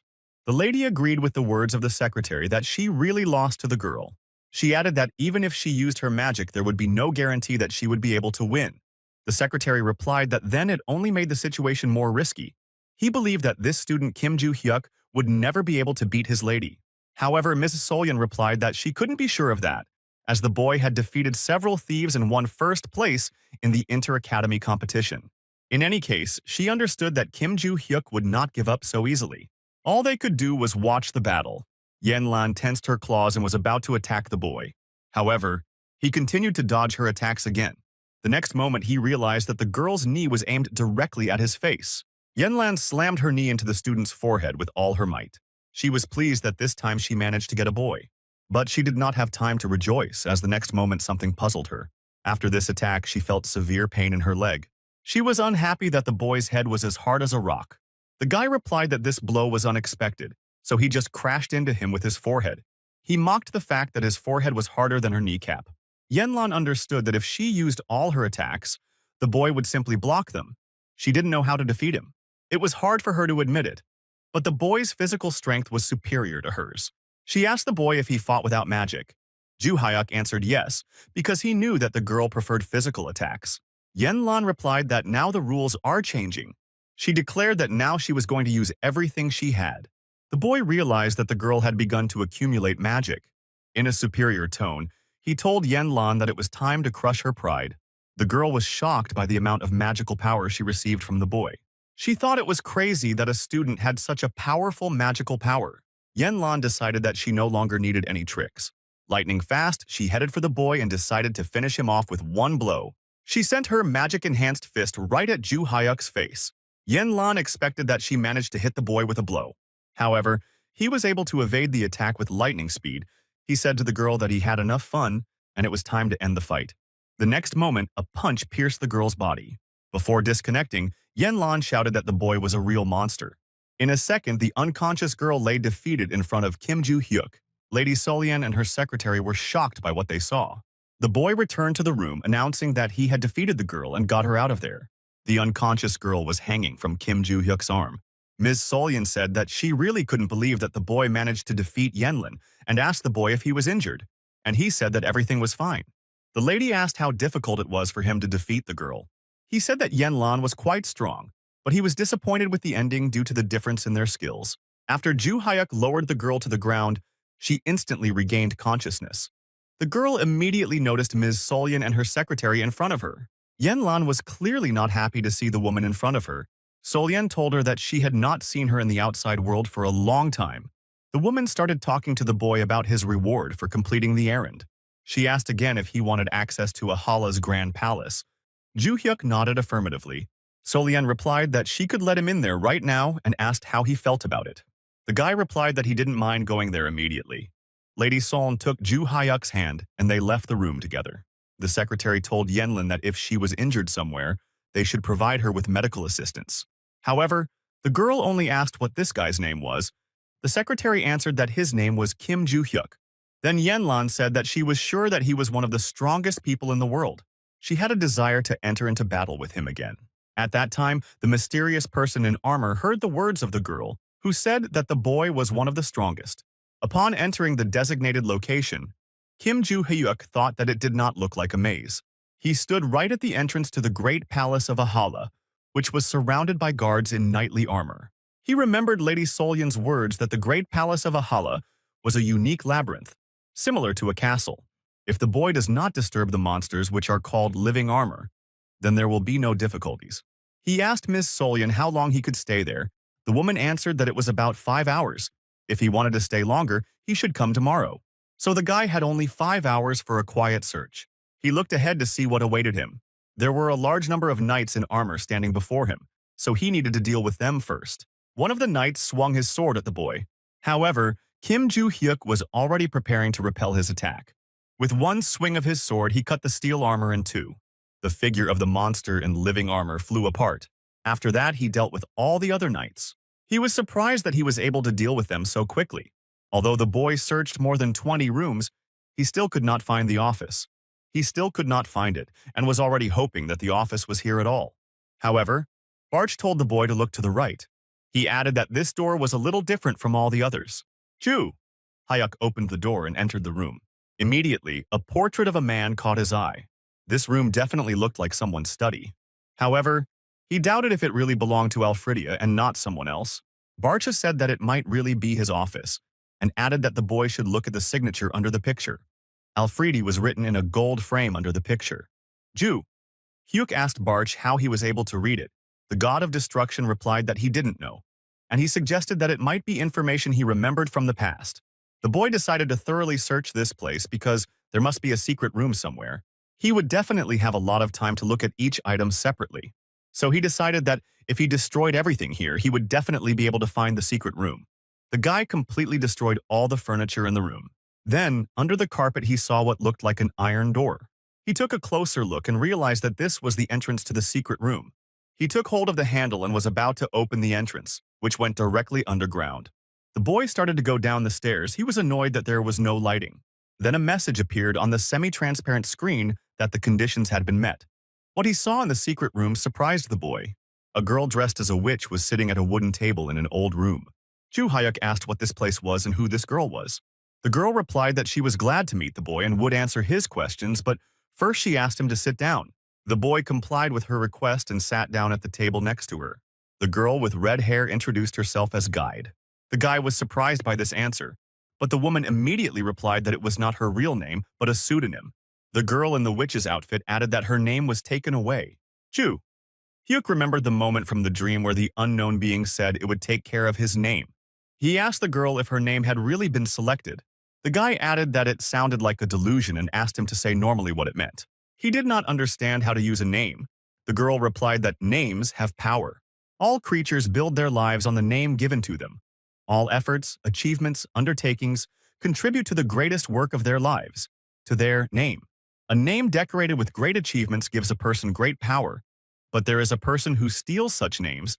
He absorbs the power they have for himself. Ju Hyuk asked what happens to a person when their name is stolen. The woman replied that these people become constellations. She assumed that Ju Hyuk was an exception because he was reincarnated. It seemed suspicious to him that this girl knew about his reincarnation as well as Barshi. The guide asked if the boy was now thinking about who had allowed him to be reincarnated and was sending messages. However, the girl added that it wasn't her. The guide just got a lot of facts about the boy through message windows. After that, the boy asked who this woman was that took his name. The guide replied that this man was called the Labyrinth King. His purpose was to create towers of destruction in the labyrinths and grow big names to steal their power. The girl asked if Kim Ju Hyuk understood everything now. The boy replied that it was quite amazing that this man could create towers of destruction on the ground. He remembered that this lord could only create them in the labyrinth, and it immediately came to him. From the expression on his face, the guide assumed that the boy had guessed everything. The girl said that the world they live in, the place they call Earth, is a labyrinth. Ju Hyuk didn't believe it, but guide replied that it was up to him to believe it or not. She had no reason to lie. He questioned again if the reason this person created the towers of destruction was because he wanted to cultivate big names. The girl replied that it is easy to accumulate karma when the world is chaos, killing monsters, saving people. He used this chaos to do evil deeds. Only if a person had a lot of karma could he become a constellation. Ju Hyuk suggested that his students could also become constellations, since they were trying to save the world. With a displeased face, the boy asked what was the point of their actions if they were still playing the Lord of the Labyrinth game. However, the guide replied that he should not rush to conclusions. The rebirth of the boy was an unexpected event for the king. She added that Ju Hyuk could be the one to beat the Labyrinth Lord at his own game. But the boy suggested that this king knew that he was reincarnated and could also be the one who made them meet through the message box. But the guide replied that he was wrong. She said that the person who reincarnated the boy and sent the message boxes was not the Lord of the Labyrinth. The guy asked, "Then who is behind all this?" But the guide replied that she didn't really know. She assumed that since this is a person who reincarnated him, then maybe she is related to the boy. The guide stood up and began to create something with her magic, saying that they couldn't pass up this opportunity. After a moment, a small ring appeared in the place of the glow. She handed it to Kim Ju Hyuk and told him to take it. The girl explained that this is their key to victory, but she can't tell everything in detail because they don't have much time. But the boy asked her to tell him right now about you. The guide replied that at the moment she was talking to him, she was being chased by the Lord of the Labyrinth. The girl added that since the boy fulfilled all the conditions, it will be easier for them to meet next time. The guide announced that they would meet again in a few days and told the boy not to lose this ring. With a snap of her finger, she created a small clump of magic. And a moment later, Kim Ju Hyuk found himself in front of the palace entrance. He remembered the Lord of Destruction who had stolen his name. He was annoyed that this person prevented the boy from living a comfortable life. The boy did not know what kind of ring it was, but assumed that it would not make him stronger. So he decided to absorb all the magical power of the guardian stones he had left. Although he has not fully recovered his strength, the amount of magical power he possesses should rise to the level of when the boy was in his prime. Events are transferred to an island in the northern part of the Pacific Ocean. The leader of the devotees sat on the sofa, the Dragon King Khan Nebel. He read the news that the three assassins were defeated by the student Kim Ju Hyuk. The tablet screen cracked from a strong finger pressure. In a fit of rage, the leader of the Loyal threw him to the floor. He watched Kim Ju Hyuk carefully, and through careful investigation, he discovered that it was the boy who had defeated Jinyeon, who had entered into an early contract with the constellation. So when the son of the Ventric family commissioned a job, the leader still called in 3 assassins to make sure the job was done properly. He wondered if he should call all the members to deal with this guy. Someone in the room said to the man that he looked worried. In front of Khan Nebel sat the leader of the first kind, George. The leader ordered the man to knock in front of the entrance, to which he replied that he had just arrived. Georg noticed that the head seemed worried and asked if it was because of Kim Joo-hyuk. The man confirmed his guess. Georg added that they also lost a valuable pawn to Kim Joo-hyuk. The leader realized that the man was talking about Dysera Ventric. Dysera didn't inform them of this since it was his personal work, but he couldn't even defeat an ordinary student. The man wanted to leave him as an informant in the Venric family, but he had to deal with him so that the boy would not leak information about them. The leader of the Loyal asked if Georg could help him with the elimination of the killers that he sent. The man agreed to his request. George also added that even though Kim Joo-hyuk is a nuisance now, he should not be contacted yet. This is because the boy became a target of the first cult. Khan Nabal was surprised that the first cult had decided to act because they were insane. Georg agreed that all members of the first cult were mad. No one knew what drove them and what goal they were trying to achieve. They were the people who killed Logan's squad. The leader replied that he had heard about it, and it was really a relief for them that these people targeted Kim Joo-hyuk. Moreover, if they spoil the goal that these people are striving for, there is a good chance that they themselves will become their goal, in which case, all they had to do was wait. At that time, Kim Joo-hyuk was already surrounded by a crowd of robed people.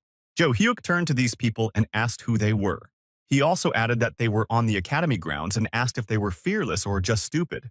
Under one of the robes was one of Adelia Ventric's servants. Events flash back to a conversation between him and Clan Chief Ventric. Then he told her that all the preparations had already been completed. Adelia replied that this preparation took a lot of time. However, the servant replied that their mission in Valhalla, where Kim Joo-hyuk is located, required thorough preparation. The head asked if he had managed to find contractees with the ability to warp space. The servant replied that they did, and since everyone they hire goes through the Wenric family, there is zero chance of information getting out. After that, Adelia asked if they had prepared everything she asked for. The servant replied that everything was already ready. They prepared stones that contained a large amount of magical power. The head of the Ventrix said it was time to act. She told the servant that he should be in the main group and keep in touch with her. After that, he asked if she needed magic stones to summon the constellations. Adelia confirmed his words. The servant also asked if the lady really planned to contact the constellation. However, this question clearly did not satisfy Adelia. She asked if he thought that because of the miserable student, it should cancel everything, but the servant immediately denied that he did not think so. After that, the head of the Ventrix ordered to forget about it and act according to the plan. She was also worried that the constellation, which had not said anything before, had recently reacted suddenly. Adelia wanted to ask why. That was the reason why she wanted to summon the constellation. The servant was also worried about why the constellation suddenly reacted. He ordered the main group to prepare to warp space. The people in robes began to create a magical sphere around the boy. Jo-hyuk realized that they had created a space around him. He emphasized that it was a pretty smart tactic, because attacking a student inside the walls of the academy is a terrible idea. He asked the servants if this idea was created by the Ventric family.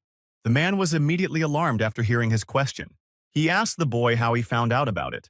Jo-hyuk replied that it was quite easy since there were only two groups hunting him, one using black magic and the other not using it. So it was logical that the second group was the Ventric family. There was no longer any point in disguising them, because the servant had revealed them and ordered to call in a cleanup team. After his words, all the servants immediately threw off their hoods. A huge number of people surrounded the boy on both sides. The boy scoffed at the fact that so many people had been summoned to deal with one student. The servant replied that it didn't matter, because they were just following orders. Jo-hyuk was annoyed that Adelia decided to play dirty. In a loud voice, the servant ordered everyone to kill the boy. In unison, they rushed at Kim Joo-hyuk. However, he was already ready to attack in return. With one movement of his hand, he pushed all his opponents back. They all fell to the floor from the boy's magic. Adelia's servant swung his sword and prepared to attack the boy. Jo-hyuk managed to dodge it, but still he didn't expect this attack. In a defiant tone, he asked the man why he was swinging his sword. Before he could do anything, two enemies flew directly at him from behind. However, their weapons collided with each other. Jo-hyuk managed to jump so the two of them hit the floor. After that, the boy immediately knocked them down with one leg. He was unhappy that they didn't even give him a break. At that moment, Adelia's servant was about to attack the boy again.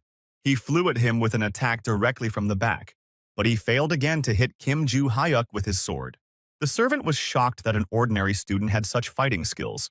He charged at him again, but Jo-hyuk dodged again.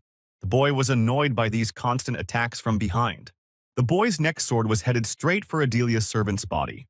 With a haunted expression on his face, the boy prepared to strike. With one thrust of his sword, he pierced the man's body and threw him back. The servant had made a big mistake, thinking that if their opponent was a student, that they had over-prepared. He admitted that they were all defeated against Kim Joo-hyuk. Suddenly, another figure appeared behind the unconscious servant. Adelia Ventric, the head of the Ventrics herself, was on her way to the boy.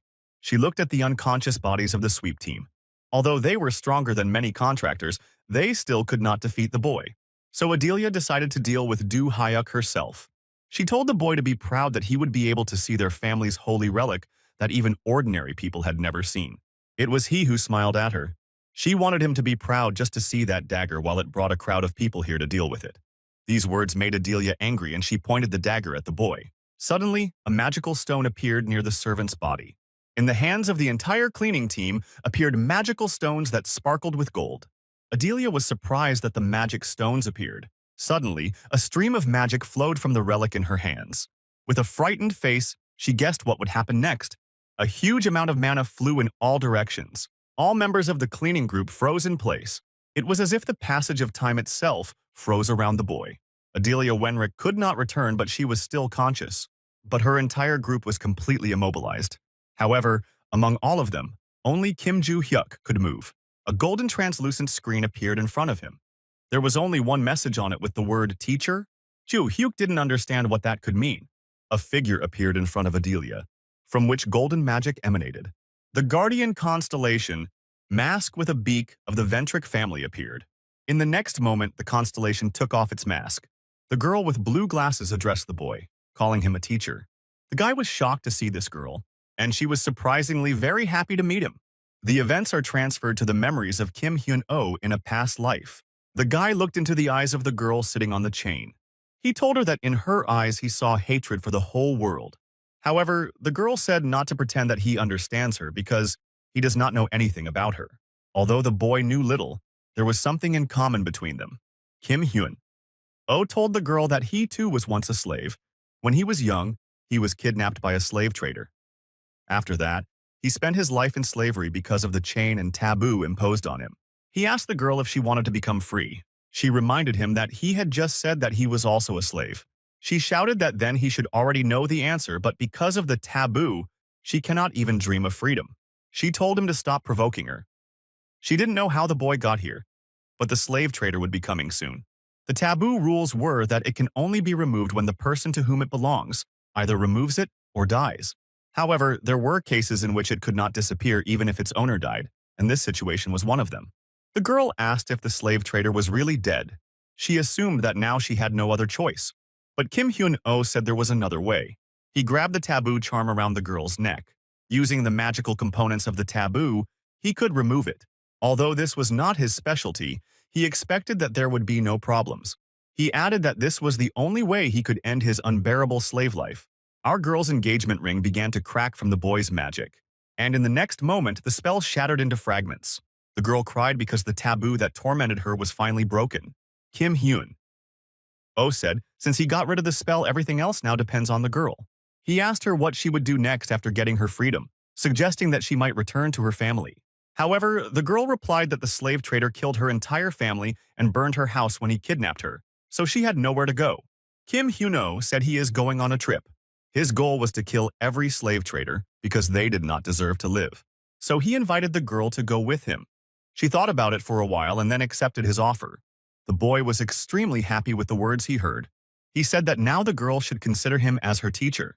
And now that he is her teacher, she should show respect when communicating and not speak informally. The guy said that they were leaving, but before that, the girl wanted to ask something else. She asked how to contact the teacher. The boy answered that his name is Kim Hyun-oh. Then the girl wanted to say her name, but at that moment the memories were interrupted, and now with a smile she stood before her teacher again. He remembered her. As expected, the girl became a star. Hyuk could say that he knew her better than anyone else, but there was one but. He couldn't remember her name, and thought it was because the Labyrinth Lord had told him he would take care of his name. In the end, nothing can be done about it. The main thing is that he still remembers her. He called her a fool and said it had been a long time. Adelia was shocked because the boy dared to call the constellation a fool. The girl said that before they celebrate their meeting, she has to do something. She approached Adelia and took the relic from her hands. After that, she swung her blade.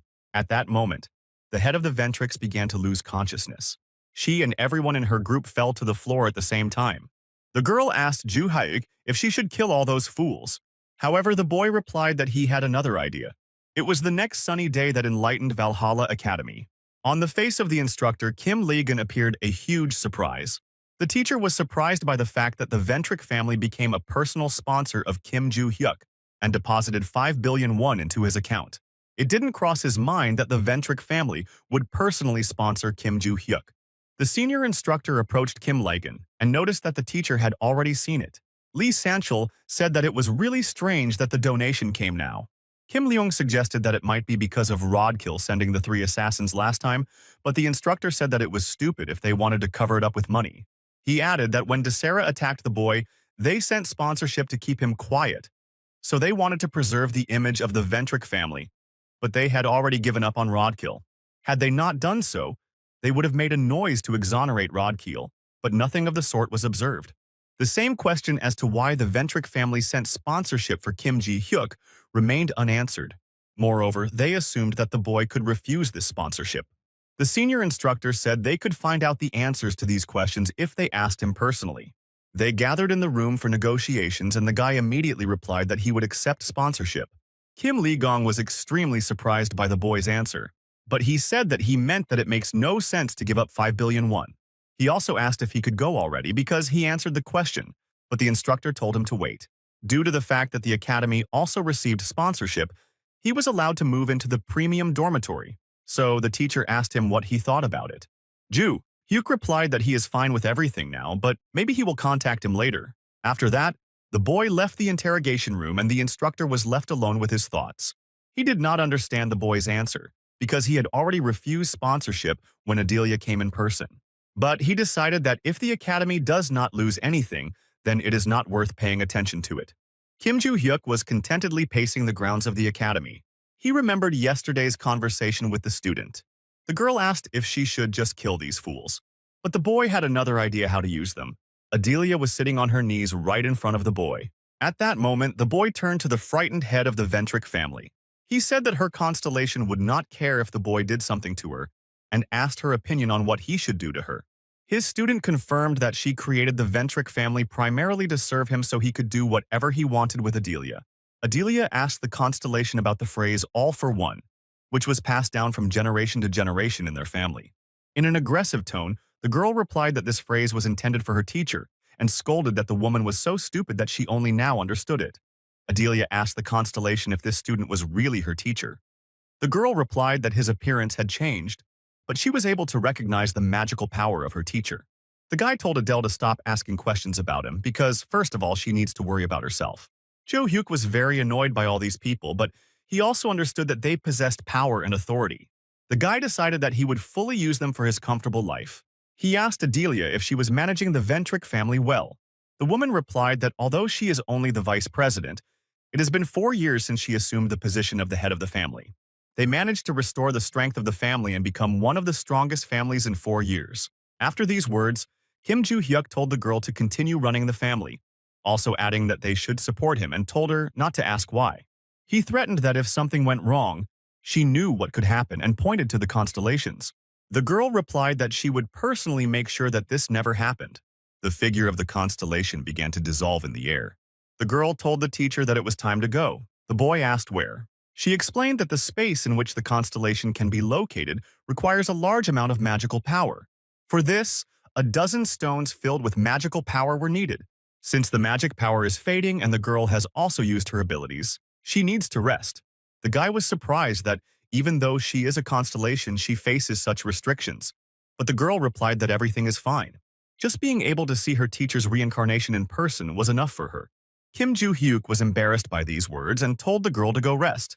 Before leaving, the girl had something else to say to the teacher. She assumed that the other student had also become a constellation, and Ju-hyuk would meet him soon. After these words, the Ventric constellation left this space. He expected that another student would become a constellation, but he did not understand how it happened. The boy assumed that all his students had become constellations and he would soon meet them. After all, he had already met two constellations, the god of destruction Barsh and his student. The meeting with Barsh was inevitable through the message box, but the meeting with the student was a coincidence. In addition, there are a large number of constellations, and it makes no sense for a guy to meet with each of them. Ju Hyuk also noticed that Barch has been silent since the boy met Guide. Barchin immediately spoke after this thought. The boy asked why he was silent all this time.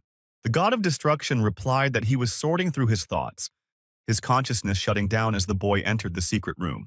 He felt Ju Hyuk leave the room as soon as he entered it. Barch also added that it was not long, but his memories came back to him. Mockingly, the boy asked if he remembered what kind of weakling he was. Barch did not like this joke. During this time, he learned the concept of a name, which the boy should already know. The god of destruction said that it was the Lord of the Labyrinth who gave him the name Barshi. After these words, Kim Ju-hyuk entered his class. The guy sat down and began to think further. He questioned Barch that the one who stole his real name and gave the name to Barch was the Lord of the Labyrinth. The god of destruction replied that the Lord of the Labyrinth had given him the name and the power at the same time so that the boy could become the master of the Tower of Destruction. Hyuk asked. If this power affects a person's personality, Barch replied that when he was the Lord of the Tower, the influence from the name he received made him cruel. Now that he was closer to his original personality, Ju-hyuk wondered how the labyrinth gives and takes names. The guy suggested that it is possible because this world is a labyrinth. Lord can give and take a name whenever he wants. Barch asked what the boy meant by saying that this world is a labyrinth. Classes ended. The sun began to set behind the clouds. Hyuk left the academy, at which time he informed Barch that although it is sad, it is true that the world is a maze. He remembered that the guide had mentioned that there was an opportunity for a counterattack, and they just needed to wait. And the very next day, the boy found himself in a secret room. At first, he did not even understand what had just happened to him. Ju-hyuk was standing with a tray of food right in front of the guide. She asked the boy what that shiny silver thing was in his hands. He shouted that it was a regular food tray. He was very angry that she had stopped him from eating. The guide apologized to him for not paying attention to the fact that it was lunch, but the guy sat down and said to forget about it. The girl asked if Ju-hyuk still had the ring. He said yes and held it out in front of him. The guide said they could use it now. The boy noticed that it had no effect on his stats, so how would it help them against that lord? The woman said that it's really simple, the boy needs to put it on and enter the maze. The guy asked if he should just enter the maze. He also added that now there are no natural labyrinths, and those that exist are managed by someone. The girl confirmed his words. But she also said that the labyrinth lord would soon create natural labyrinths. After that, a dungeon breakthrough and disaster will appear. The guy remembered that as soon as labyrinths appear, monsters come out and wreak havoc nearby. In his previous life, dungeon breakthroughs appeared everywhere. There was not a single safe zone in the world. After reincarnation, everything calmed down, making life much more pleasant. Ju-hyuk asked where and when the breakthrough would happen, and how big. The guide answered that it will happen in 3 months. She knows for sure that he will appear in a country called Korea. The guy answered that they can prevent it, because he lives there. However, the guide replied that she only knows the country. Here she is hiding from the Lord of the Labyrinth and the information may be limited. Ju-hyuk asked if their planet is a labyrinth, then what kind of labyrinths are found on it? Guide replied that it is the Lord who creates them. The guy assumed that the Lord was preparing to give and take names again. The girl replied that he probably thought that the time had come. By the time the Tower of Destruction appears, the Lord is preparing for a kind of adaptation of people. The guy asked if he just needs to put on the ring and destroy the maze that will appear. The guide answered yes. She also asked the boy how they used to destroy the mazes. Hyuk replied that since dealing with the boss was quite difficult, he ignored them and destroyed the maze stones. Then, the maze disappeared. The girl replied that this is indeed the fastest way, but this time it is necessary to act differently. It was necessary to kill the boss of the maze with the ring on. The boy asked if there was a specific reason why he should kill him. The woman replied that despite the fact that this world is a labyrinth created by the Lord of the Labyrinth, such things as a dungeon breakthrough or a tower of destruction are not easy to create. She added that labyrinths are created by the power of names. And among the components of the mazes created in this way, the boss of the maze is the main point. After killing the boss with this ring, the boy will be able to absorb the name given to the labyrinth. The girl added that this will be the starting point of their counterattack. Ju-hyuk assumed that the number of names that this person took was clearly not a few. He asked how it is possible to count on a counterattack by taking only one name. The guide answered that the Lord of the Labyrinth will not even notice that he has lost one name, but his current goals are the adaptation of people to the Tower of Destruction. She explained that the essence of this plan was not just to steal one name, but also to quickly clear the maze. To adapt, he will start sending a large number of names into the world so that various incidents will occur. This will be the best moment for the mass absorption of names, which will be an additional strength for them. But after the last statement, the boy had a question. He asked how they would differ from the Labyrinth Lord if they were to take names. She was surprised that the boy was interested in such things, but he replied that he needed a normal reason to act freely. The guide began by saying that they would not harm innocent people by absorbing names. The Lord of the Labyrinth takes the name of a person who can become a constellation or become attached to a name without being able to be reborn.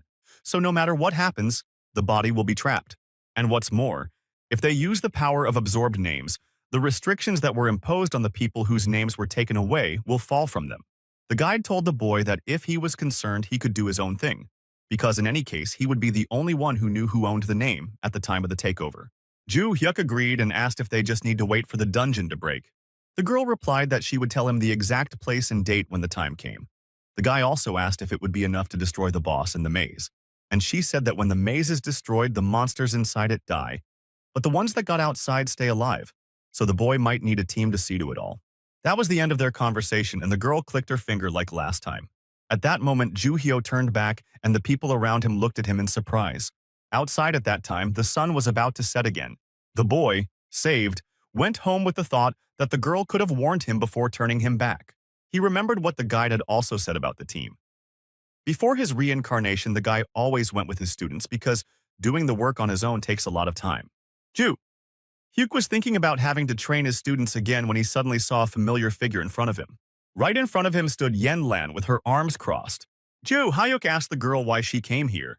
Yen Lan replied that when she lost to the boy, she thought hard about the reason for her defeat. The girl understood that he was stronger than her, and that is why she lost.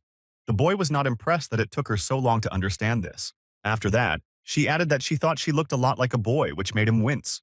She said that a person who has impressed everyone with his talent without being defeated is a rarity among adults. Ju Hyuk replied that if she thought he was like her in that aspect, which was not true at all, he considered himself a person who made efforts.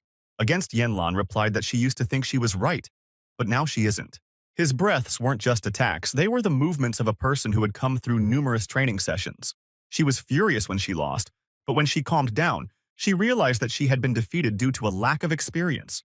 Yen Lan then concluded that she had become stronger because of the experience of fighting the boy. After saying that, she said that she wanted to continue fighting with Ju Hyuk. She believed that one day she would be able to defeat him. The girl offered him a fight, but he said that she should not tire him with her strange logic. It was time for him to go. However, Yen Lan followed him, saying that she had come all the way from China to compete with him, and he was just walking away. Ju Hyuk said that he was not interested, and suggested that the girl should spend her time learning the family martial arts instead of molesting him. However, the girl said that she only studied proper training until the age of 6, after which she became self-taught, and in a lunar year the boy beat her. Jo Hyuk asked if the lunar year meant the period before she took control of the contractors. She confirmed his words and added that at first her family did not like it because she acted in her own way. She was forbidden to train with her family, so she asked to bring training partners to hone her skills. And as a result, adult contractors were sent to her. She was lucky that there were not many of them, so she beat them all. The guy realized that what the head of the family and the girl told him were completely different versions. Ju Hyuk admitted that the girl had talent and liked to fight, but the head of the family thought that Yen Lan was just competing with everyone she saw. Then he asked her if it was necessary for the girl to be in the White Lotus Palace. Yen Lan replied that not at all. The girl was stuck there because she was the most important thing for her family, but it didn't matter because she was stronger than everyone who entered there. However, now she believed that everything would be different because she found someone who is much stronger than her. By competing with a boy, she could become stronger without the help of her family. But he was not bothered by this. Yen Lan continued to beg Ju Hyuk to fight her. This whole story seemed rather strange to him. If the girl was in exile and was kept in the White Lotus Palace, then why was the boy tasked with getting her out of there? Although he did not know her history, he assumed that it would be better if Yen Lan was in the palace. He said to let him go, and the girl again asked if he would fight her. Ju Hyuk said that fighting here is not smart, so he ordered the girl to follow him. When they arrived at the training hall, Aaron and Soyeon were surprised that the boy was not alone. Oh Senyuk was also stressed by Yan Lang's appearance with Ju Hyuk. The boy told Yan Lan to wait for him here. He needed to change. Aaron turned to the boy, but he mistook her for Yan Lan and ordered her to wait in an angry tone. Aaron asked who this girl was. Ju Hyuk replied that she was a crazy girl he met in the White Lotus and she came here to fight him. Aaron wondered why this girl had come here. She was irritated by the words that Yan Lan had come such a long way just to fight the boy. Yan Lan noticed the girl's irritated look and asked why she was looking at her like that. Did she really want to fight with her? And Aaron said no. Soyeon guessed from the color of the girl's hair whose relative she might be.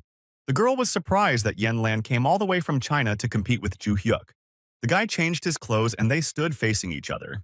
He reprimanded that he had definitely said that this competition was only between them. He was annoyed that everyone else was watching them. Aaron said she was watching to make sure Yan Lan didn't do anything strange. Soyeon came to get Orin, and Senyuk asked not to pay attention to him. Yan Lan said that she was looking forward to the start as she was much stronger than last time.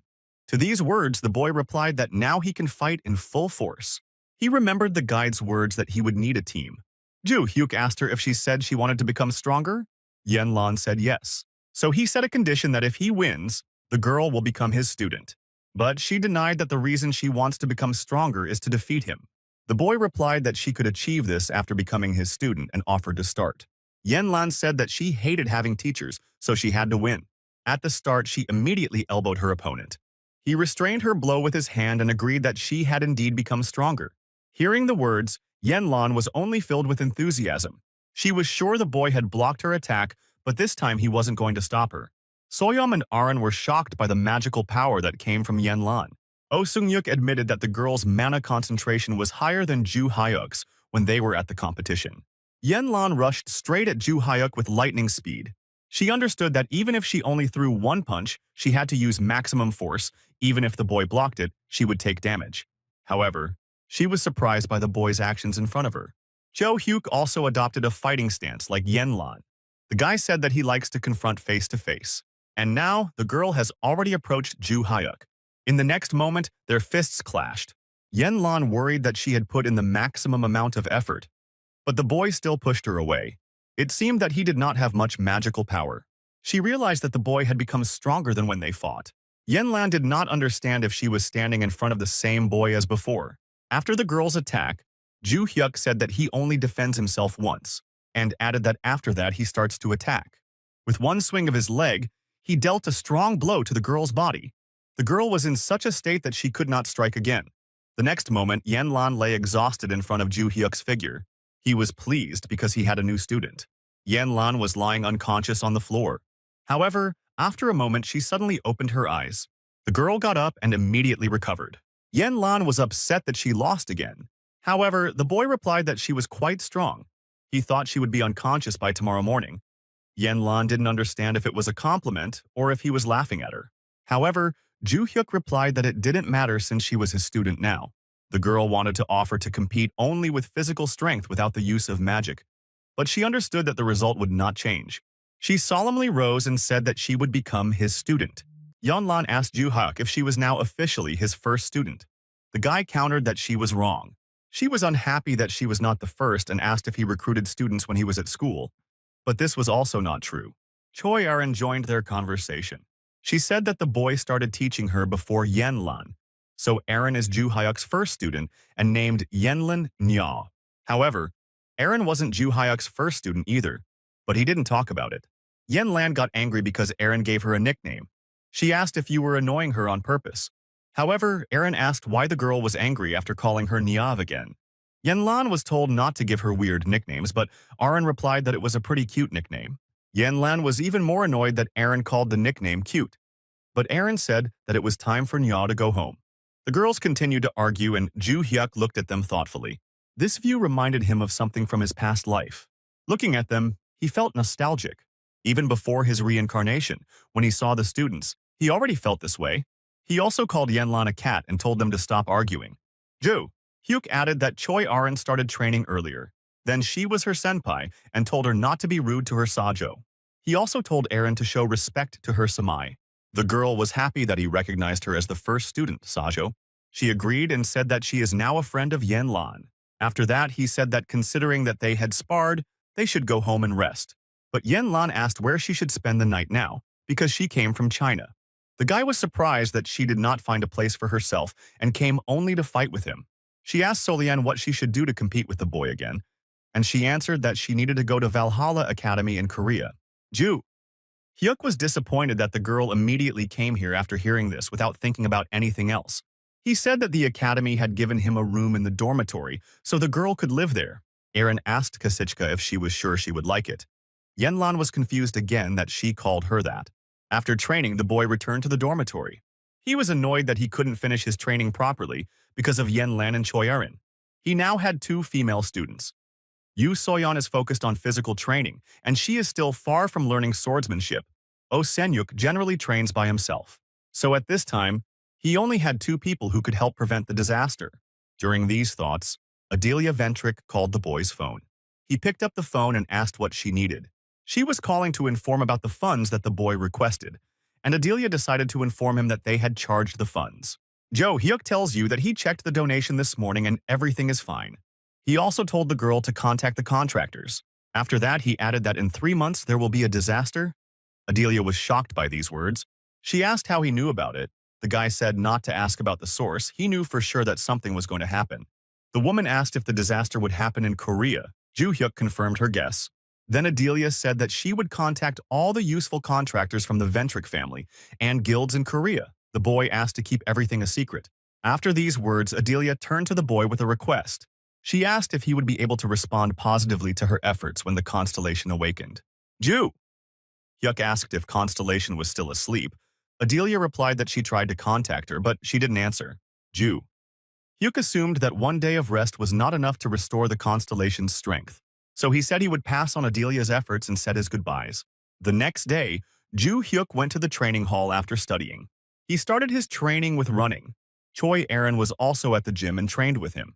Yenlan also came to training, but it was clear that even running was not easy for her. In the process of training, the boy frowned at the exhausted Yenlan.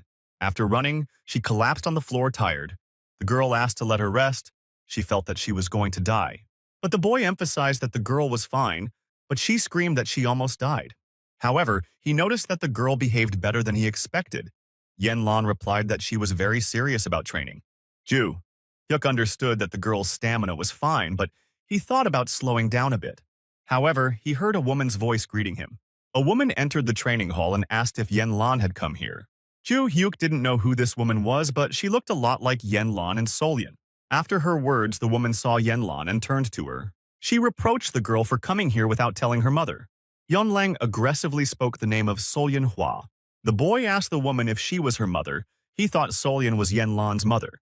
After his question, she asked permission to introduce herself. She said her name is Solian Hua. She is the head of the family and is now the new mother of Yenlan. She added that Solian, the head of the White Lotus, is her younger sister. Solian Hua found this situation strange. After all, Solian promised to contact her when Yenlan left the White Lotus, but she did not tell her anything and sent the girl here. After saying these words, the woman told Yenlan that it was time to return to the White Lotus Palace. However, the girl was angry that after everything that happened to her, this woman was simply offering her to return. The girl told Solian Hui to get out of here and stop treating her like a daughter. It annoyed her. However, the woman denied that everything that happened to Yenlan was ordered by the constellation. But Yenlan was resentful of her because she found out about it from the maid very recently, not from the head of the family. The woman replied that if she already knew, then this unimportant constellation instructed her to return the girl. She added that this could be a chance for the constellation to recognize Yenlan and ask her not to frame her, her mother. Yenlan asked her if she wanted the girl to come back now just because the constellation said so. Solian Hui confirmed the girl's guess. Yenlan told her again, "You get out of here." She added that there are students working here, so let the woman go away and not disturb them. Yenlan warned that this is not the White Lotus, so don't even think about creating trouble here. However, the woman asked Yenlan if she knew why she entered here without a guard. This was because Solian Hua intended to take the girl away without making any noise. After these words, the woman attacked Yenlan with her magic. After her attack, Yenlan jumped back. She asked Solian Hua what she was going to do. The woman replied that it was not obvious, she was not going to hold back. Yenlan said it wouldn't work and she wasn't going to hold back either. After these words, she quickly headed towards the woman.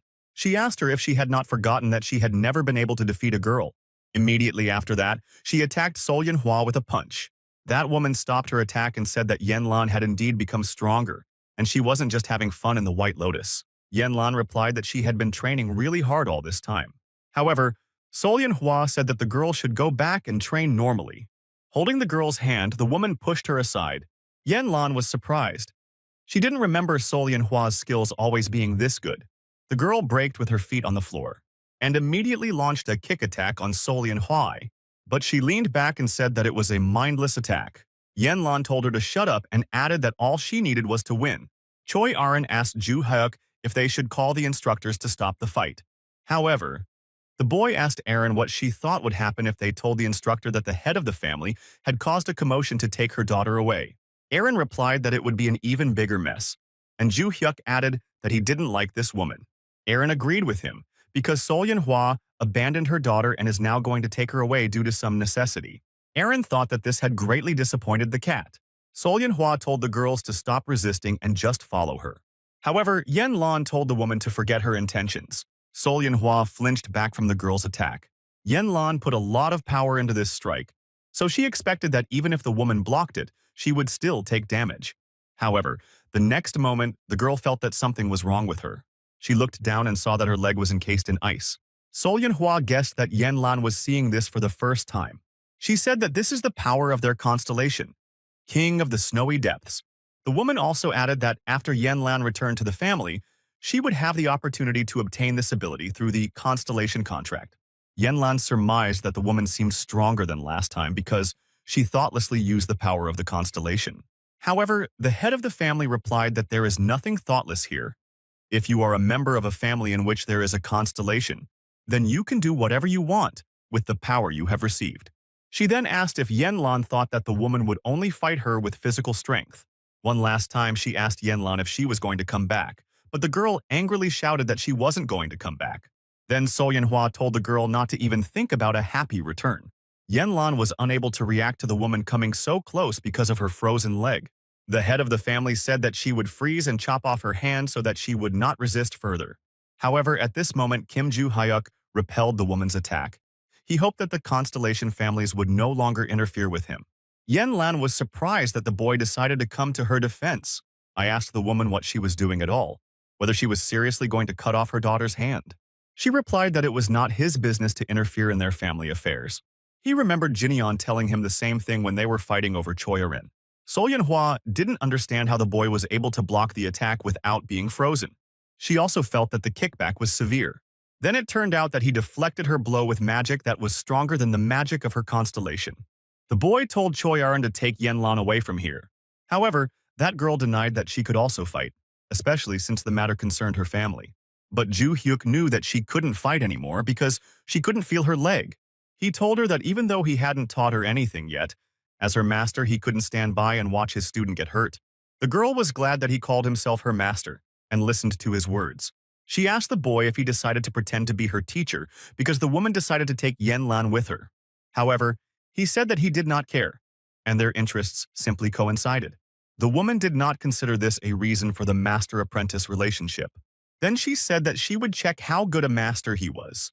The boy thought that although his mother looked cold, she was just as aggressive as Yen Lan. He managed to block her strike, but it will be difficult to deal with her without a serious mana drain. At first, he decided to dodge and target the joints. He managed to escape from the woman's attack. All the equipment in the gym began to be covered with ice. Even though she didn't hit him, she still did a lot of damage. She could also just release ice. He told Seol Hui to return all the sports equipment to the academy before leaving. The woman replied that she would think about it if she lost. She directed the next magical attack at the boy. He understood that if he dodged, it would lead to more damage in the gym, but he would need to expend magical power to take the hit. Then he decided that he would break the woman's blow directly. The magic power she gathered in her hand hit the ceiling of the gym. Sol Yanhua didn't have time to recover, as the boy was already approaching her with a blow. With all his rage, he pierced the body of the head of the family with this attack. The force sent her flying several miles back. After that, she lay at his feet defeated. Yen Lan was shocked that the boy defeated the one who took the power from the constellation. Sol Yanhua said that now she understood how the boy had drawn Yen Lang here and why he was calling himself her master. However, she added that even if she recognized him, Yanlan would go home anyway. Even if the woman did not succeed, 1,000 people would still come after Yanlan after receiving this order. Yanlan was in despair that no one took her opinion into account. The woman replied that whole constellations are more important, and this is the meaning of their existence. The girl asked if she would have to fight someone from her family again, even if she didn't want to. After these words, she shouted that she had had enough and she would not stand it. Jo Hyuk was very angry that Yanlan's opinion was not taken into account by anyone, and she was in despair because of it. He asked Solianhua what he needed to do to meet the constellation. The boy wondered if he defeated their constellations, whether everything would resolve itself. The woman was shocked by the boy's words that he was going to defeat the constellations. She thought that he did not understand what he was saying. Ordinary people can only directly meet a constellation if it appears in a shrine. But this requires a large amount of energy, so it does not happen often. Therefore, their family did not do anything that could harm them. But the boy replied that there is another way. It is necessary to directly touch the sacred relic and be transferred to the realm of the mind. Solianhua noticed that even though the boy was still studying at the academy, he seemed to have more knowledge about contracts and sacred relics than she thought. She confirmed that if he came into contact with their family's sacred relic, he would be transported to the king of the snow depths. However, the woman added that although in their world the power of the constellation is limited, the realm of the mind is the territory of the constellation. Ordinary people upon entering there could be instantly crushed by the pressure of the constellation. But after all this, the boy still wanted to go against the constellation. Solianhua said that she herself could not allow an outsider to come into contact with the sacred relic yet. They would schedule a meeting with the constellation in a week. Until then, no one would attack Yanlan or the boy. The woman then asked Ju Hyuk that if he loses in the mind realm and comes back here, what he plans to do then. After all, it was not profitable for them to arrange a meeting with the constellations. The guy replied that whether he loses or wins, they can set any conditions for him. But with his victory, they must leave Yanlan alone forever. He will take care of her himself. Solianhua agreed and said that she would go alone today. After that, she got up and went to the entrance of the training hall. He looked at the woman with a very annoyed look, and a week later, he met the constellation. Directly in front of him sat the king of the snow depths on his ice troll. However, the events go back a few days to the dormitory of Valhalla. Ju Hyuk and Yanlan opened the door to one of the rooms. After that, he came over and turned on the light. The boy told Yanlan that she could live here for now. The girl was amazed that the dormitory was on the same level as the house of a wealthy family. She asked the boy if she could really live here. Ju Hyuk answered yes, although he had to move to this room first, but he asked to keep the old one and the management allowed him. Yanlan asked the boy why he cared about her so much. She said that it was her family's business, so even if he hadn't intervened, everything would have been fine. Then the girl assumed that he cared about her because she became his student. Jo Hyuk replied that too, but he also didn't like the family's attitude towards the girl. He was irritated by arrogant people who believe that their status allows them to disregard the opinions of others. The boy asked if Yanlan might be uncomfortable because of this. She replied that everything was fine. It was just that she was being given so much attention for the first time and the girl just wanted to thank him for it. Ju Hyuk was happy to hear such words from Yanlan. He replied that when she came through his hard training, something told him that her gratitude would quickly dissipate. The guy also added that he wanted to ask the girl something else. He asked if her family's constellation was the king of the profound mountain. Yanlan said no, it was the king of the snow depths. But the boy was interested in what this constellation was. The girl replied that he uses ice during the attack, but she hasn't communicated properly with her family for a long time, so she doesn't know how to do it. But she also heard that the constellation was not very interested in family affairs, and that there are those in the family who do not know anything about him. The boy thought it was strange that the constellation said to bring the girl to him. Yanlan agreed with the boy because she had nothing special to do with the king of the snow depths. She didn't get the constellation protection like other family members, so she didn't know. Then the boy replied that he would take care of everything else himself. He advised Yanlan to recover after her family's arrival because she would have to see the boy off that day. Then Ju Hyuk walked to the door and was about to leave the girl's room. From all the events that happened, she was overwhelmed with excitement. The boy arrived in his room and immediately started calling Adelia Ventrick. The woman picked up the phone and asked what it was. Ju Hyuk said he wanted to ask her something. He said that he fought with the head of the So family today. Adelia asked how it happened. The boy replied that Solianhua came to take her daughter and everything ended in a battle. The head of the family asked if the daughter of the head of the So family was currently in Valhalla. He confirmed it. Ju Hyuk revealed that their school supplies were broken during this and asked the woman to deal with it. She said she would take care of it and asked if he needed anything else. Ju Hyuk asked Adelia if she knew anything about the SEO family's constellation of the King of the Snow Depths. The woman replied that she had heard that he personally does not worry about the affairs of the family. Their family does almost nothing outside of it, so it is difficult to judge. Ju Hyuk then asked if the Ventric family constellation had woken up. The head replied that she had not yet received an answer from her. The boy assumed that the constellation had not personally met the So family. Adelia asked if the boy was asking about the constellations because he wanted to quickly tell about how the woman works hard. But he replied that somehow the head of the Ventrix had loosened up and began to carry heresy. So he hung up. Ju Hyuk was disappointed that no one knew anything about this constellation. Barcha told the boy that it didn't look like him at all. He emphasized that the boy was used to rushing into battle without paying attention to who his opponent was. Ju Hyuk replied that even though he is getting stronger, his body is still weak, so it would be stupid to engage in a confrontation without knowing the opponent's strength. Moreover, the realm of the mind is his territory, which allows the constellation to fully control its power. But he immediately thought about the fact that if this is true, then why Barch is so weak in its dimension? Considering its strength, it should not be weaker than other constellations. The god of destruction said he could give him some advice if the boy was going to fight in the mind realm. He said that the power in the realm of the mind has nothing to do with the power of one's own body. The boy then asked what she was. Vircha replied that he could use the force based on the strength of the body he knew. He added that an ordinary person would not feel the difference after entering the realm of reason. But this did not apply to Kim Ju Hyuk. The boy replied that he might have understood what the god of destruction meant. All he had to do was go to the temple and overcome the constellations. A week later, he arrived in China to the So family. All the family members lined up in front of the head and Kim Ju Hyuk with Yon Lan. Sol Yanhua said she thought the boy would run away, but he came anyway. Jo Hyuk said that he is not that kind of person and asked if he can touch the sacred relic now. The head of the family told him to follow her. Ju Hyuk said goodbye to Yan Lan, saying that he would be back soon. She looked at him intently. Sol Yanhua opened the entrance to the room in front of them.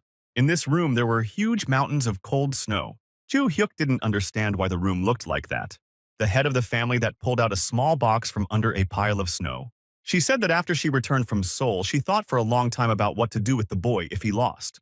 The woman said that while thinking, the idea came to her to make him a slave of their house. The guy said let him do what he wants and give him a glove. She held out the gauntlets from which the magic emanated. The boy took them from the hands of the head of the family. After that, he found himself in the mind realm of the King of the Snow Depths. Constellation asked the boy who he was. Ju Hyuk answered that it will be called when the constellation itself introduces itself. Ju Hyuk stared at the boy and tried to remember if he had seen him before. He understood that this boy was definitely not his student, but he looked quite familiar. The So family constellation asked Ju Hyuk who he was. He assumed that Ju Hyuk was the person who posed a threat to the SEO family. The boy replied that a similar constellation knew him, but he did not, and offered to exchange names. Constellation said, unless the boy survives his next attack. The boy understood that it would be a long-range attack. A huge number of sharp pieces of ice flew straight at the boy. The King of the Snow Depths expected what would happen next. He was alarmed by what he saw in front of him. Kim Ju Hyuk dodged his long-range attack. Suziria was surprised that the boy managed to evade. He knew that this attack would not be able to be dodged with a normal jump, and most likely the boy was using magical power to increase the range of his jump. Constellation said he would give his real name, but he forgot it after being locked up here, so he'll give the boy his nickname. He continued that he was known outside as the King of the Snow Depths. As he approached the boy, a blizzard began. Followers called the king God of Chaos, and those who were afraid of him call him the Snow Demon. Combining the two titles, he became known as the Snow God of Chaos. The boy replied that his name was Kim Ju Hyuk. After the boy introduced himself, the Snow Demon said that he would remember that name. After these words, the boy was surrounded by a barrier of ice. He assumed that the Snow Demon had cut off his path to retreat with the ice. The next moment, he was about to attack Ju Hyuk. The Snow Demon directed a stream of ice at the boy's feet. Ju Hyuk understood that it would be unpleasant to deal with this with his bare hands. Then the boy reached for his side to get his sword. The Snow Demon saw this and recognized this sword. Ju Hyuk carved a wall of ice in front of him to protect himself from the next attack. For a moment, the Snow Demon was wary of the boy's actions. He thought it pointless to use his own flight against his attack. The snow demon then told the boy that all the ice in that place was under his control. However, after those words, Ju Hyuk immediately came close to strike. He swung at the king of the snow depths, but the king stopped his sword. He said that it was a good idea to use the ice to repel the attack and get closer. But the boy didn't have enough strength. However, with confidence in his voice, Ju Hyuk told him not to jump to conclusions. He asked the snow demon if he really said that he lacked strength. He offered to hit the demon once and see if the boy had enough strength for it or not. The boy approached the constellation to attack. After this blow, the king of the snow depths was carried several meters back. Jo Hyuk asked him if he had been punched for a long time. The snow demon remembered who this magic-soaked attack and this sword could belong to. He asked Kim Ju Hyuk if he was a martial arts god. The boy replied that his students had given him this name, but the snow demon was not mistaken. The king of the snow depths remembered that although he did not know the martial arts god very well, he was able to personally see his power 300 years ago. He began to recall events that happened 300 years ago, once he was attacked by a huge group of monsters. At first, he managed to overcome them quite well. However, it was a huge army that he could not handle alone. Then the snow demon decided that he would take as many monsters with him as he could. However, something saved him from such a fate. It was then that the god of martial arts appeared before him. The god of chaos wanted to ask why he came and why he stood between him and the monsters. But then the boy swung his ink-colored sword. And after that, all the questions of the snow demon disappeared. Only fear remained. He remembered the magical power he felt from him then. The guy may look different, but this was definitely the god of martial arts in person. Jo Hyuk said that if the breakfast demon didn't attack, he would attack himself. He replied that he had always wanted to fight the god of martial arts, the chaos. God said he accepted the boy's challenge. He was going to show everything he was capable of. At that time, Yen Lan was waiting in the reception hall. The girl noticed that someone was watching her. A huge number of human shadows could be seen from the windows of the doors. They all looked straight at the girl with a creepy look. It was because of this that Yen Lan did not want to return to the So family. She remembered Ju Hyuk's request that the girl recover before her family arrived. If it wasn't for Kim Ju Hyuk's request, she wouldn't have come here. Yen Lan asked what they needed. Did they really want to fight her? However, the girls replied that they had heard that the girl had returned from the castle and just wanted to see her. Yen Lan replied that if they just wanted to look at her, they could go to those people behind the wall. Seo Irin said that there must have been some misunderstanding and wanted to apologize. The girl was extremely surprised by the words of apology. Seo Pei said that after the girl got into Bakuryo's castle, they had a fight, so they didn't have time to talk. The girl said that although it is a bit late now, she apologizes for leaving Yen Lan behind. Yen Lan was surprised that after so many years they had come just to say this. She said that they are saying this only because they are scared, because the girl has returned. Seo Irin said that although it looks like a forced apology, they really had no choice then. She added that their mother did not allow them to meet the girl. So Irin then admitted that it was their mother who did not allow Yen Lan to train. The girl said that she always thought that her sisters abandoned Yen Lan because they were jealous of her. So Pei replied that they were a little jealous of her, but they were more proud of her. She justified this by saying that it is nice to have such a strong representative of the So family. And although they adhered to this opinion, their mother called them. And then Sol Yanhua forbade Yen Lang from training. The reason for this was that the girl could become a threat to them in the battle for the place of the next head of the family, because all the elders would choose her. Therefore, they had no choice and had to accept the exclusion of Yen Lan from the family. However, Irin added that their mother was wrong about one thing. Neither she nor Pei wanted to become the head of the family. After she provided that it wasn't that they didn't want, but rather that they shouldn't want, Yen Lan asked what that meant. Then Lady Solyan intervened in their conversation. She herself offered to tell the reason why none of the girls should have become the head of the family. At that time, the Snow Demon and Kim Ju Hyuk continued their battle. The god of chaos continued to attack the boy with ice shards. However, in the next moment, Ju Hyuk was right in front of him. But the Snow Demon synthesized the following fragments of ice. They flew straight at the martial arts god again. He was already annoyed by these constant ice attacks. He asked the Snow Demon if he was going to continue to annoy him with such petty attacks. Constellation took this as the boy's request for a big attack.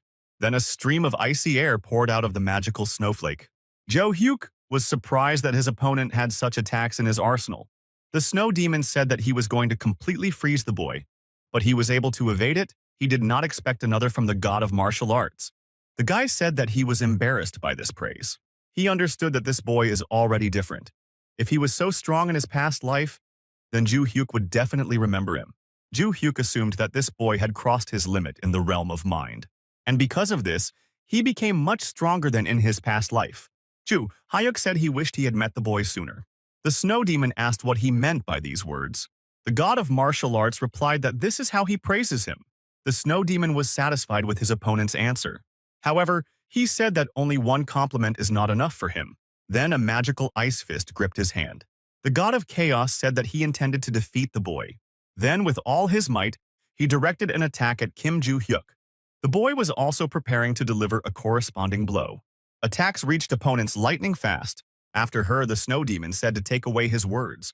After all, his attack was not even close to winning. A moment later, Ju Hyuk was standing in front of the SEO family's sacred relic. Sol Yanhua thought that everything would pass faster, but the boy was using strange magic, so maybe the constellation was just playing with him. However, looking at the boy, the woman was extremely surprised. She expected that only his mind was damaged, but somehow the boy looked too normal. Jo Hyuk turned to the head of the family and said that he defeated their constellation. At first, the woman thought he was joking with her.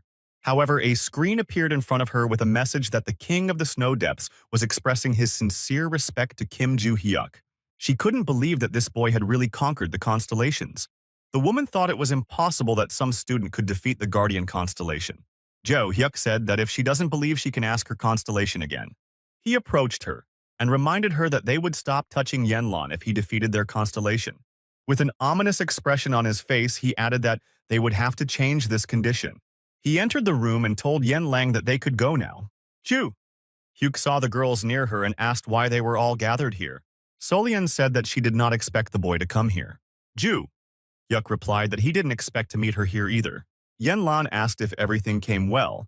The guy said he would tell on the way. He was very stressed by all these looks behind him. It was already dusk outside. Ju Hyuk and Yen Lan were on their way from her family's palace. The girl said that considering how quickly he came back, the boy most likely lost. She added that it must be difficult because he did not have divine protection and he personally had to compete with the constellation. Yeonlan asked what conditions Sol Yanhua set if he lost. He replied that she said she would become a slave to the So family. The girl asked what happened now that he will serve the So family. Ju Hyuk thought about her reaction. He didn't even know if she should speak. The girl said that she should have stopped him. Her sister and aunt told her that Sol Yanhua put her life on the line for the position of head of the family. Since childhood, Jinoff wanted to become the head of the family, and her sister advised her to take control of her greed. But even after she became the head of the family, her greed did not subside. The woman wanted to remain in this position for the rest of her life. She considered even her own children a threat to her position. In Yen Lan's case, the head was wary of the girl's talent, so she isolated her using her family and sisters for this purpose. She added that besides, their family's guardian constellation had the same thoughts, although the girl did not even want to become the head of the family.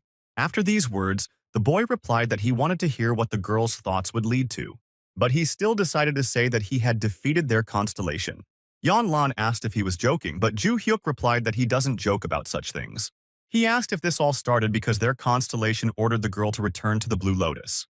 The guy added that, judging by her words, the constellation did not want to rule the family, so he personally asked the Snow-Eye Demon about it. Ju Hyuk slapped him to bring him back to consciousness. He said that he was worried about one question. The boy said that he heard that the constellation summoned Yen Lan and asked what he did it for. The Snow Demon replied that the current head of the So family asked him to do so. Her youngest daughter should receive his patronage but continues to refuse. Therefore, the woman thought that maybe her daughter would listen to the words of the constellation, so he gave this order. Jo Hyuk said that he thought that last time the constellation ordered to give up Yen Lan. However, the god of chaos said that this was the first time he had heard of this. He did not even know that the youngest daughter of the head was named Yen Lan. The guys were surprised by the constellation's answers to these questions. With a malicious look, he told the Snow Demon that the head of the family was just using him. Through lies and deception, the head of the family used everyone in the name of her interests. The girl was angry because Sol Yanhua used both the family and the constellation for her own benefit. This woman ruined her whole life just to become the head of the family. Ju Hyuk added that he told the star to cancel the contract. Yen Lan didn't understand what kind of contract it was. The guy explained that it was a contract that the constellation made with the head of the family. Her contract with the king of the snow depths was broken. A woman will not just lose the position of the head of the family, she will, in principle, become a nobody. Yanlan replied that the boy shouldn't have gone so far for her. In the next moment, she thanked the boy very much for everything he had done for her. Ju Hyuk replied that since the problems with Seo's family were resolved, they could concentrate on training. At this time, an unknown figure was watching the boy from around the corner. She turned to her lord and asked if she should continue to follow Kim Ju Hyuk, but he told her she would rather find an enemy of that man. A group of robed men gathered in a secret vault. The purple-haired girl asked why they were all gathered here. The guy next to her assumed it was because of a challenge from the Constellation Lord. The girl asked if the Constellation had ordered them to kill Kim Ju Hyuk, why they suddenly decided to look for his enemies. The man opposite said it had changed its mind.